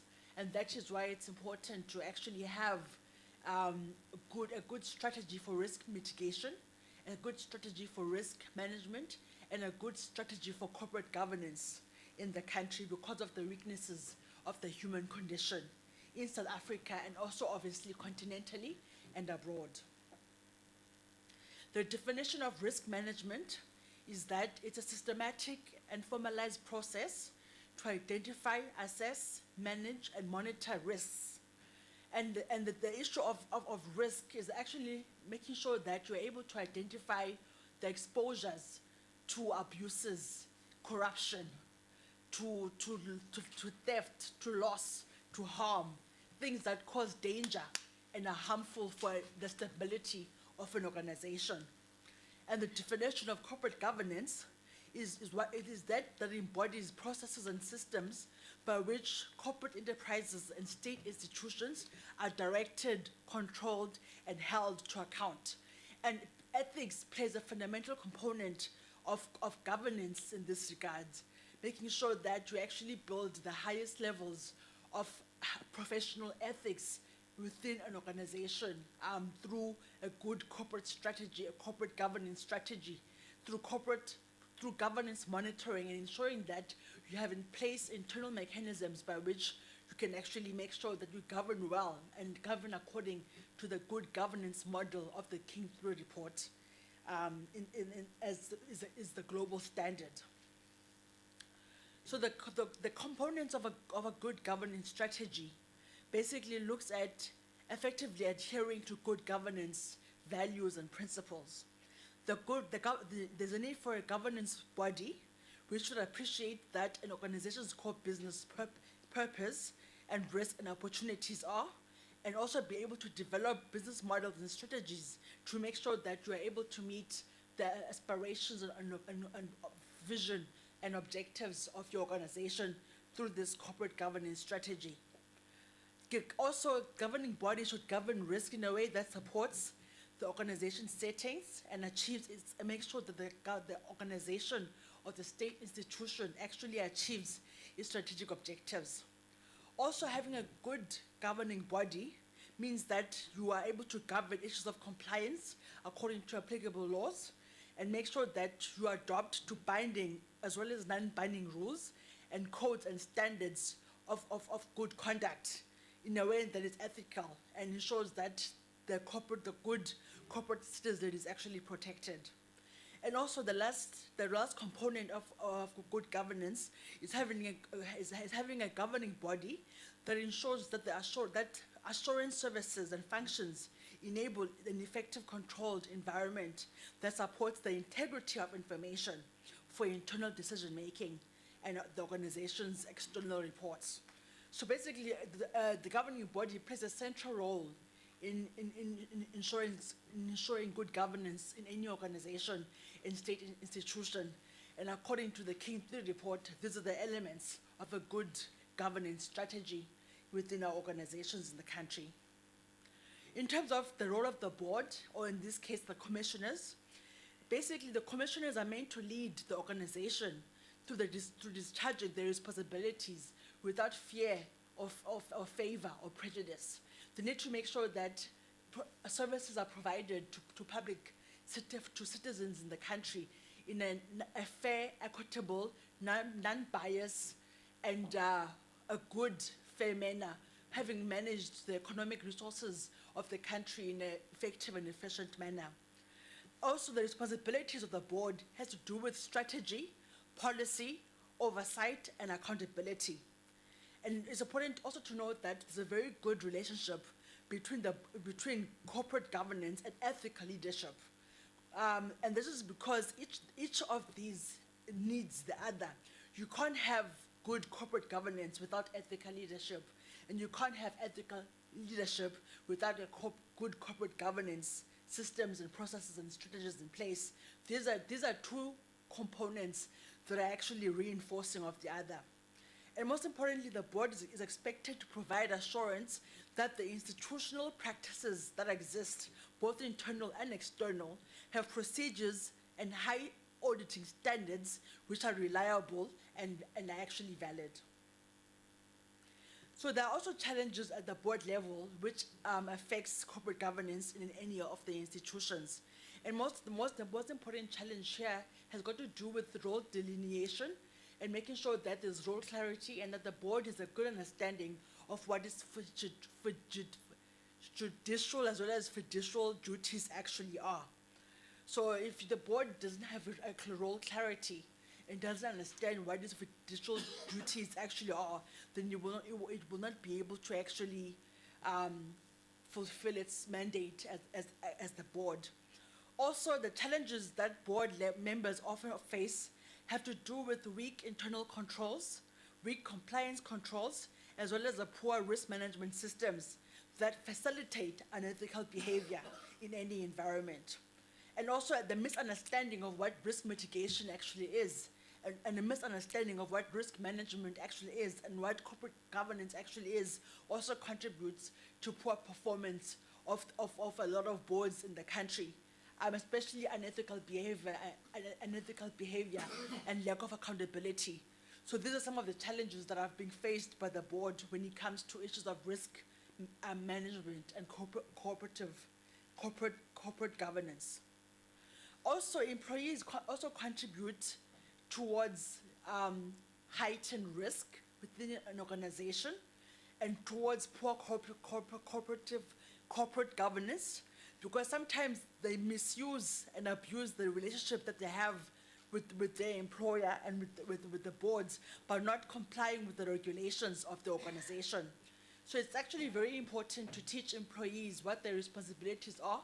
It's important to have a good code of conduct to make sure that at least there's a social contract that exists between the employer and the employee. Also, training and education and other forms of workshops are also important to make sure that employees have a good understanding of what their responsibilities are and that they actually conduct themselves in the highest levels of professional ethics as much as possible. And that basically is why we should promote good corporate governance and why we should promote good risk management within our state institutions in the public sector. I must not comment. Thank you, Zugi. Thank you, but. Oh, sorry, Dada. he looks young to me. That's why I called him Uputi. No, my apologies, Chairperson. I meant to say thank you, Dada. I know, I take no offense. Honorable Member of Parliament. Yes. Now, honorable members are going to ask you questions, and then I'm going to start this side. Yeah, we'll go around and they are going to introduce themselves as they put questions. After the honorable member has asked you a question, you must get in immediately to answer. I'm not going to say, come and, okay, can you answer that question?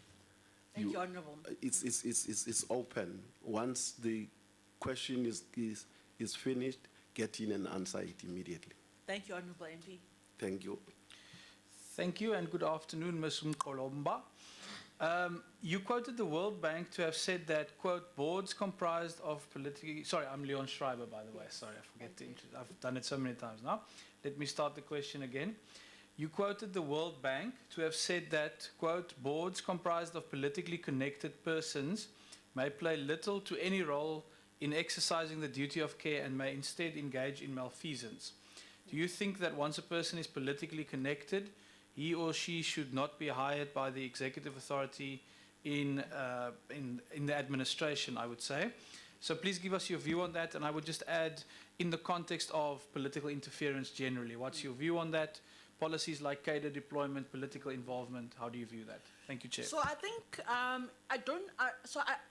actually don't see I think cadre deployment policies are a problem when those deploying their cadres do not consider issues of merit, competence, experience, skills in the deployment decision. So basically, when people are deployed only on the basis of their political connection, on the basis of nepotism and patronage and corruption, that's when the cadre deployment policy becomes a risk to the public service more holistically. There's nothing wrong with being affiliated. We all have a right to affiliate to whatever political parties we want to affiliate to and whoever we want to support. But once deployment is only done on the basis of political connection on the basis of patronage and nepotism, that's when it becomes a problem. The catered employment policy becomes a problem in our country. We need to make sure that that we build a meritocratic public service by appointing people who are deserving, who have the right prerequisite merits to be appointed in whatever positions they're being appointed to. And that's basically my position. And in terms of political interference, particularly between political heads and the administrative head, I believe in the proposal of the National Development Plan that says that we have to stabilize the political administrative interface by actually appointing an administrative head to which the Director General will report administrative matters, and then the policy matters can be reported to the head, to the political head. So a hybrid approach of appointing and also the hybrid approach of managing the public service is what I would promote. So I don't believe in political interference.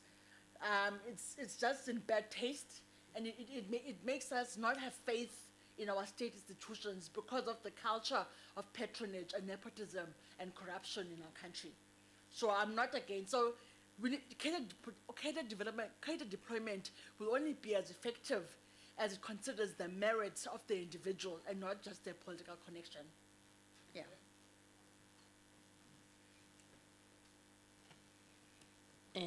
Thank you very much, and good afternoon, Ms. Kolomba. My name is Honorable Komani, Yes, the Member of Parliament and a member of this portfolio committee. Thank you very much for your presentation and availing yourself for the interview today.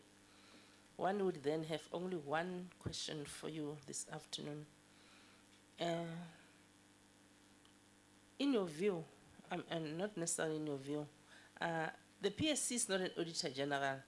However, do you believe that PSC plays a role in identifying and minimizing the malfeasance?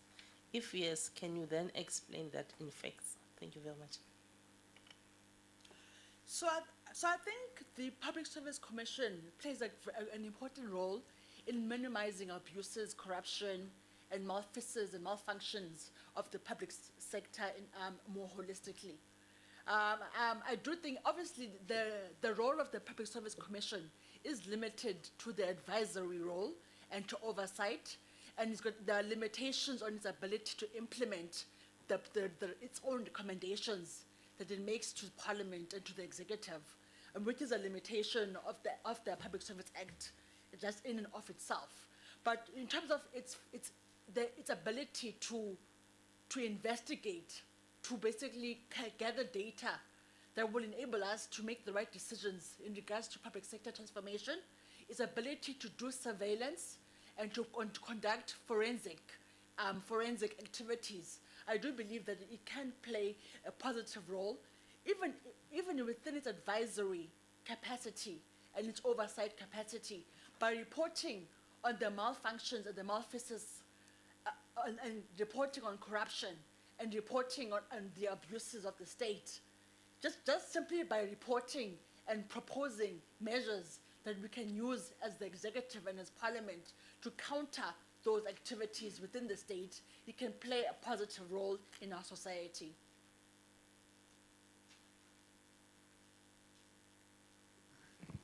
Thank you, Ms. Zogiswa. Ngingumzwakhe sibisi ilunga elihloniphekile laleli committee. What I have found in your presentation, both a written presentation and a verbal presentation, is that you are an anti-corruption person.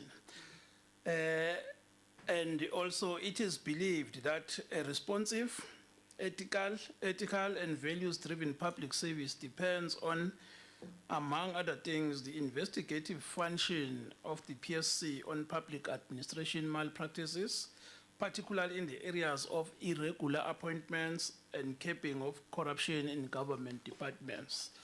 So now, how can the PSC strengthen its role of investigation of unethical conduct and play a meaningful role in assisting government to curb corruption in the public service? Thank you. So I think in terms of strengthening your investigative role as a Public Service Commission, you need to make sure that you've got the prerequisite skill sets within the organization itself to conduct investigations on malpractice within the public sector at large. These skill sets include things like surveillance techniques, include things like forensic techniques. It includes things like critical thinking capabilities. It could include things like communication, interviewing skills, data gathering methodology skills, and stuff like that. So the first thing that the Public Service Commission can do to strengthen its investigative function within the public sector is to make sure that it brings in place the right prerequisite skill sets within the organization, which is the Public Sector Commission, specifically in the public sector at large. So skills development and skills sourcing of these various skills I've already mentioned plays an important component in strengthening the Public Service Commission's investigative functions within its own organization. Secondly, I think that we need to have a code of conduct that is based on our multi-pillar principles, which are informed by the social contract between the employee and the employer. So this is something that we can actually introduce, not just in terms of the Public Sector Commission, but more we can introduce in the public sector more holistically. Also, our performance management systems need to make sure that they adhere to the values and the norms promoted by Section 195 of the Constitution, and then values promoted by the Baton-Billy principles. So these are just some examples I've just used to make sure that the Public Service Commission strengthens its investigative functions, particularly when it comes to investigating employee grievances and malpractice and corruption and abuses of the state within the public sector as a whole.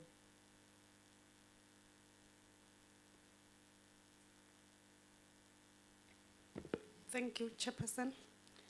Afternoon, Zuki. Afternoon, ma'am. Afternoon, Honorable. My question, it's fine, it's okay. My question, it will be a general question. In March 2019, the Public Service Commission tabled a report in Parliament. The Public Service Commission has observed an increasing number of employees being appointed on contract for extended periods, mostly additional to the establishment in the various government departments. So, in your own view, do you think that government should appoint senior personnel on contract basis? What is the rationale for appointing personnel on contract in senior management position? And the second one will be, what are the benefits and risks of appointing personnel on a contract basis, more especially in senior management position? Thank you. So I think in terms of the stability of the public service, it doesn't make sense to appoint senior members of senior SMS members on the basis of contracts, because this often also contributes towards the high staff turnover, especially of director generals within the public sector as a whole. You need to have a strategy that will incentivize the retention of prerequisite skills in the public sector, and also a strategy that will incentivize good succession planning within the public sector more holistically. So there are benefits.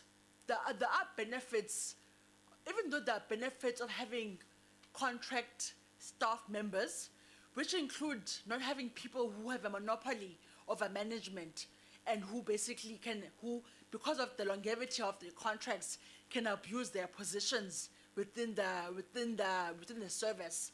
Another benefit of having contracts is that you don't have to rely on hiring and firing of people who don't have the right competencies and people who are not performing, because you can use the period of the contract to assess their ability to perform and their ability to deliver on their mandates as senior members of the public sector. But there are also risks. The fact that someone is on contract means that you might end up losing institutional memory, especially if the contracts are not renewed. And there's also the risk of having a high staff turnover, which will contribute towards the instability of the department and public sector more holistically. So those are the benefits and the risks of actually appointing people, members, skilled talent. Skilled talent wants to be incentivized. And that's why when you're working as someone with a permanent contract, you are more incentivized, and you have a plan to make sure you stay long enough to leave behind a positive legacy within the institution. If you have a contract, then there's the risk of actually having institutional losses in terms of institutional memory, and this can create high staff turnover and create instability in the public sector. So that's why if it's a contract, at least it should be a 2-term contract for a period of over 5 to 10 years. This gives you enough space and time to actually create a long-lasting legacy in the institution for which you are working. But my preference would be a permanent role because of the incentive that it gives to people who want to make an everlasting contribution in the public sector. That's my preference.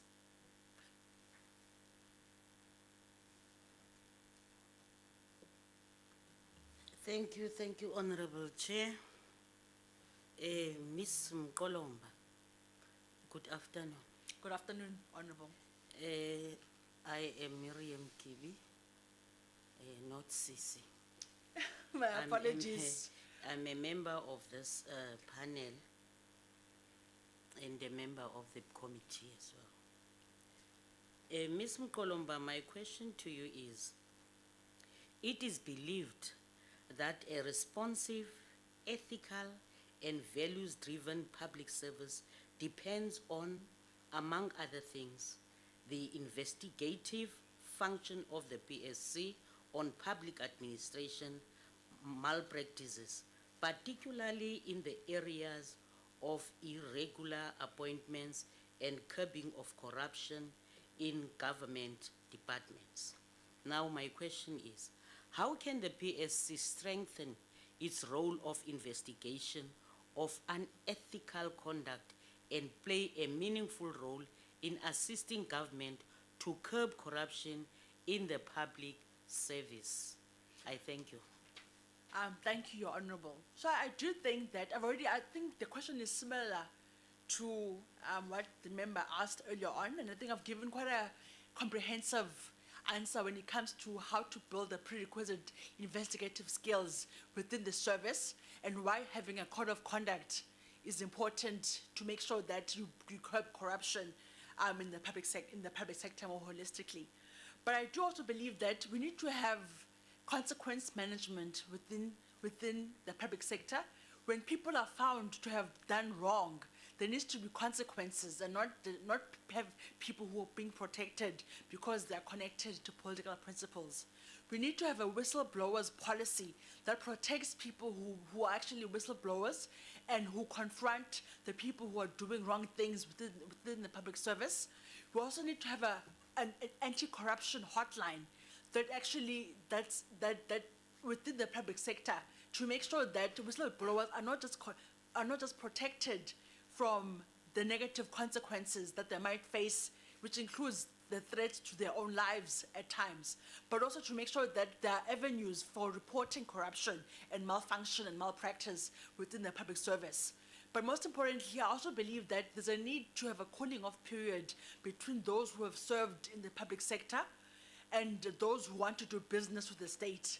So these are some examples of how you can use the investigative, how you can strengthen the investigative functions of the Public Service Commission to make sure that you deal with unethical behavior, and that especially when it comes to the irregular appointments within the public service, as well as how you can go about addressing and curbing corruption in the public sector service.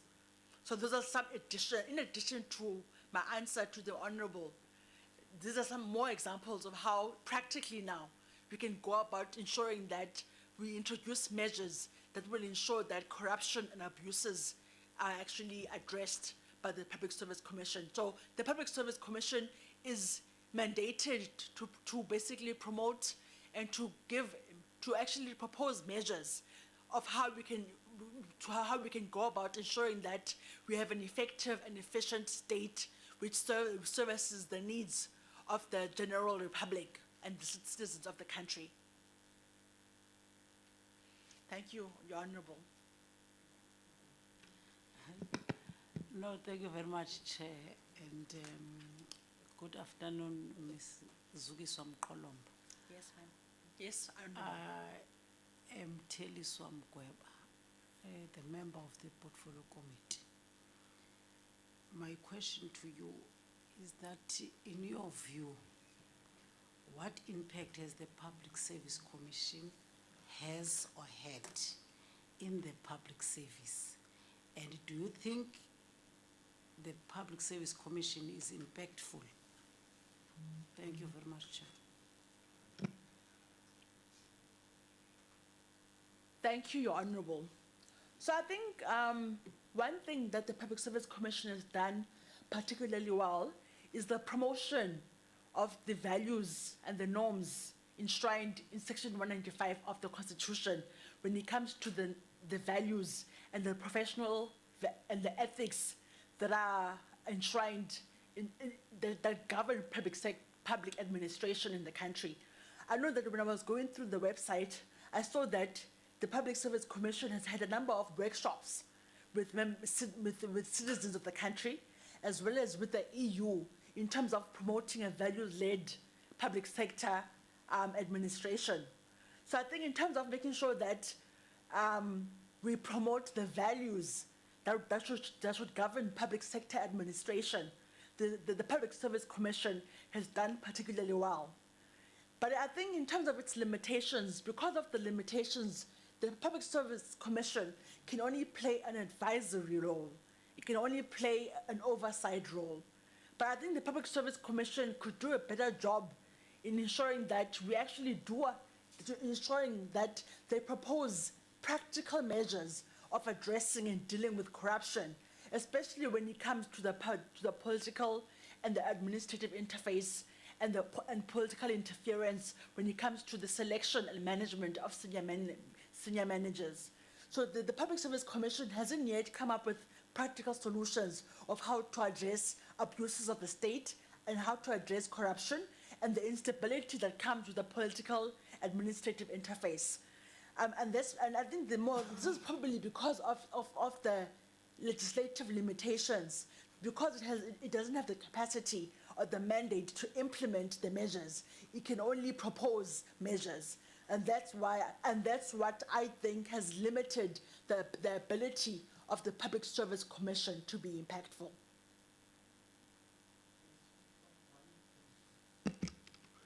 Thank you.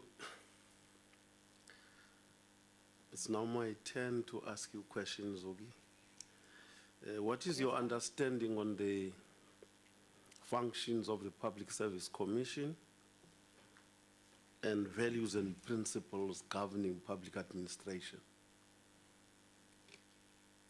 So in terms of the values that govern public administration,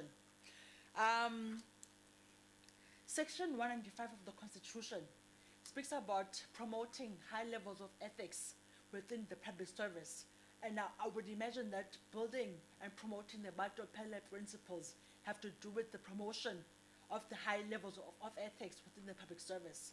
Secondly, a second value has to do with making sure that we effectively and efficiently and economically manage our resources because they are limited in nature. Thirdly, another value has to do with making sure that we dispense services to the citizens in a manner which is ethical, which is fair, which is equitable, non-partisan, non-biased, and observes the highest levels of integrity when it comes to the citizens of this country. Another important value is to make sure that there's broad representation of the public sector administration, and that the imbalances of the past are actually addressed Participation is also an important value of the public service administration, and making sure that our citizens participate in the policy-making structures within our society. Also, accountability to the public administration is important, and is an important value.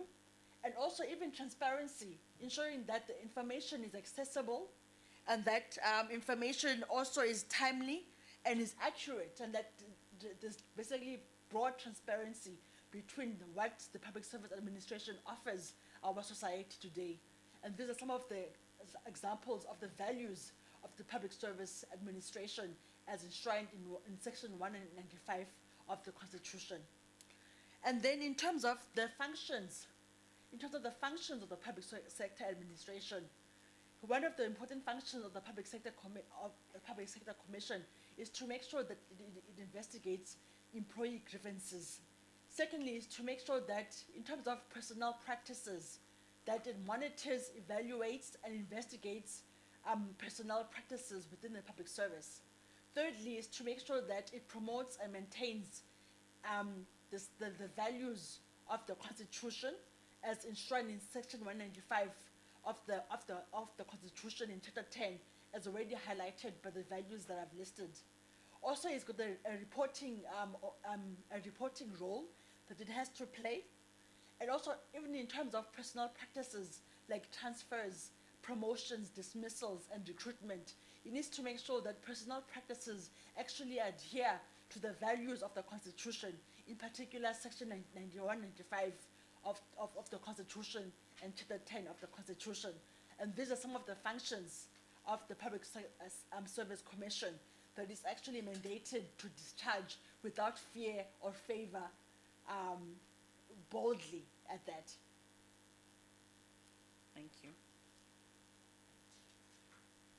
Thank you, Ms. Mkombomba.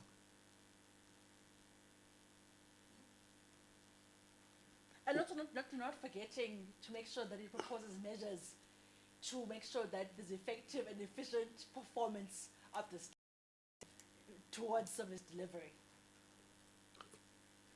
All right. Yeah. Ms. Mkolomba, is there any comment you want to make to the panel? I just wanted to thank the panel for the opportunity that is given me today to be a part of these deliberations. I'm literally, this is my third time coming to these interviews, as you would already know, and I'm trusting for favorable, this time round, for favorable outcomes and for favorable results. But I'm honored. I feel just being in the top 16 is elevating enough. So I'm proud that I was part of this process. I feel that the process was fair and transparent, and I look forward to the outcomes of this particular process. And just one more question. I wanted to understand, I'm not sure if it's an appropriate question, and honorable members will advise me otherwise, but I wanted to know, so I noticed on the website that there were 4 vacancies. So are you planning on appointing more than one commissioner out of this process? Looking at appointing multiple commissioners? That's the only question that I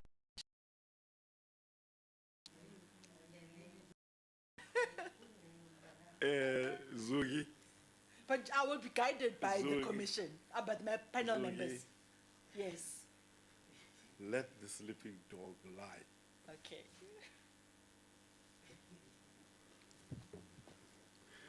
Thank you very much, Zugi. As I've said,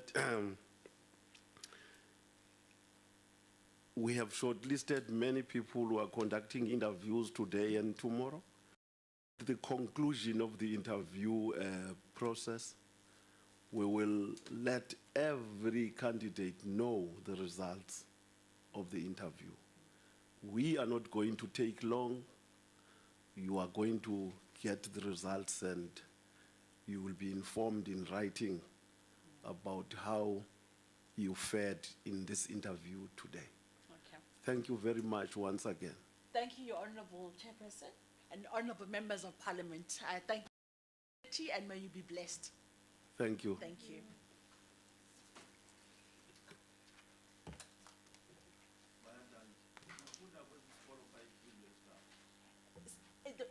It was then called Kafarian High School. Yes, yes. Now it's called Kingsridge High School. Yes. Yeah. Okay. Lovely. Singabang.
So the tone is actually set at top. The human element is considered the biggest risk, mainly because it can easily circumvent controls and use its intellectual capacity. If people can be compliant and highly ethical, the objective of risk management is partially achieved. Now, once the risk has been identified and all the processes are in place, it's always important to revisit having what is referred to as a continual monitoring of risk in the organization. And in that regard, there's a need, and actually should be standard, that you have an annual risk survey to detect any emerging risk. And also to test the organizational agility, whether the organization is responding to any emerging risk. Taking into consideration as you prepare your strategic plans and business plan, one needs to also take into consideration the economic climate and the political climate. Also assess, in the case of the commission, how risks and the offerings are actually being affected, especially in the case of investigation, whether the investigations that are being conducted are they risk-based, or have you assessed the probabilities of some of these investigations not having a particular impact. So that's one of the issues that obviously needs to be assessed. Again, as an entity, once you have a high attrition rate, it creates risk because you're not an employer of choice. So the question is, do you have a succession plan in place to make sure that you manage that particular risk so that there's continuity in the organization? Change management plays an important role in terms of the agility of any organization and also the culture in the organization. So the next slide is basically demonstrating headline news. So the headline news, if one looks at the annual report of the Public Service Commission, in the note number 24.1, there's a note around irregular expenditure. Now, the question is, did the organization, and I'm using Public Service Commission as an example, have a foresight as to this risk will ever happen? Okay, so if you don't have a foresight of what may happen in the future, that is a risk in itself, and you need to have that kind of foresight. So I'm flagging this particular headline news to say that these are the risks, and they have a reputation, not only on the commission, because these are directly to the commission, but on the entire public service administration. The second one is about financial misconduct. The Treasury regulations says that you have to pay suppliers within 30 days, okay? Now, if people are not being paid, or service providers are not being paid within the 30 days, what does it mean? It means that the service provider that has provided services has been disadvantaged, okay? And then you have the constitutional values that are basically saying that every institution or person must be treated equally and not be discriminated against. That's one of the principles. So this is one of the reputational damages. And then you have the IT services of the Public Service Commission, where there has been an issue around the expenditure, where it is stripped according to the report. So I'm just flagging some of these issues. The last but one is around nepotism in the organization. Okay? Nepotism, the PSC, we all know the stories around nepotism and also in other parts of the, across the governance sphere. That nepotism has a reputational damage not only to the department, but also to government as a whole. Then you have a letter that was written to the speaker about some issues around sexual harassment. Again, whether the information is true or not, that is a reputational risk because it's already out there in the public space and people are aware. And then people start asking questions, what is actually going on with this particular organization? Now, the last example is around the individuals that are conducting business, that are employed in the public service and are conducting business. Now, the numbers have gone up. When I did my calculations, it shows that between 2017 and 2018, you have a spike of 17%. And then the following years, from 2018 to 2019, is going up by 57%. So if you look at 2017 up to 2020, you have at least more than 100% of an increase, which demonstrates that the system of detecting people that are working in in government and doing business in government, the double dipping system that I call it, is not being detected, right? And the Z83 form normally says that if you apply for a job, there's a section that says that if you have any business with the public, with government, will you declare it, yes or no? If the answer is yes, then the next question will be, when you join the government, will you relinquish that? So it's already a statutory requirement in the form. Now, it means that whoever is conducting business has not actually picked up that. So it becomes a control issue. Okay.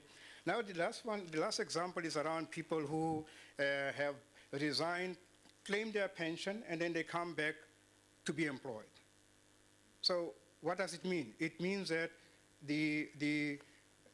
when people resign and they don't get detected that person A has resigned and they come back into government and work again, that does not only disadvantage those that want to enter the public service. Okay, it also means that somebody is given opportunity more than twice. And then your time is up. We gave you 10 minutes, and the time is really up now. Thank you very much. As I said, honorable members are going to now ask you questions. And we are going to start this side. And they are going to introduce themselves as they ask questions. Thank you very much, Chairperson. Good afternoon, Mr. Dlamini. My name is Leon Schreiber. I've got a question for you here from the prepared list of questions, and then I also want to throw in another one instead of following up later.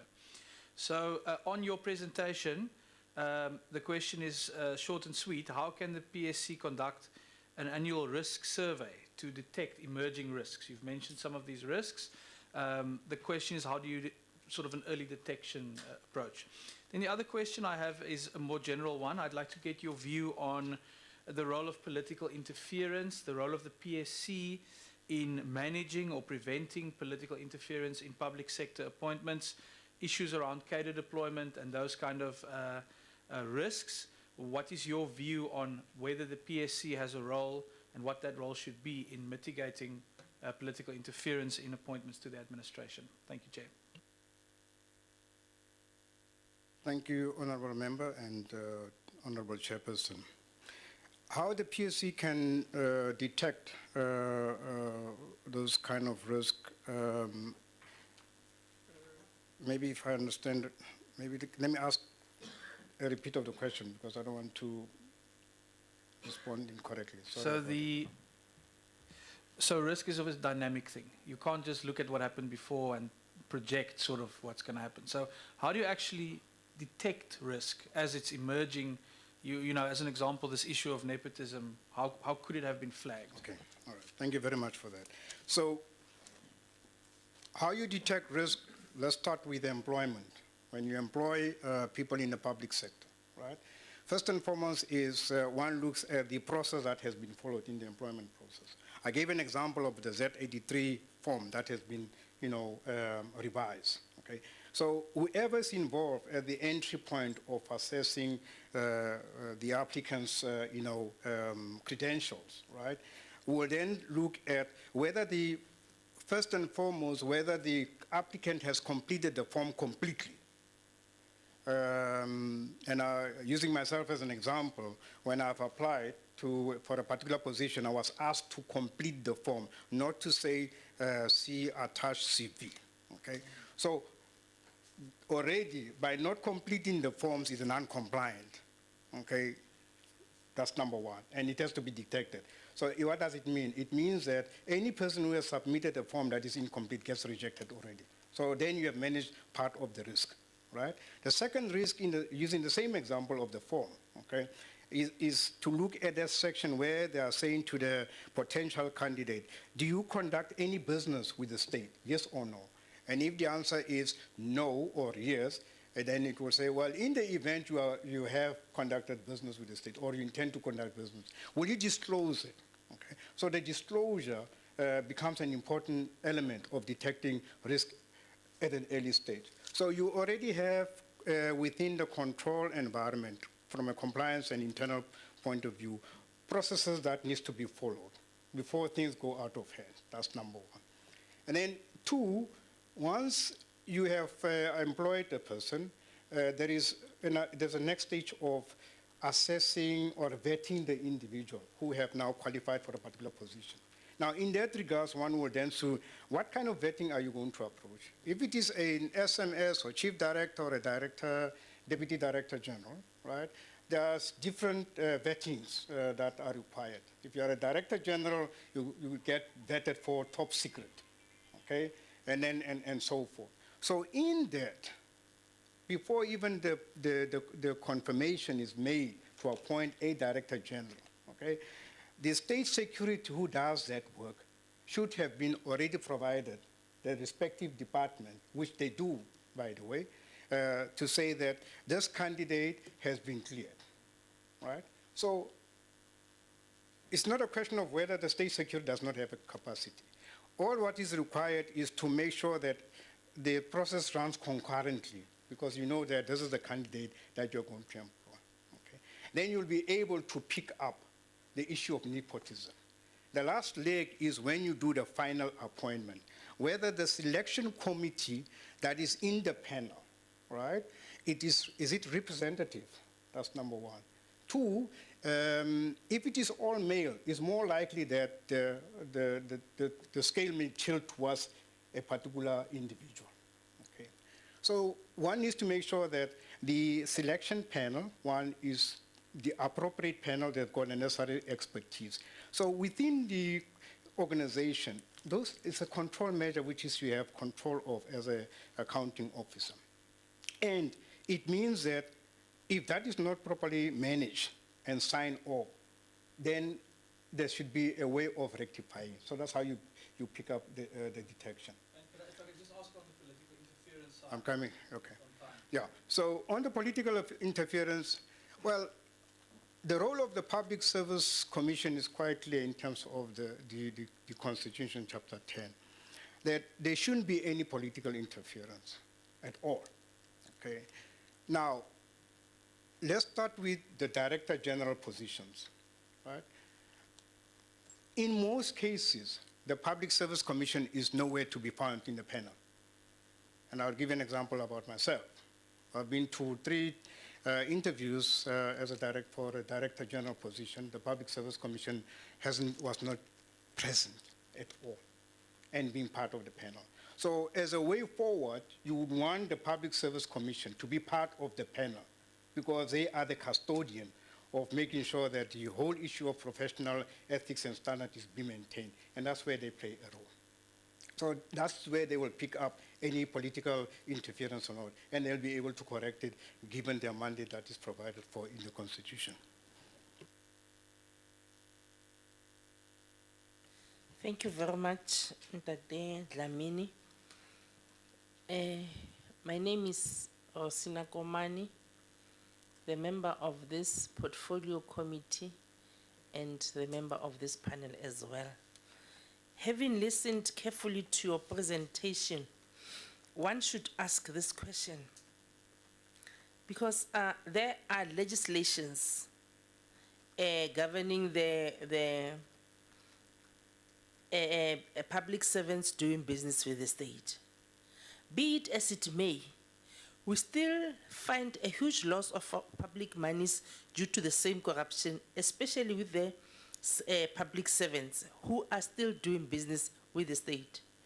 In your own opinion, how could the public servants be stopped from doing business with the state, since there's already legislation preventing them to do the same? Or is it in your own view, if you may maybe take us through as to whether the challenge or the problem lies with the legislation itself, or what is wrong with the system? Maybe if you can take us through, given on the presentation that you have given us. Thank you very much. So when one looks at the trend of officials what I call double dipping in the system. It goes back to your procurement irregularities, okay? Because in the procurement irregularities, you've got the different committees, which is your bid adjudication committee, which will obviously oversee the tenders. In that regards, one will be able to know in terms of the bids that have been submitted. Now, so you look at the bid, you look at all the people that have submitted the bid, you then look at the identity in terms of the identity numbers of the people that have bid. That's number one. And then try to link the identity documents with the data provided for by the Department of Home Affairs, but that requires a partnership between the Public Service Commission and Home Affairs and the SARS, so that you are able to detect this procurement irregularities. Without integrating that kind of data, there'll be a proliferation of people still, coming into the system, working for government, and at the same time, doing business with government. So from the PERSAL system, the CIPC's presentation also alluded to the fact that the Public Service Commission can have access to its database to be able to detect whether there are people who are employed with government and doing business. So that's one point of departure where the public service has got an opportunity. The second opportunity is the real-time data that is being kept by National Treasury on your supplier database. So the real-time data, the Public Service Commission needs to be able to access that data. And in that way, you then have a profile of officials and a profile of the real-time data in terms of the supply database. And in that way, one will be able to detect people having, working for government and at the same time doing business. So that's your detection mechanism. Using data, integrated data between the various state institutions. And in that way, one is able to deal with the prevailing problem. But without integrating the data from the different institutions, the problem will exacerbate. So my proposal, or if in this kind of situation, that's what I will insist. And in fact, as a commissioner, the former commissioner, this is one of the proposals we put to the cabinet to say that the data of the different institutions in this regard must be integrated. And in that way, you'll be able to detect potential corruption.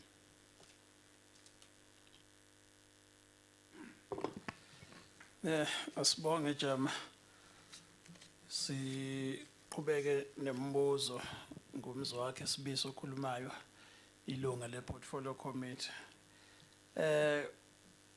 Based on your own research on the Public Service Commission, as you were preparing for this interview, I would like to ask you two questions. First will be, if given the post, what will be your vision in transforming the Public Service Commission without compromising its independence and impartiality?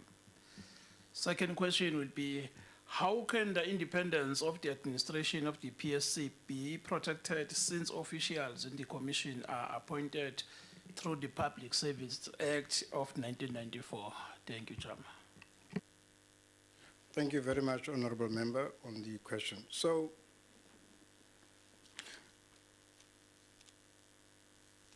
the first thing that I will do as a commissioner will be looking at the investigation reports that have been completed by and look at what are the glaring gaps in terms of impact. Because for the number of cases that have been investigated on employment relations, it basically then points out to the employment practices within government. That will be the root cause. And the PSC has a mandate to also make recommendation on employment practices within the entire government. So as a commissioner, I will use the cases that have been already conducted as a baseline to then make sure that in as far as the employment practices, what are causing all these grievances? Part of the grievances are caused by simply promotions, people not being promoted or unfair promotions, okay? Now, what does it mean? It means that promotions need to be done in such a way that it's competency and technically based. The current system does not do that. That's number one. The second intervention on the same matter will be the Public Service Commission has a mandate to make sure that all SMSs are undergoing what is referred to as the pre-SMS training program. So anyone who gets appointed at the level of an SMS must go through the, what is referred to the Nyakula program. Okay? That should be standard. And the reason why I'm saying that should be standard, because in most cases, even when one goes to an interview, I have to produce a Nyakula certificate because I've done it. But it is not universal. In some instances, I have never been asked to produce the Nyakula certificate. So as a public service commissioner, I will make sure that everyone goes through that Prasula process. And that is the basis of now trying to professionalize the Public Service Commission and the Public Service Administration. That will be the basis of doing that. Now, the second question is around the independence, all right? The Act is quite clear about the independence of the Public Service Commission. And when one looks at all the work that the Public Service Commission has done, it has not been interfered with in terms of its independence, okay? One of the issues that I have raised whereby the Public Service Commission seems not to be playing a role is where I indicated its participation in interviews, because that's where some of the problems happen. So if the Public Service Commission has to investigate but does not play a role in the appointment of people, then it becomes an issue. Okay. So in my sense, the independence of the Public Service Commission cannot be tampered with because the Constitution clearly outlines it.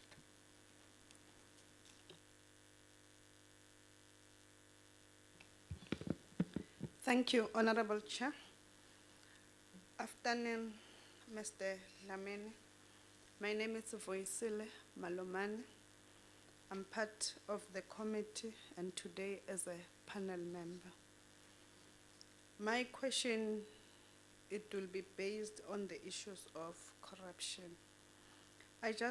As maladministration and corruptions are cancers so ingrained in public service, has become the new normal, and it is impacting negatively on the development of this country.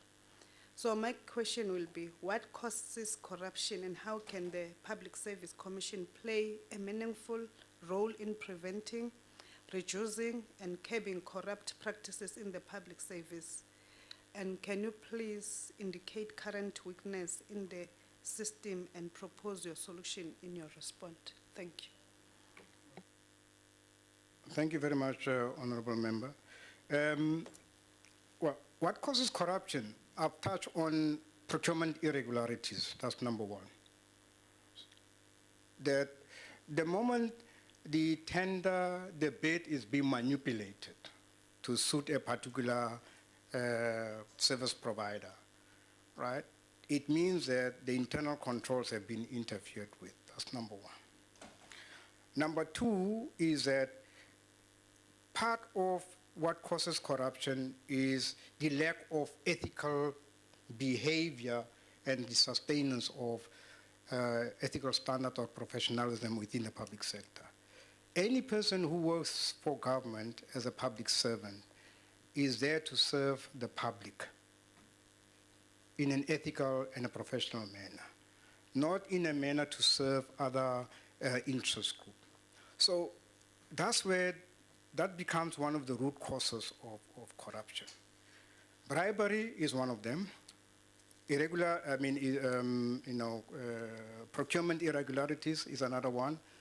The third one is also on salaries, where you call salary irregularities, okay?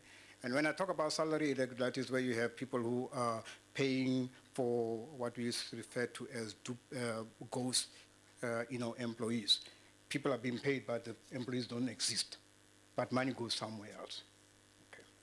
Now, what is it that PSC can do in terms of dealing with corruption?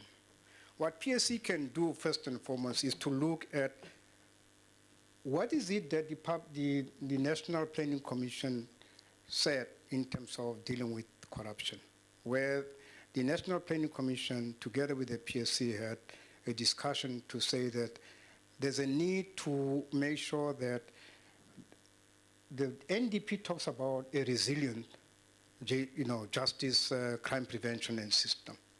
And that's where the role of the public service come in.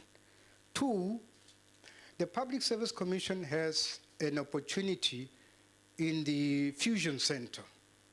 We all know about the Fusion Center, where all the different institutions are coming together to look at the PPE, tenders and look at where the money has gone to. Okay. So the Public Service Commission has got an opportunity to play a role in terms of collecting data from that particular platform and see how it can be utilized to its advantages. Okay. Three, the Public Service Commission also has an opportunity to interact with the Public Protector of South Africa. And in that regard, there are also maladministrative cases that have been dealt with by the Public Protector, where in the MOU or MOA with those particular institutions, the Public Service Commission can be able to learn from it.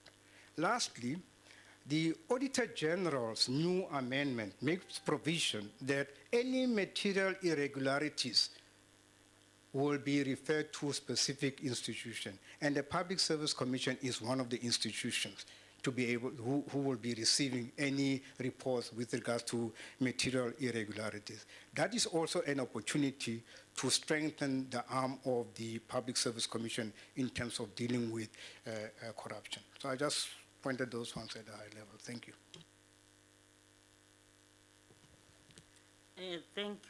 Thank you, Honorable Chair. Mr. Dlamini, good afternoon, sir. Honorable Member. I am Miriam Kibi, a member of the panel, and fortunately for you, I don't have a question for you. Thank you.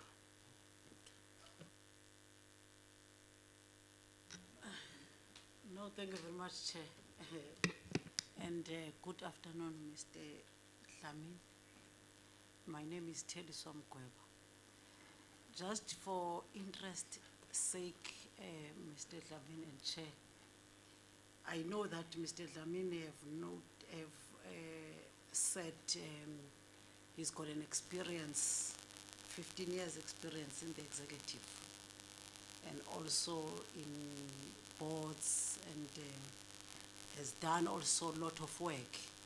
So my question to him is that how have you then contributed to the public service in the positions that you have held, and your experience, and both in boards and in the public sector, and your contribution to all those activities that you have spoken about in your introduction. Thank you very much. Okay.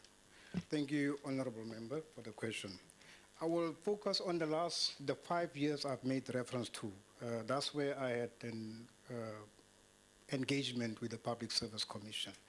And those engagements were not only on the chapters that I've made reference to, around chapter 12 and chapter 14 of the NDP.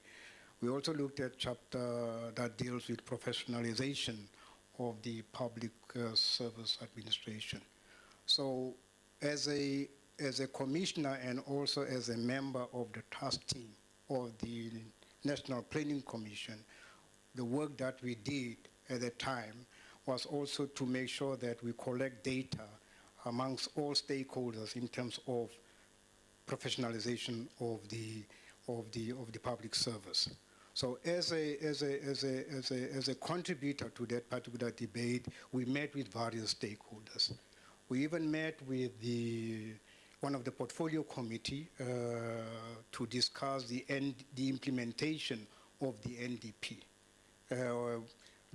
looking at the various chapters. But specifically to the Public Service Commission, we have had numerous discussions. The evidence is there that demonstrate how the Public Service Commission at the time, when I was still a commissioner, agreed on how the rollout of professionalization of the public service will be dealt with, because it's embedded in the NDP. Okay, so I indirectly or directly participated in those deliberations with some of the current commissioners, including the chairperson of the commission.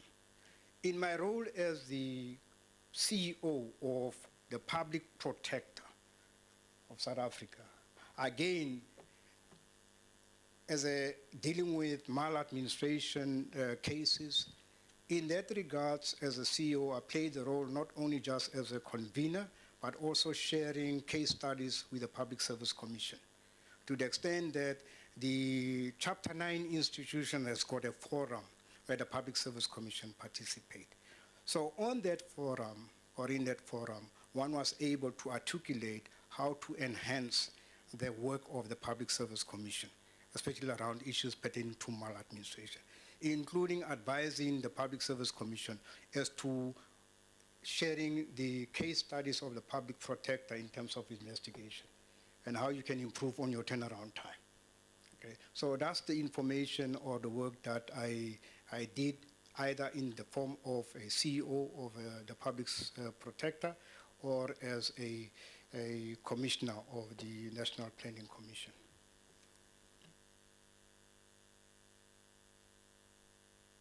Thank you, Mr. Lamini.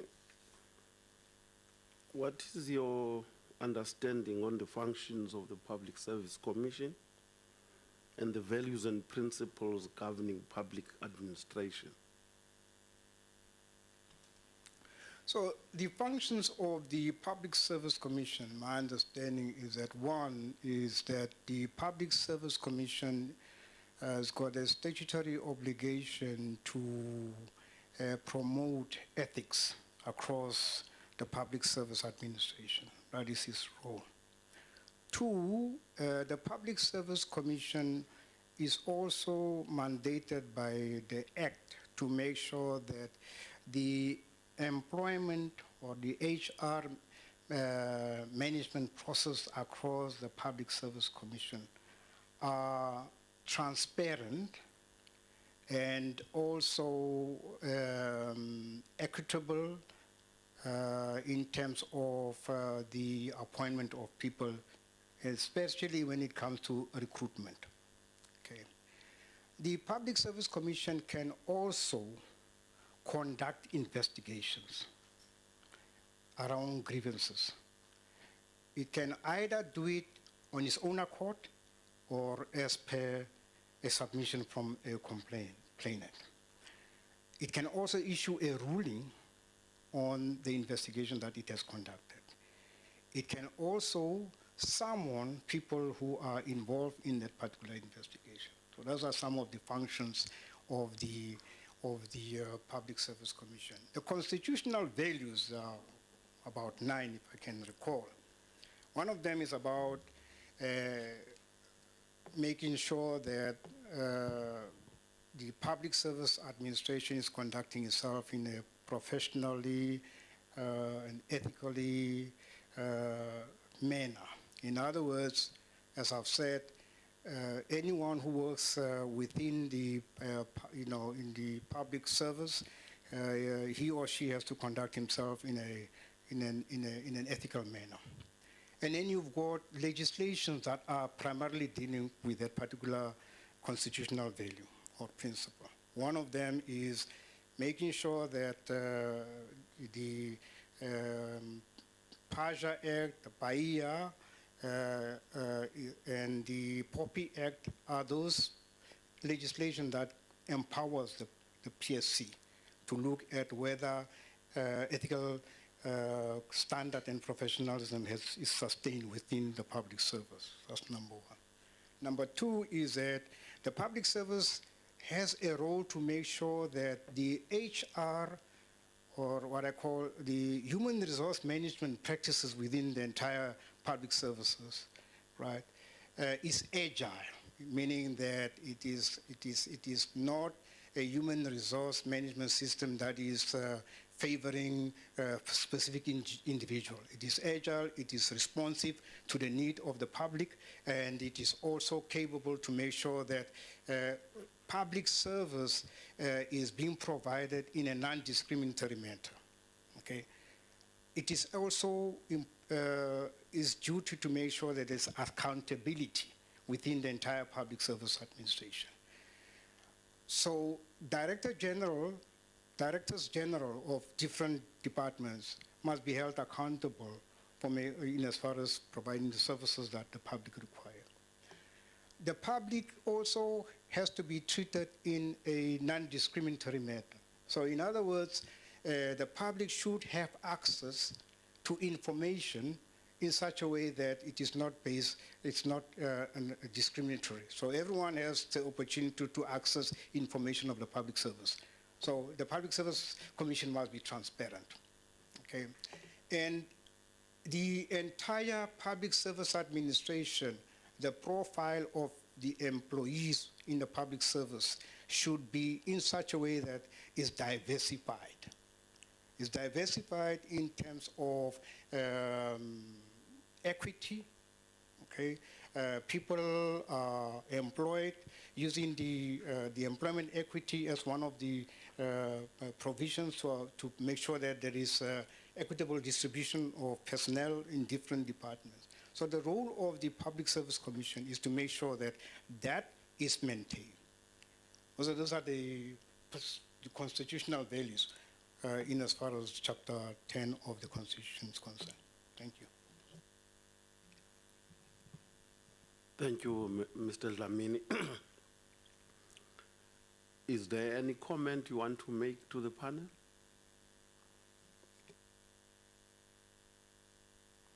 Yes, Chairperson, the comment, we had a debate as to how the process unfold in this kind of scenario with some of my colleagues. And the question was, and I'm asking it from an experience because I've been interviewed by a committee, and then the question I asked whether, I know I may be disadvantaging myself, but I think it's better to be honest. The outcome of this committee is the outcome of the committee and the selection of the potential commissioners based on a voting system or on a rating system?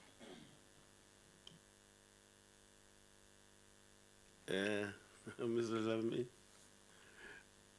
I'm not going to give you an answer to this question because we have not concluded the interviews. We are still continuing with the interviews tomorrow.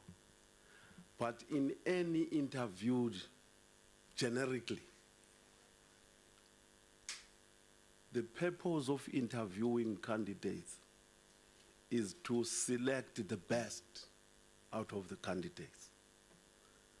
And we can't tell you who is the best now because we have not concluded.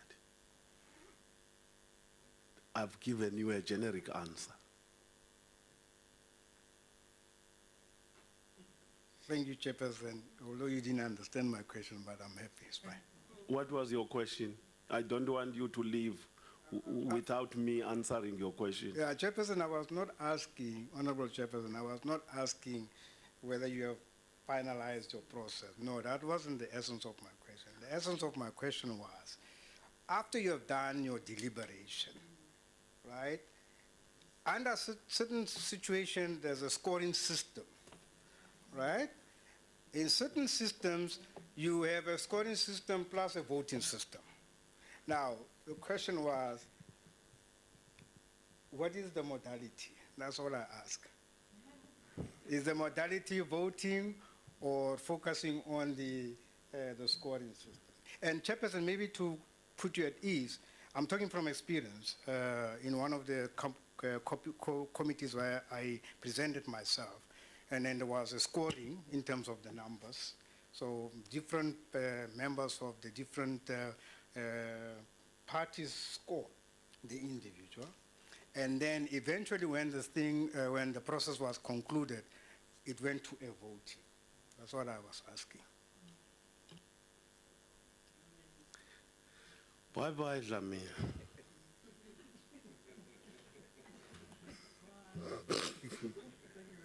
Bye-bye, Ndati.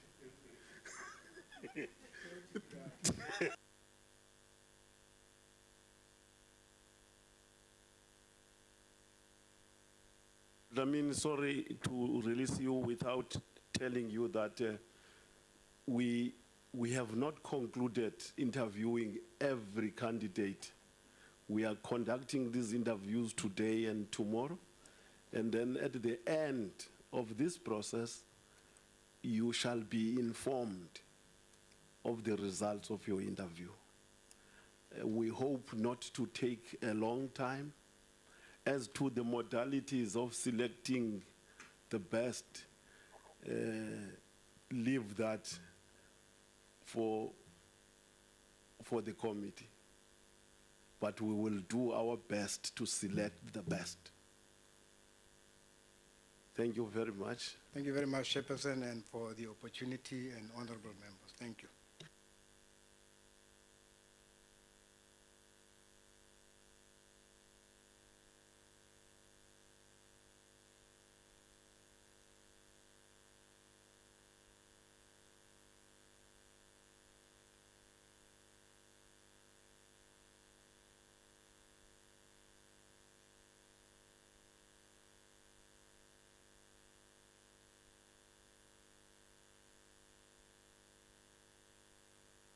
Members, can I give you 5 minutes pressure bay? You need it.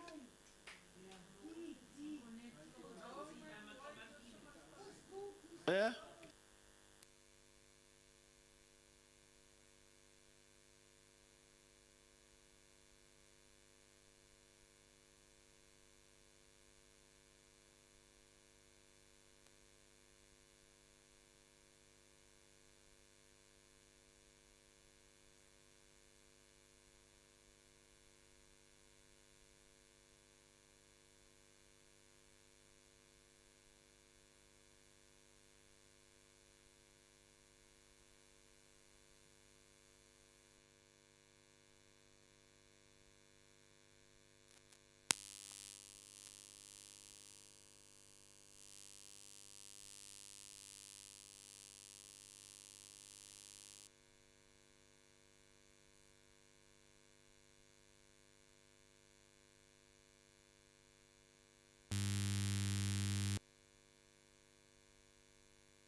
One, two. One, two.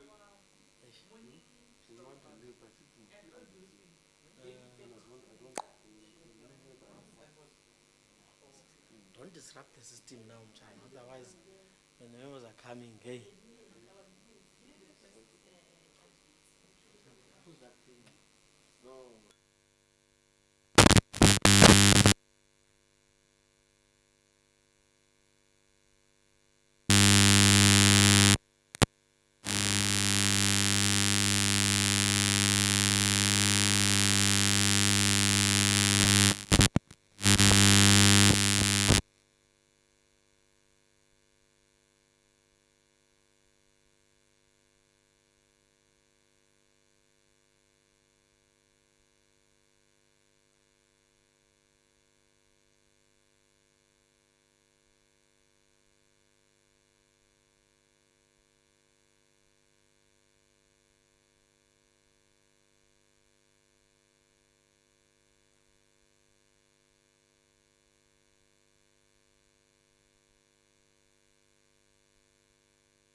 Yeah,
no, you are not. Yeah.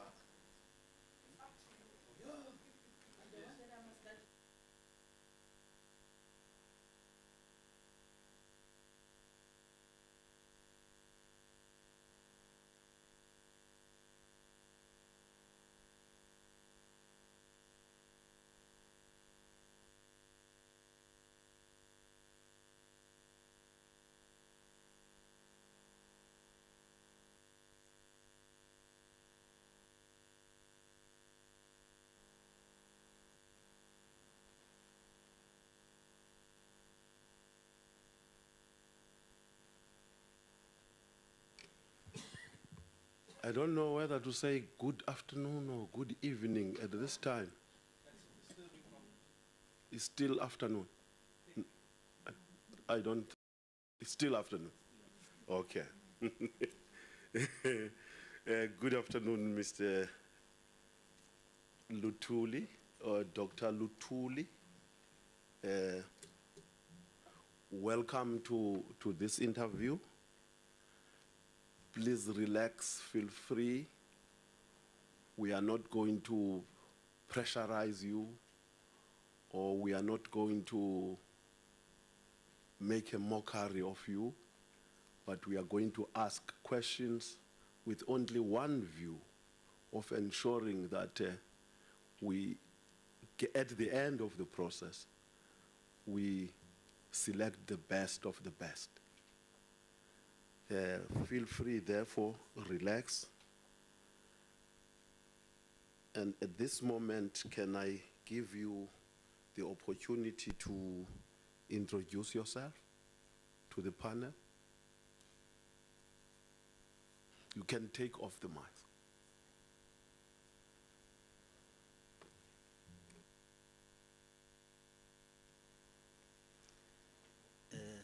Good afternoon, members of this panel. What I have not done, did I introduce myself to you? I have not done so, and it's wrong. I must introduce myself first. I'm Jojo James. I'm chairing this interview panel, and I'm also the chairperson of the Portfolio Committee on Public Service and Administration. Sorry for forgetting to introduce myself first. Therefore, I hand over back to you.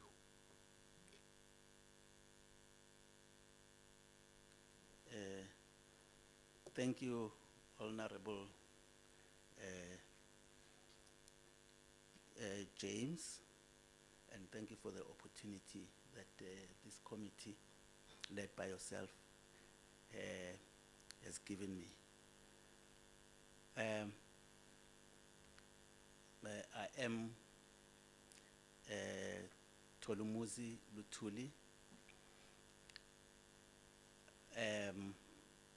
from Pretoria, a former commissioner of the Public Service Commission, and have applied for this particular job so that I can continue being a commissioner. I cannot claim to be better than the others. It will be up to this particular team of honorables that will decide. I do not know whether person you want introduction of myself or that is sufficient. Yeah, you can tell us what qualification you have and what experience you have. Okay, thanks. My highest qualification is a doctorate in philosophy, which I obtained in the University of Pretoria in 2006, which looked at actually creating a productivity at the broad level in the public service then. I have got a master's degree from the University of Witwatersrand, which also looked at the performance of the public service from a human resource perspective. I have got unfinished qualifications like the master's in development finance that I did in the University of Stellenbosch, and I did the coursework and could not do the research part. My background is I've been a unionist for more than 20 years, worked for SAMU, the municipal union in Durban, and worked for the union that was then known as the Transport and General Workers Union, which became SATAU thereafter. That was before I joined the public service as an official in the Public Service Commission, where I worked for 22 years as a researcher. Thank you. Thank you, Dr. Lutuli. Now we are going to give you the opportunity to make your presentation to the committee. I think you are given the theme on which you should present. Yeah, we will give you 10 minutes to present that to the interview panel. And we are going to time you immediately when you start. Thank you very much. The floor is yours. Thank you, Chairperson. I hope I've managed to be within the theme, which when I looked at, the theme was made up of two areas: good governance and risk management.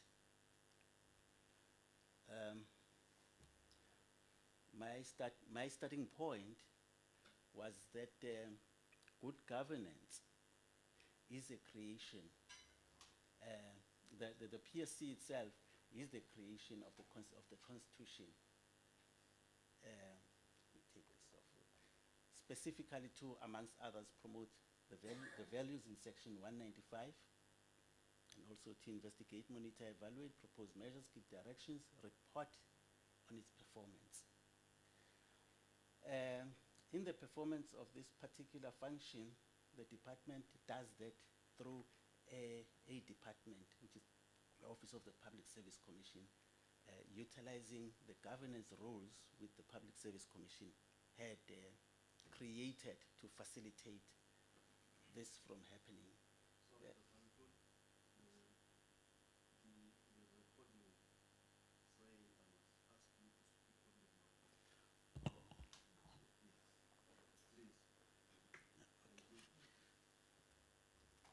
I'm sorry about that. We perform our function through the use of governance rules, especially where risk management is linked, as I'm supposed to make this presentation. The creation of the Public Service Commission is not really similar to creations where there is a board of directors, but to a certain extent, there are elements of that particular organization which then may allow the adoption of some of the elements of governance rules that are used. Governance rules were initially introduced for the private sector. So through this particular creation, the Public Service Commission can actually adopt that particular approach. The governance rules themselves are about powers and duties of the commission, which contain the delegations, assignment of powers, and duties, including the manner in which meetings of the Public Service Commission are convened. The arrangement between the PSC and the OPSC, which is the office, the implementing part of the PSC, requires a maintenance of good governance, which includes looking at risk, which unfortunately also takes place at the level of planning, especially strategic planning. This presentation would unpack some of what I have already mentioned. And it is important to actually look at what good governance is about, and my understanding conforms with that of the United Nations, which says it needs to be measured in terms of the rule of law, transparency, responsiveness, effectiveness, and efficiency and accountability. I've already touched on the King Code, which actually brought this particular approach to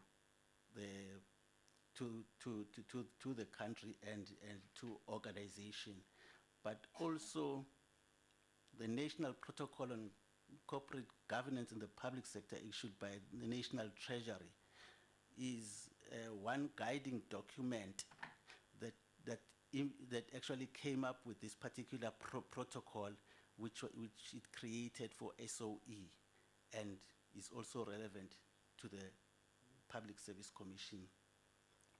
The foundation of good governance are mainly compliance and doing the right thing with the culture change element. Good governance itself requires that the PSC, for instance, plays a pivotal role in establishing the right culture through an ethical leadership behavior and good decision-making processes. Risk management itself is the logical and systemic method of establishing the context, identifying, analyzing, evaluating, treating, and monitoring and communicating, identifying risks associated with any activity, function, or process that will enable the organization to minimize losses and maximize opportunities. Good governance risk and good governance, risk management, and compliance. Risk management is associated with a demonstrable system of risk mitigation activities, a system of documented risk communications, a system of documenting the cost of non-compliance and losses, a documentation system of internal control and risk management, alignment and assurance of efforts of the risk profile, and the registering of key risks that could affect important stakeholders in the organization itself. In the PSC, risk management is an outcome, as I've already said, of organizational strategy after considering potential risks through brainstorming, and what can possibly go wrong is identified through that particular process. Also look at the frequency and severity of the risk, including the likelihood of it occurring is determined, and if it did impact, and if it will have the required impact. Examination of alternative and solutions are sought, decisions on solutions to be used and implemented, and monitoring of outcome and results. Generally, these are the areas that actually influence what risks are likely to be from financial, economic, environmental, legal, political, social. Actually, after getting this particular risk from a number of literature, I did realize that as the Public Service Commission, we may have missed some of these particular areas which are general, because our own risks that we identified were the ones that appeared there, which is leadership instability, reputational, financial constraints, complex structure, management of conflict of interest, skills gap, legal risk, political interference, both which are internal and external risk.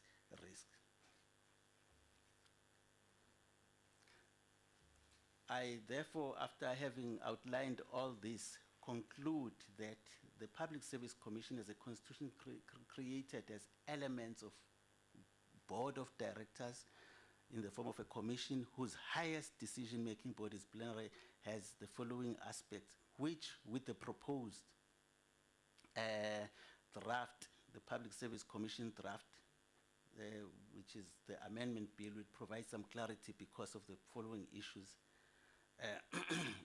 in the amendments. Whilst the commission operates as a single commission in terms of the powers and duties and governance rules, which must maintain integrity when working with Parliament, because in that particular list, Parliament is not expressly mentioned. Also not mentioned is the other provincial legislatures, which are important stakeholders in this. The departments themselves are not specifically mentioned, but we work with departments in the public service. The chairperson of the Public Service Commission, unlike it most similar organizations, is a full-time employee who is also a commissioner, except for being an executive authority of the department, which is the OPSC.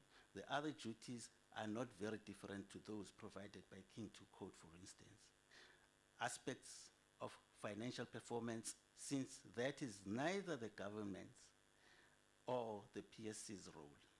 That the organization, which is the OPSC, is a government department in terms of the Public Service Act, and therefore differs from SOE, in whose boards report to an executive authority, which is equal to a minister for its performance, while the PSC, OPSC report and account to Parliament directly. Those are the differences that I've picked up in the one that we have, and which may, on the basis of what I'm presenting here, may need to sort of be adjusted. The OPSC is also led by an accounting officer, that's the Director General, and like any other government department. Sorry, Dr. Lutule, as I said, we are timing you. Yes. Now 10 minutes is up. Okay. Thank you. Okay, thank you. Thank you.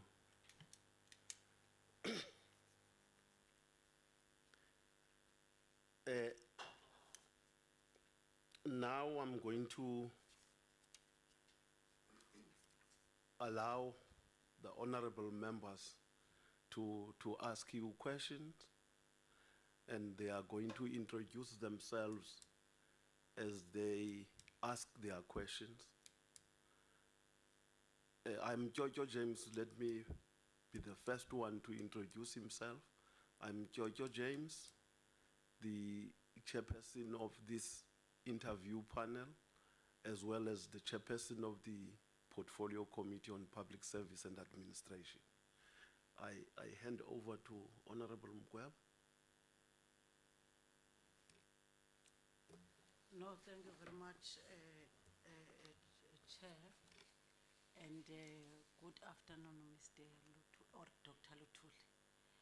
My name is Telly Swamkweba. I'm a member of this panel subcommittee and also the portfolio committee. We have also, perused your presentation.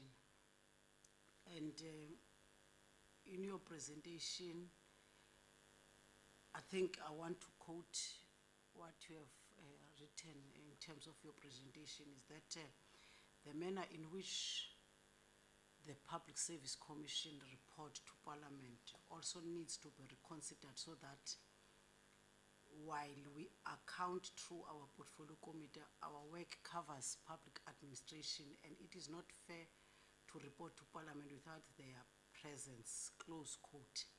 So my question to you, must employees be invited as an organized labor, or you mean them being represented by the Department of Public Service and Administration? Can you please unpack that statement? Thank you very much, Chair. Thank you. Actually, I meant by that when the Public Service Commission presents its reports to this particular portfolio committee, those reports are about departments. And if, for instance, we have done a study, a research, or an investigation using particular departments, then when we make that presentation to this portfolio committee, it would make sense for the departments that the study covered to also be present. That is what I meant. So the stakeholder that I was directing that comment to was actually the departments, because, for instance, if we have conducted the research in the Department of Health, the member, or even a single member of the portfolio on health need to be present, or the department itself, so that they are able to respond to the report, its findings, and so forth. And that will also assist us in terms of our recommendations and follow up on recommendations, because then every particular stakeholder would have been aware of that report.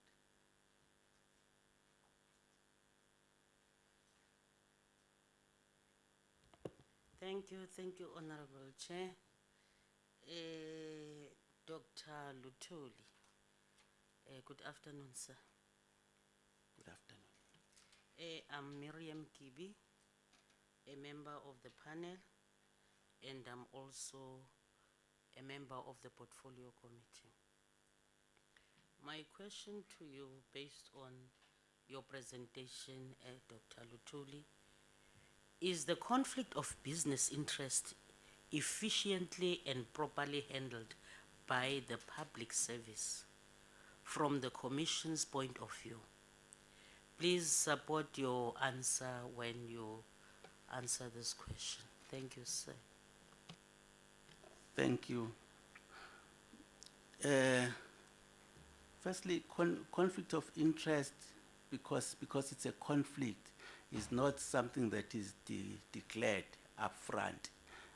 In most instances, one finds the conflict of interest when you look deeper into what you are doing and how the people that are supposed to be assisting, or the people that you are working with, respond in a particular manner, then you pick that up. And also, there is very few cases of declared conflict of interest, which makes it difficult to actually pick that up.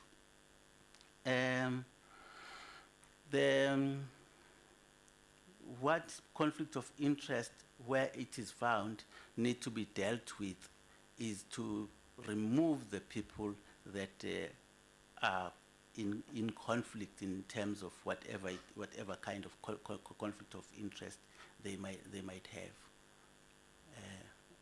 I'm not sure if I've covered everything that.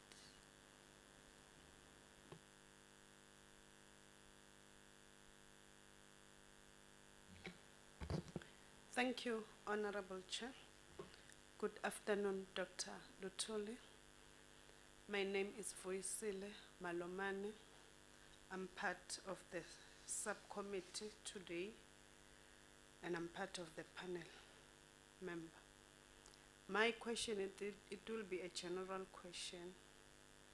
The Public Service Commission functions are aimed at, among others, to promote the values and principles governing public administration and to give direction aimed ensuring that personnel procedures comply with the principles. So my question is, in your own view, maybe as a former commissioner, is the Public Service Commission making an impact in the public service, and how can the Public Service Commission reposition itself to make an impact given its wider mandate of promoting the values and principles governing public administration? Thank you. Thank you. Yes, the Public Service Commission is making an impact, but also there are shortfalls in terms of how we operate. Our impact is realized in the manner in which public servants bring their cases to the Public Service Commission, cases of about complaints, cases that are their grievances, but also from the perspective of the service recipient, that is the communities. We get a lot of community members calling the Public Service Commission. I'll give you an example. Last year, around June, I was called to an interview by the Ukhozi, the Zulu radio station, and I was traveling between Johannesburg and Pretoria. I had to park on the side. It was around 6:15, and did that interview. And at the end of the interview, they asked me for a number to call should they be having problems. I could not remember quickly the NAC number, the National Anti-Corruption number that they normally call. And without thinking, I gave them my cell number. And I continuously receive calls. From that time, I was receiving more than 1,000 calls a day, and I was unable to deal with them. I still have WhatsApp in my cell phone. They also run into hundreds. That showed the kind of response and the kind of belief that the Public Service Commission would be able to assist people. Today I got about 3 in the morning. They still continue, and I'm unable to say no. I'm not a commissioner currently, but that is how people out there are looking for organizations and institutions that they can report the problems that they have. In some other instances, they will wake me up and say, there's this particular hospital they don't want to attend to this person. What do we do? And I've got to call around to see who is responsible for this particular area and so forth. So that is the kind of response that the Public Service Commission gets from the public.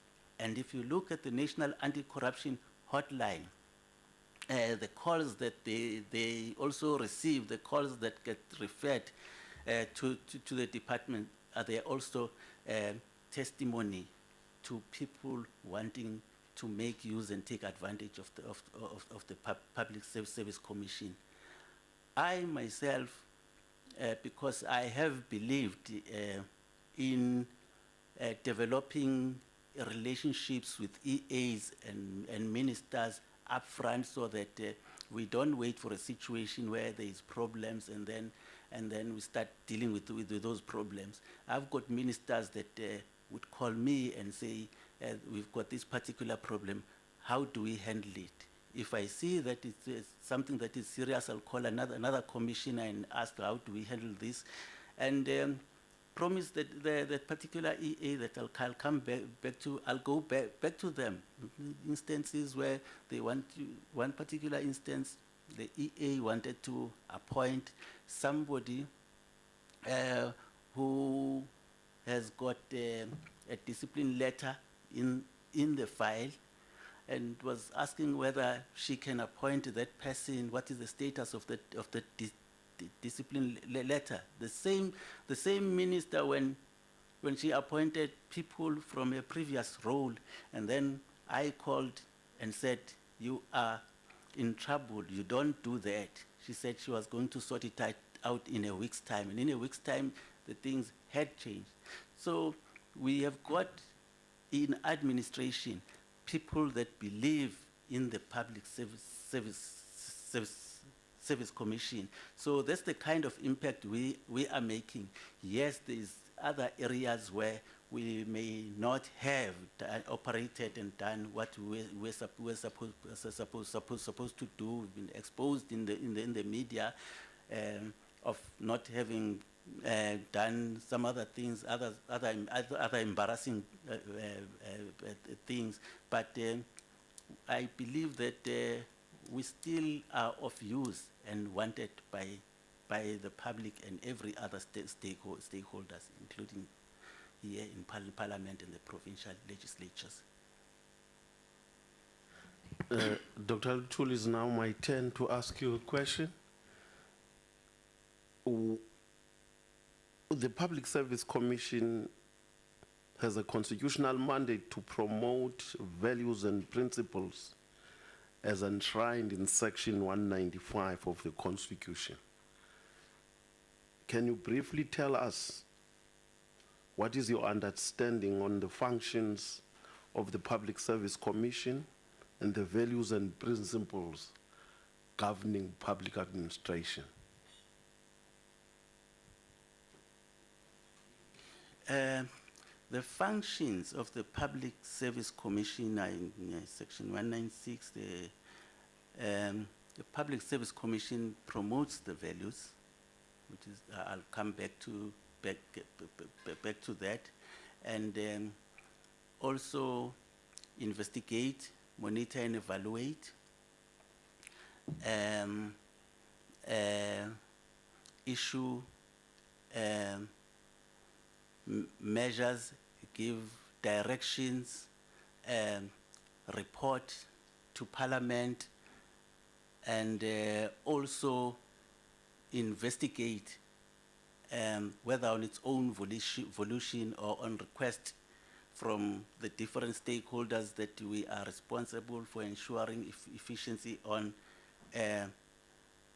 And in terms of the promotion of the constitutional values and principles, those mainly are about ensuring that there is professional ethics, and it also goes to a certain extent onto the area of governance where there is accountability.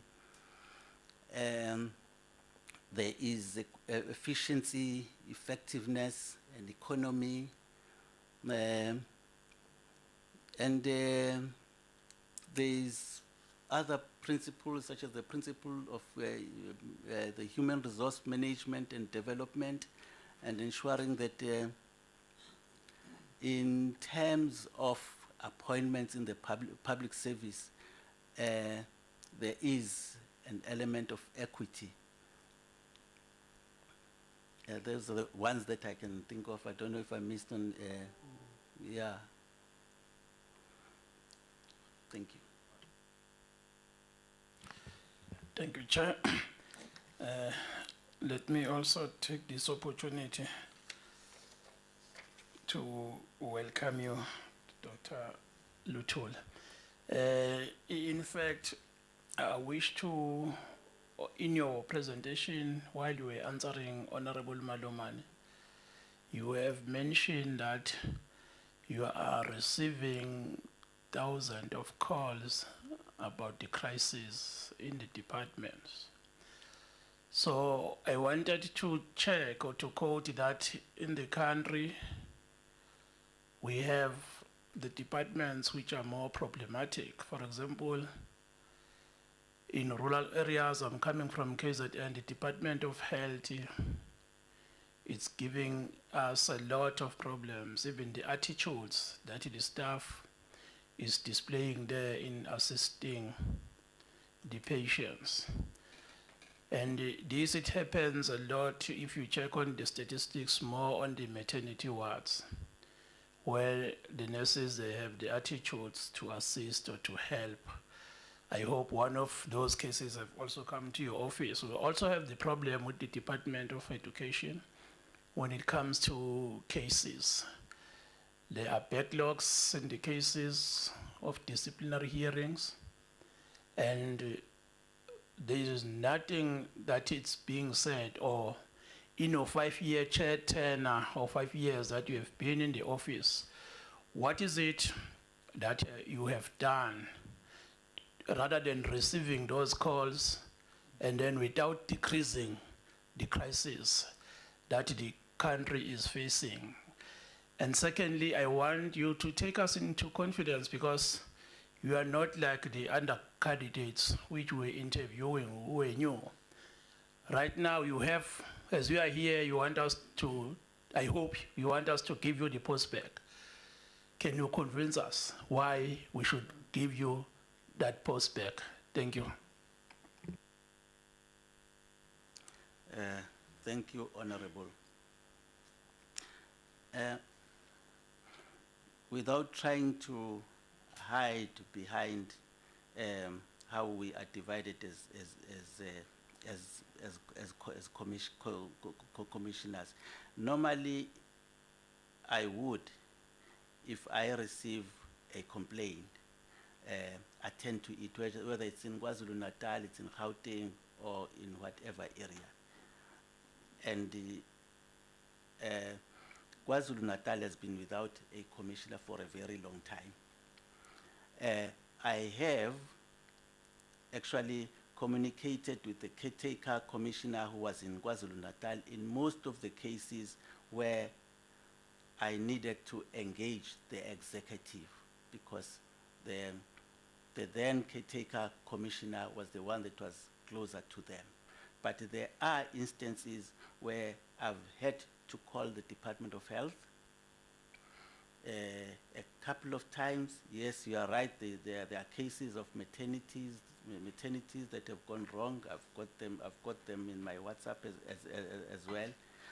When it comes to Department of Education, I do understand also that there is a problem, and I'm not hiding from anything. The Department of Education handles its case slightly different to the other departments, in that complaints of that particular department would normally be dealt with directly by the department, and where there is grievances and the discipline and every other thing, maybe there might be a need to sort of re-look at how we deal with this, because discipline in education goes direct to the bargaining council, which is the one that the department itself prefers, and the union SATU prefers that particular route. So that has frustrated us in a number of cases. I know I had a case of one particular principal from Tuba. She initially brought a case to us of intimidation, and she was suspended. And she's been suspended for about 2 years, and when she goes back to work, and it's called back to work, then there'll be toys around that, and she would leave. we attempted to deal with that particular case. The union itself said it doesn't belong to yourself because apparently SATU itself had a hand in what was happening, and you might be knowing that it's a union sometimes that would like to place particular individuals in particular schools, and they want the others to go away. So those are the problems.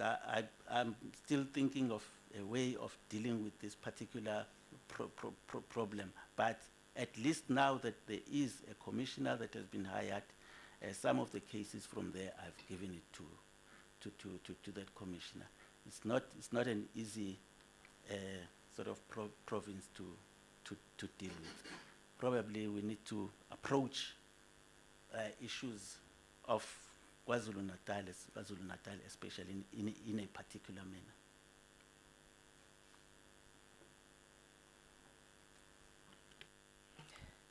Thank you very much, Chair. Good evening, Dadelu Tuli, and welcome to our interview. My name is Rosina Komani, the member of the Portfolio Committee on Public Service and Administration, and an interviewee to this panel as well. Dadelu Tuli, you said much about the conflict of business interests in your presentation. However, echoing the sentiments that you are not new to this position, we still encounter loss of huge monies due to corruption, especially by public servants doing business with the state, which I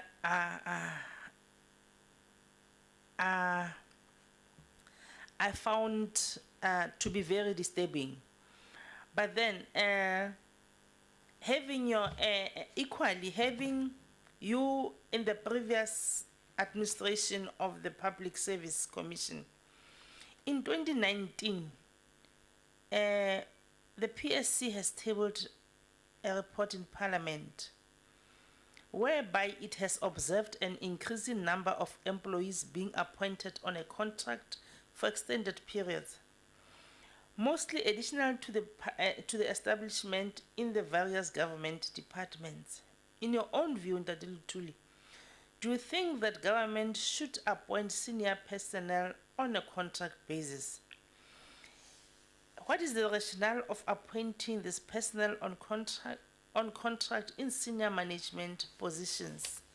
And finally, what are the benefits, equally the risks, of appointing personnel on a contract basis, more especially in the senior management positions? Thank you very much.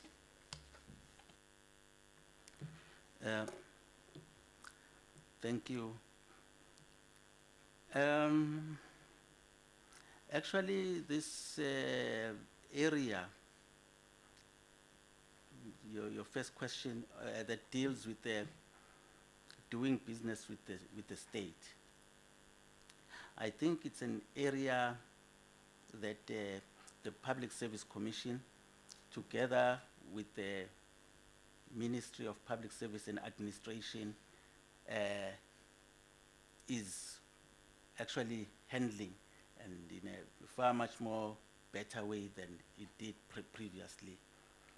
After it came out that about 1,539 employees have been found to have actually done business with the state, and the minister then decided to amend the PEM Act and the Public Service Regulation, and to do business with the state is therefore currently criminalized. It's a crime in the public service, and it is for us to actually determine whether that criminalization is actually providing the necessary impact to dealing with this particular conflict of interest. As for going the contract route, I would say yes and no. Because how an organization gets to groom its people to like the organization, to want to be part of the organization, it's where they see a future in the organization. In organizations where workers work on contract basis, workers' commitment levels are not as high as in the other one.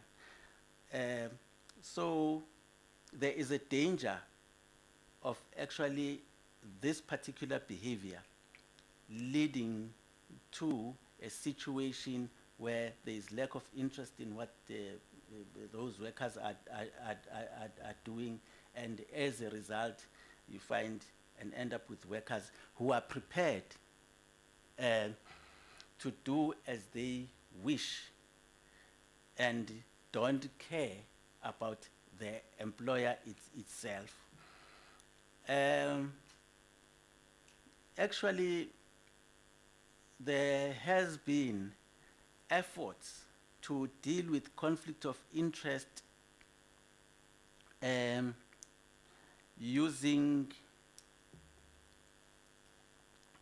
dealing with conflict of interest using other mechanisms such as following up on workers to determine their lifestyle, that is the latest, where the conflict of interest is corruption, especially those that work at the supply chain.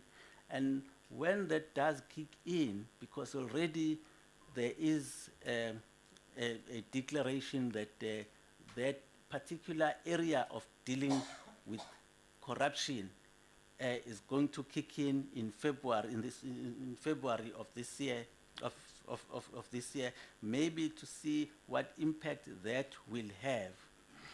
Also, that is not something that is going to be like something that is started from scratch, because that information is there, the information where especially the SMS members have declared their interest, and also there is information of exactly how their interest is recorded, either at SARS, recorded at CIPRA, where the registration of companies take place, where cars are registered.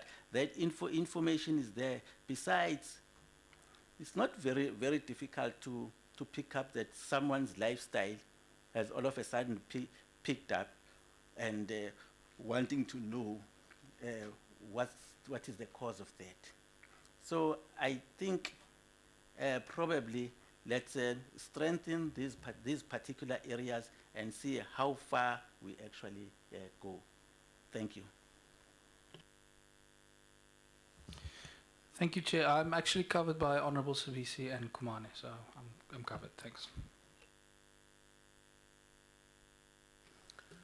Dr. Lutuli, is there any comment you want to make to the panel? Thank you, Slalo. The comment that I would like to make to the panel is that the area of professionalization of the public service is currently being dealt with by the MPSA with the National School of Government, which has a role of training.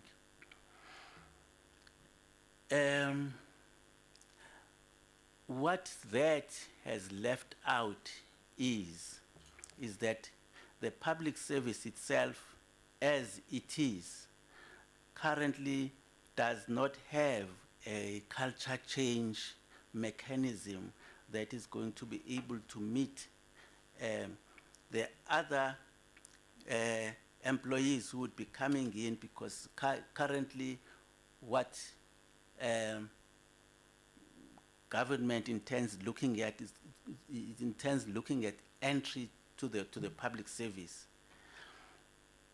when less than 7% of the people get employed in the public service, when they, immediately after joining the public service, the strong culture that they'll find in the public service is likely to be stronger and maybe change them into a culture that is existing. I'll make an example.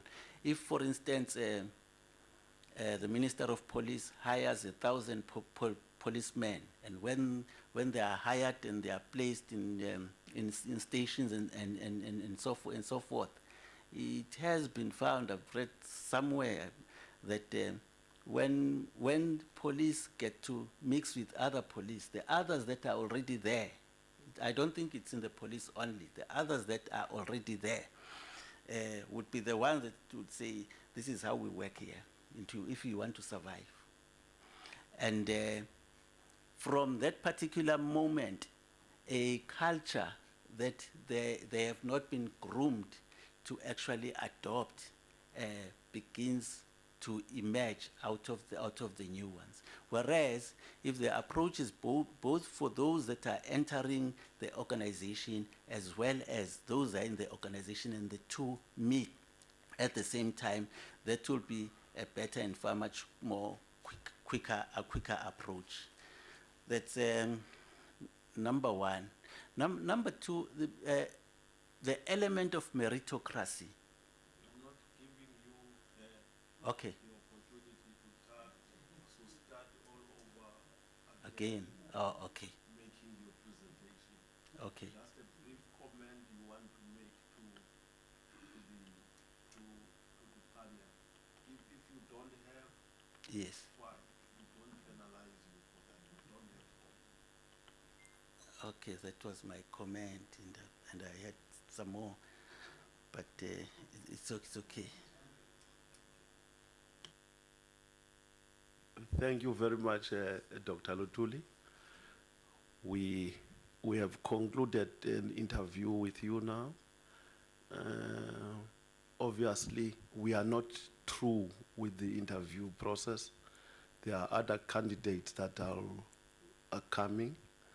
But at the conclusion of the interview process, we will let you know of the results of your interview. Hopefully, we want to do that sooner. Thank you very much. You are now released. Thank you for the opportunity. Thank you.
Welcome, Ms. Marshall. Good evening. I think it's evening now.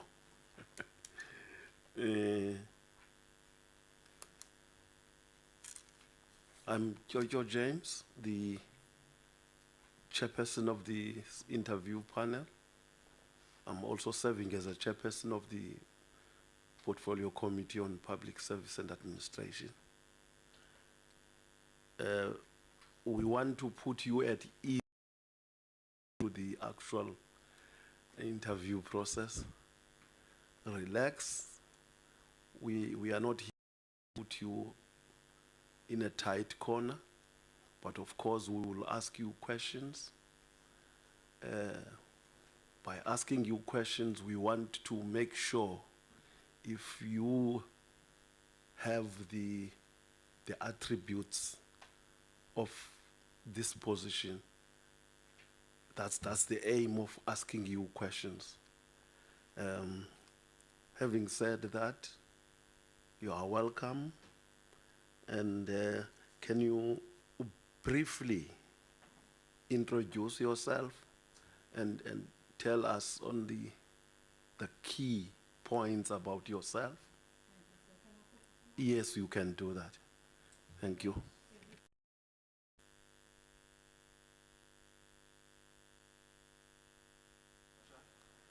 And then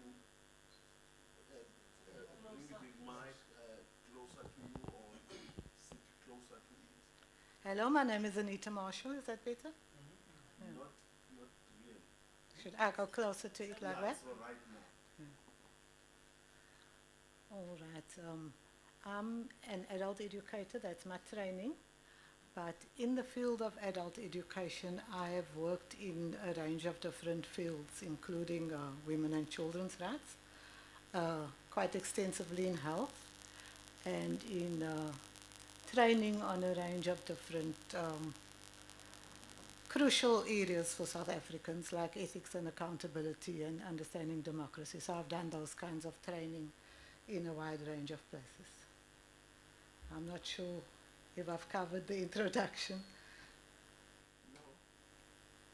I can't say you are wrong and I can't say you are right. You know yourself better. Yeah.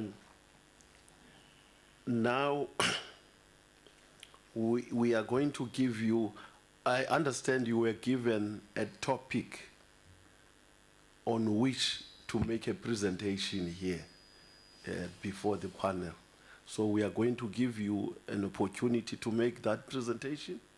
And then, of course, that presentation is limited strictly to 10 minutes. So we will time you. I will not be rude. If your time is up, I will alert you that the 10 minutes is now up. Thank you very much. Thank you. You can take the floor once again. The time now begins. All right, thanks. So in response to your question that you sent out to me, I've put together a little slide, a presentation. I haven't addressed the overt stuff that one would look at in risk management, the kinds of things that you would get in a contract for like confidentiality, because I take those things are given. But I've tried to look at beyond the contract that you sign when you are employed, what are the risk management strategies that one would take. And I'd like to start with a quote that there's one thing more powerful than all the armies in the world, and that is an idea whose time has come. And the idea I would like to put forward as a risk management strategy is the power and strength of diversity.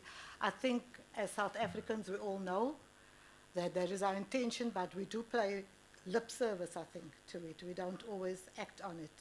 And I think in South Africa at the moment it's important that we look at the power and strength of diversity in the public space. I think as a country our diversity is our natural strength, and you know, when you go to any space, you play on your strengths. Even in your personal life, you play on your strengths. And as a country, I think that's involved in nation building that comes from such a divided past. We need to look at how do we utilize this natural strength that is called diversity. And we do that in a lot of spaces. We use physical appearance, ethnicity, religion, pigmentation, age, gender, and race. And that's important so that there are visible signs of our diversity. But it's also superficial. So I'd like to talk more about diversity on a different level as a risk management strategy, and that we look at competence when we look at who comes onto a panel of commissioners. And competence obviously can be assessed in very different ways. I think there are some common elements that the Public Service Commission would want to have on its panel, and that would be leadership strengths probably, and ethical behavior. But there are other things that you might not want everybody to have, but you would want to have some of those diversities on your panel of commissioners. And they would be things like creative thinkers. Not everybody needs to be a creative thinker. Some people are leaders, some people are problem solvers. Good communication skills, I would imagine, would be important, and not to be pedantic about good communication skills. It doesn't mean that if I have a stutter, I might not have good communication skills. I might be a good listener, and I'm able to then document stuff when you go out and assess an environment, and I'm able to play it back much better than the people who were talking a lot at the meeting. So I think that's one of the diversities that you would want to look at. And of course, there would be specific education fields. No doubt the legal profession would be one of those. But I think other important elements when you're doing monitoring of public services would be systems management. And I'd like to add adult education. Obviously, I've got my own reason for that because of being an adult educator. But I think adult education is perceived as the poor cousin of academic study. But it's very important in South Africa at the moment. That's involved in transformation. And I'm not talking about formal education or codes of conduct. I'm talking about transformative education as advocated by Paulo Freire, for instance, where you look at critical pedagogy and how do you create dialogue in spaces of conflict in order to move beyond the concerns that we have there.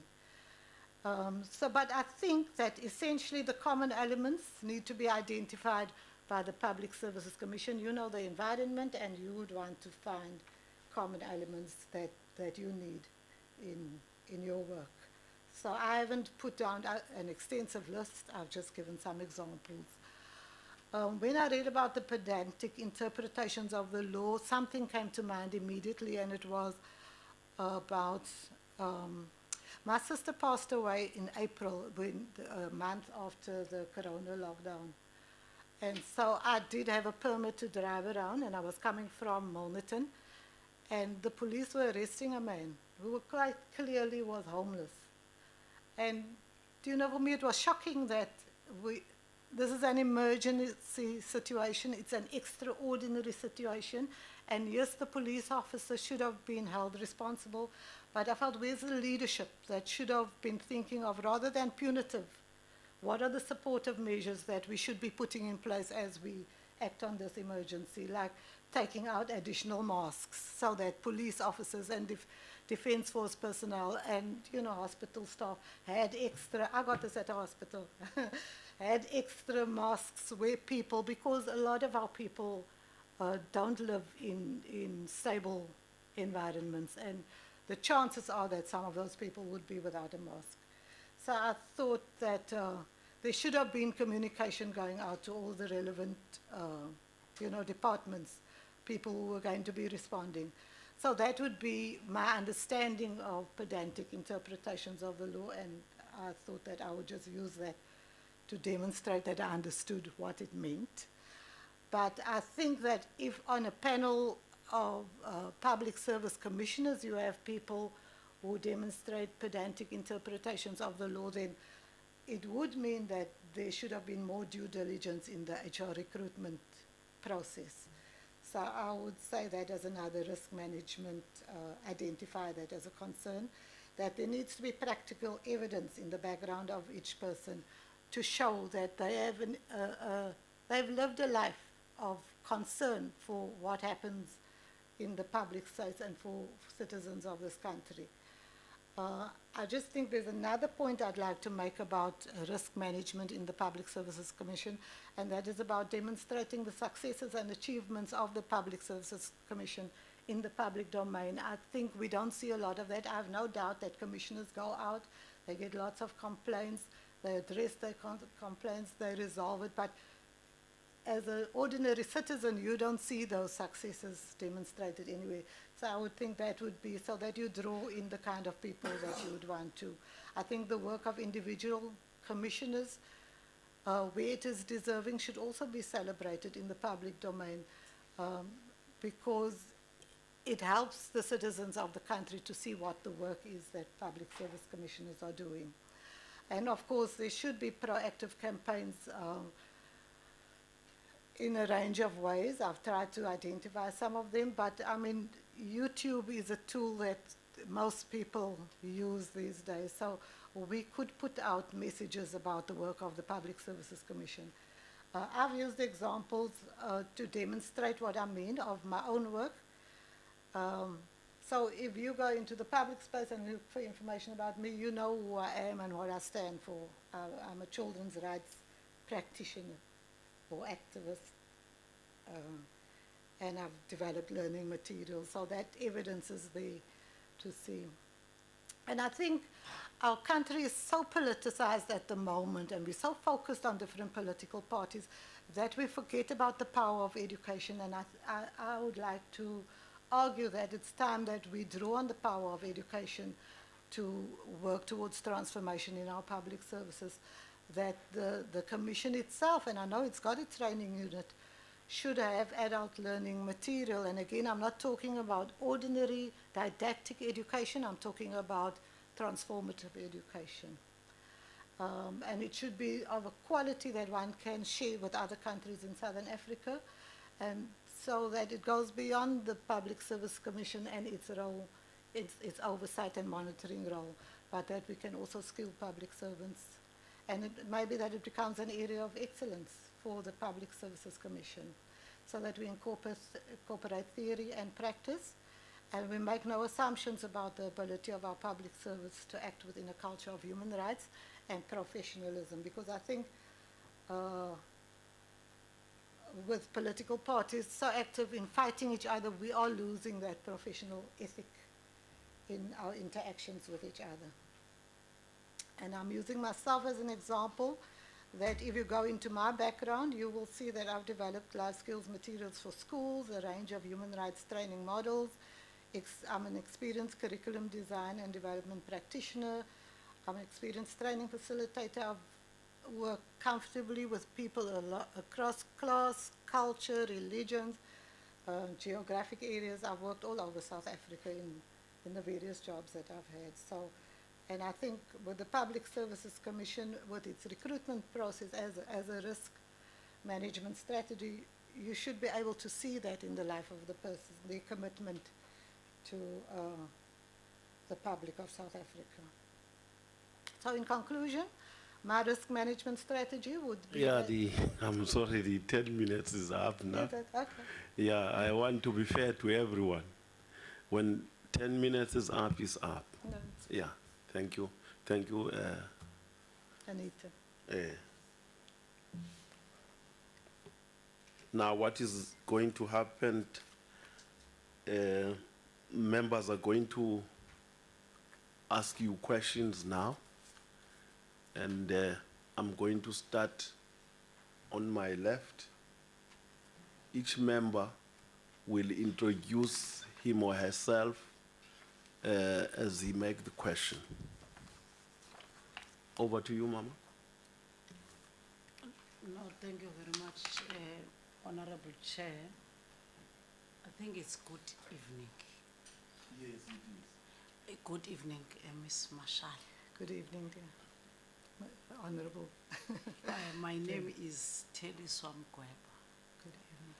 The member of the Portfolio Committee who happen to be in this subcommittee. Feel at ease, Madam Marshall. Thank you. And I know there's a bottle of water next to Thank you. Okay. Chair, my question to Ms. Marshall is, in her presentation, I then picked up that there's a slide that speaks to pedantic interpretation of law, and you also, gave us then an example of what happened, an activity during lockdown. So your question to yourself is, how do you then balance out between good interpretation of the law and an individual discretion? That's my question to you. Yeah. Thank you, Chair. Thank you. Should I respond now? Yeah, and I think my response in my presentation was that we should be engaged in education because of its transformative power, that in South Africa at the moment we still need to be doing a lot of education, particularly in the public services sphere, to increase the skills and understanding of what human rights ethics are about. Because I think a lot of times pedantic interpretations overlooks the human rights of the person. And it would be good if in our efforts to improve our public services, we do engage in providing supportive interventions, such as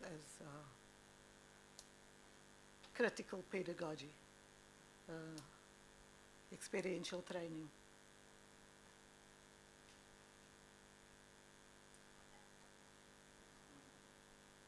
I thank you, Honorable Chair. Miss Marshall, Yes.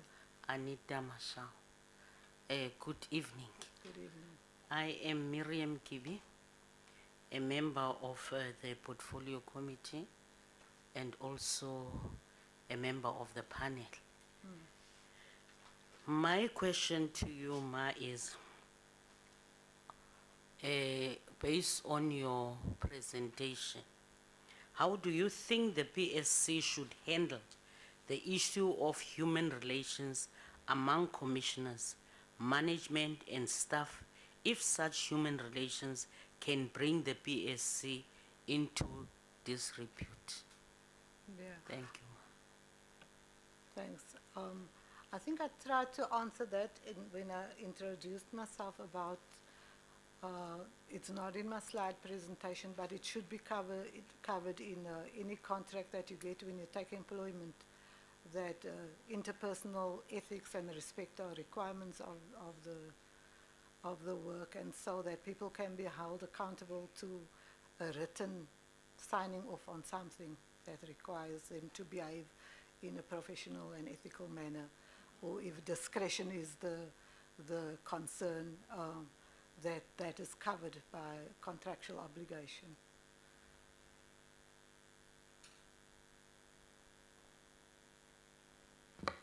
Thank you, Honorable Chair. Greeting, Ms. Marshall. My name is Voisile Malumane. I'm part of the panel, being a member of the Public Service and Administration Committee. My question, it will be based on your presentation where you spoke about Public Service Commission success and achievement in public domain. So my question will be, which achievements of the Public Service Commission do you personally think are not adequately celebrated and why? Thank you. Yeah, it's a hard question to answer. Thank you for asking it. But I think it would be dependent on what successes you've had in reality. So that when you do go about your daily work, when you have achieved, maybe I'll try and make an example. Maybe you've been called in to address particular concerns in a public service setting, and it's been resolved amicably and successfully, that the public should see that this is the work of the Commission. So that would be an example that I would make. I'm not sure, you look like I haven't answered. Have I answered your question? Thank you, Honorable Chair. I pose the question, you just need to answer me. I cannot tell whether you've answered correctly or not. Okay, dear. It's up to you whether if you need to elaborate, you can be given time to elaborate by taking into consideration the time you've been given. No, I Thank won't you. elaborate.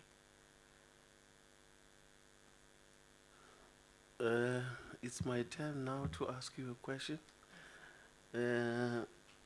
What is your understanding of the functions of the Public Service Commission and the values and principles governing public administration? This question is based on the constitutional mandate of the Public Service Commission as enshrined in Section 195 of the Constitution. But the question is, what is your understanding of functions of the Public Service Commission and the values and principles governing public administration? My understanding of the Public Services Commission is that it broadly has a monitoring and a monitoring and intervention role in public services to address specific concerns and to improve the quality of services, and that the values is enshrined in the Constitution based on the development of a non-racial and non-sexist South Africa. Do you want? Yeah, that would be my.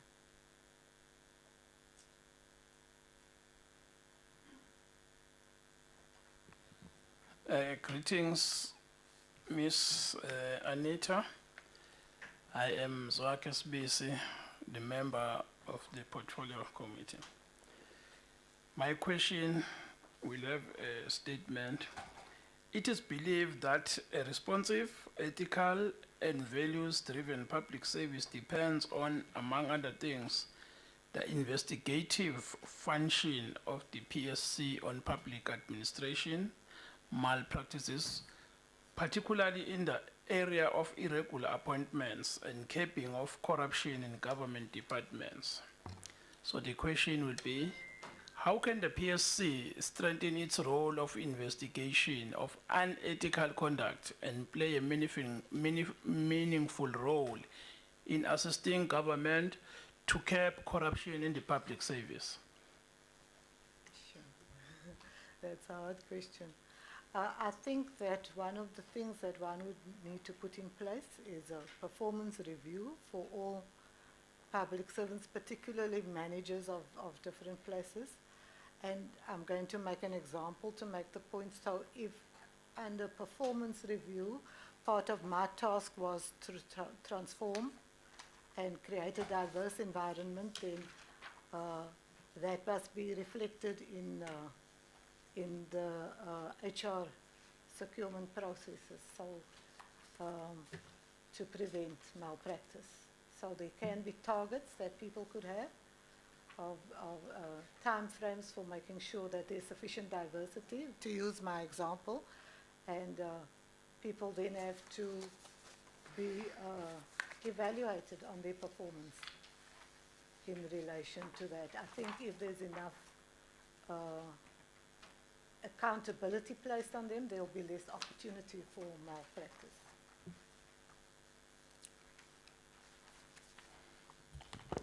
Thank you very much, and good evening once more, Ms. Anita Masha. My name is Rosina Komani, the member of the Portfolio Committee of Public Service and Administration, hence the member of the subcommittee that is interviewing you today. So, having listened to your presentation, having listened to your passion about the country and so on and so on, so I just want to ask you this question. Based on your research on the Public Service Commission, as you are preparing for this interview, if given this post, what will be your vision in transforming the Public Service Commission without compromising its independence and impartiality?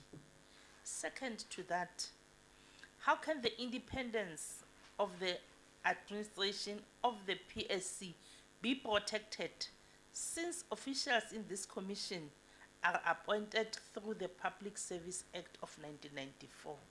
Thank you very much. Sure. I think the first question about what would be the vision, I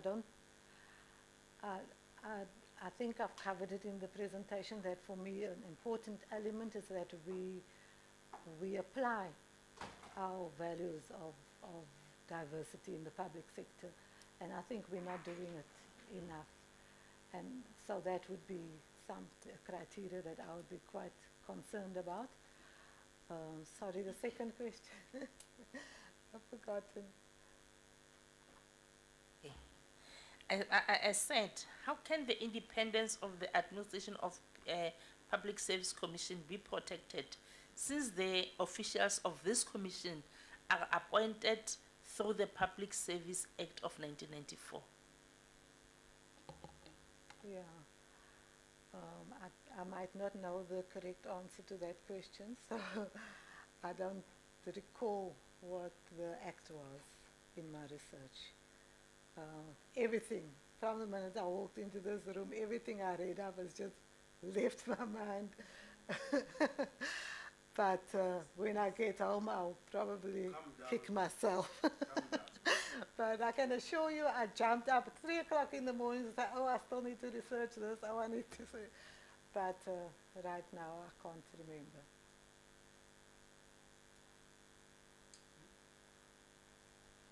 Thank you very much, Chair. Good evening, Ms. Marshall. My name is Leon Schreiber. I just want to give you an opportunity to talk a bit about the mandate of the Commission. So, if you can give us a sense of how far the mandate extends, which parts of the public sector is covered by the mandate of the Public Service Commission, and also your view on the ongoing debate and efforts around firming up and enhancing the powers of the Public Service Commission to make some of its recommendations more binding. What is your view on some of these things? Thank you.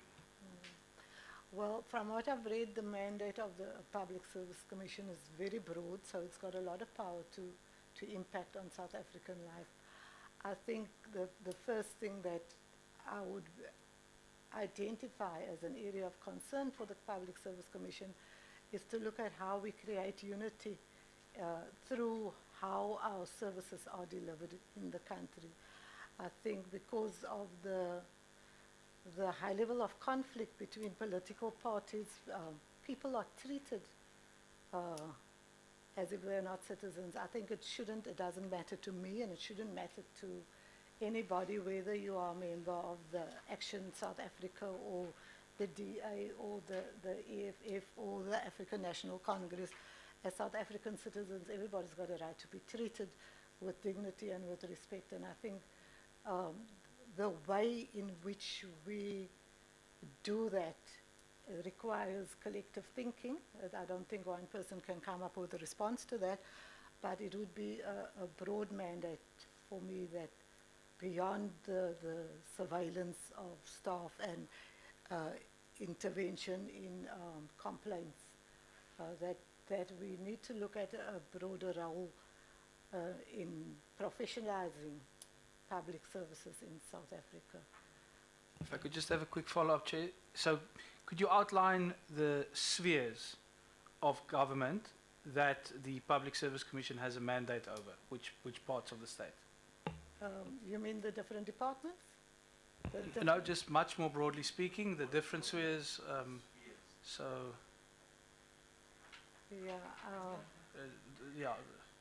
National, provincial, local, state-owned enterprises. Yeah.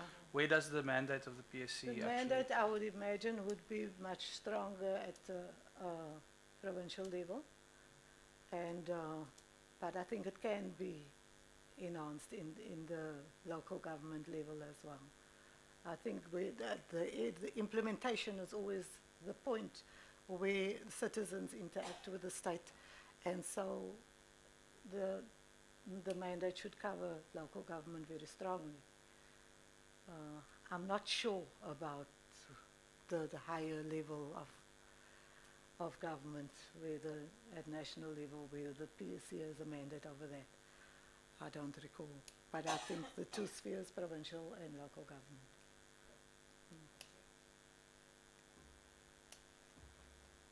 Ms. Marshall, is there any comment you want to make to the panel? By this question, I'm not saying start all over again with your presentation, just a comment you want to make to us. Yes, I would like to make a comment. I've just read recently about the skills shortage in South Africa and looking for foreign skills to come to South Africa. And I just wanted to say that there are a lot of skills in South Africa and there are a lot of unemployed people in South Africa. I'm very capable, very skilled, and I am very patriotic. And I would like an opportunity to serve my country. Thank you very much, Ms. Marshall. Thank you.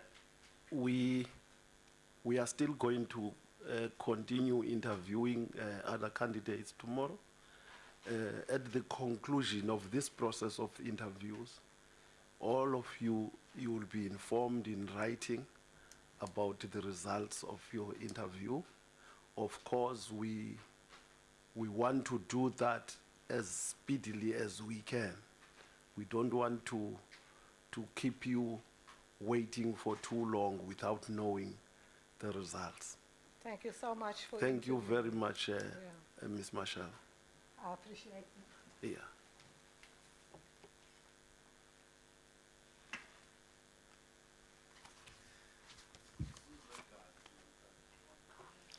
Enkosi kakhulu.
Shuttles will come to our villages to pick us up as they did this morning.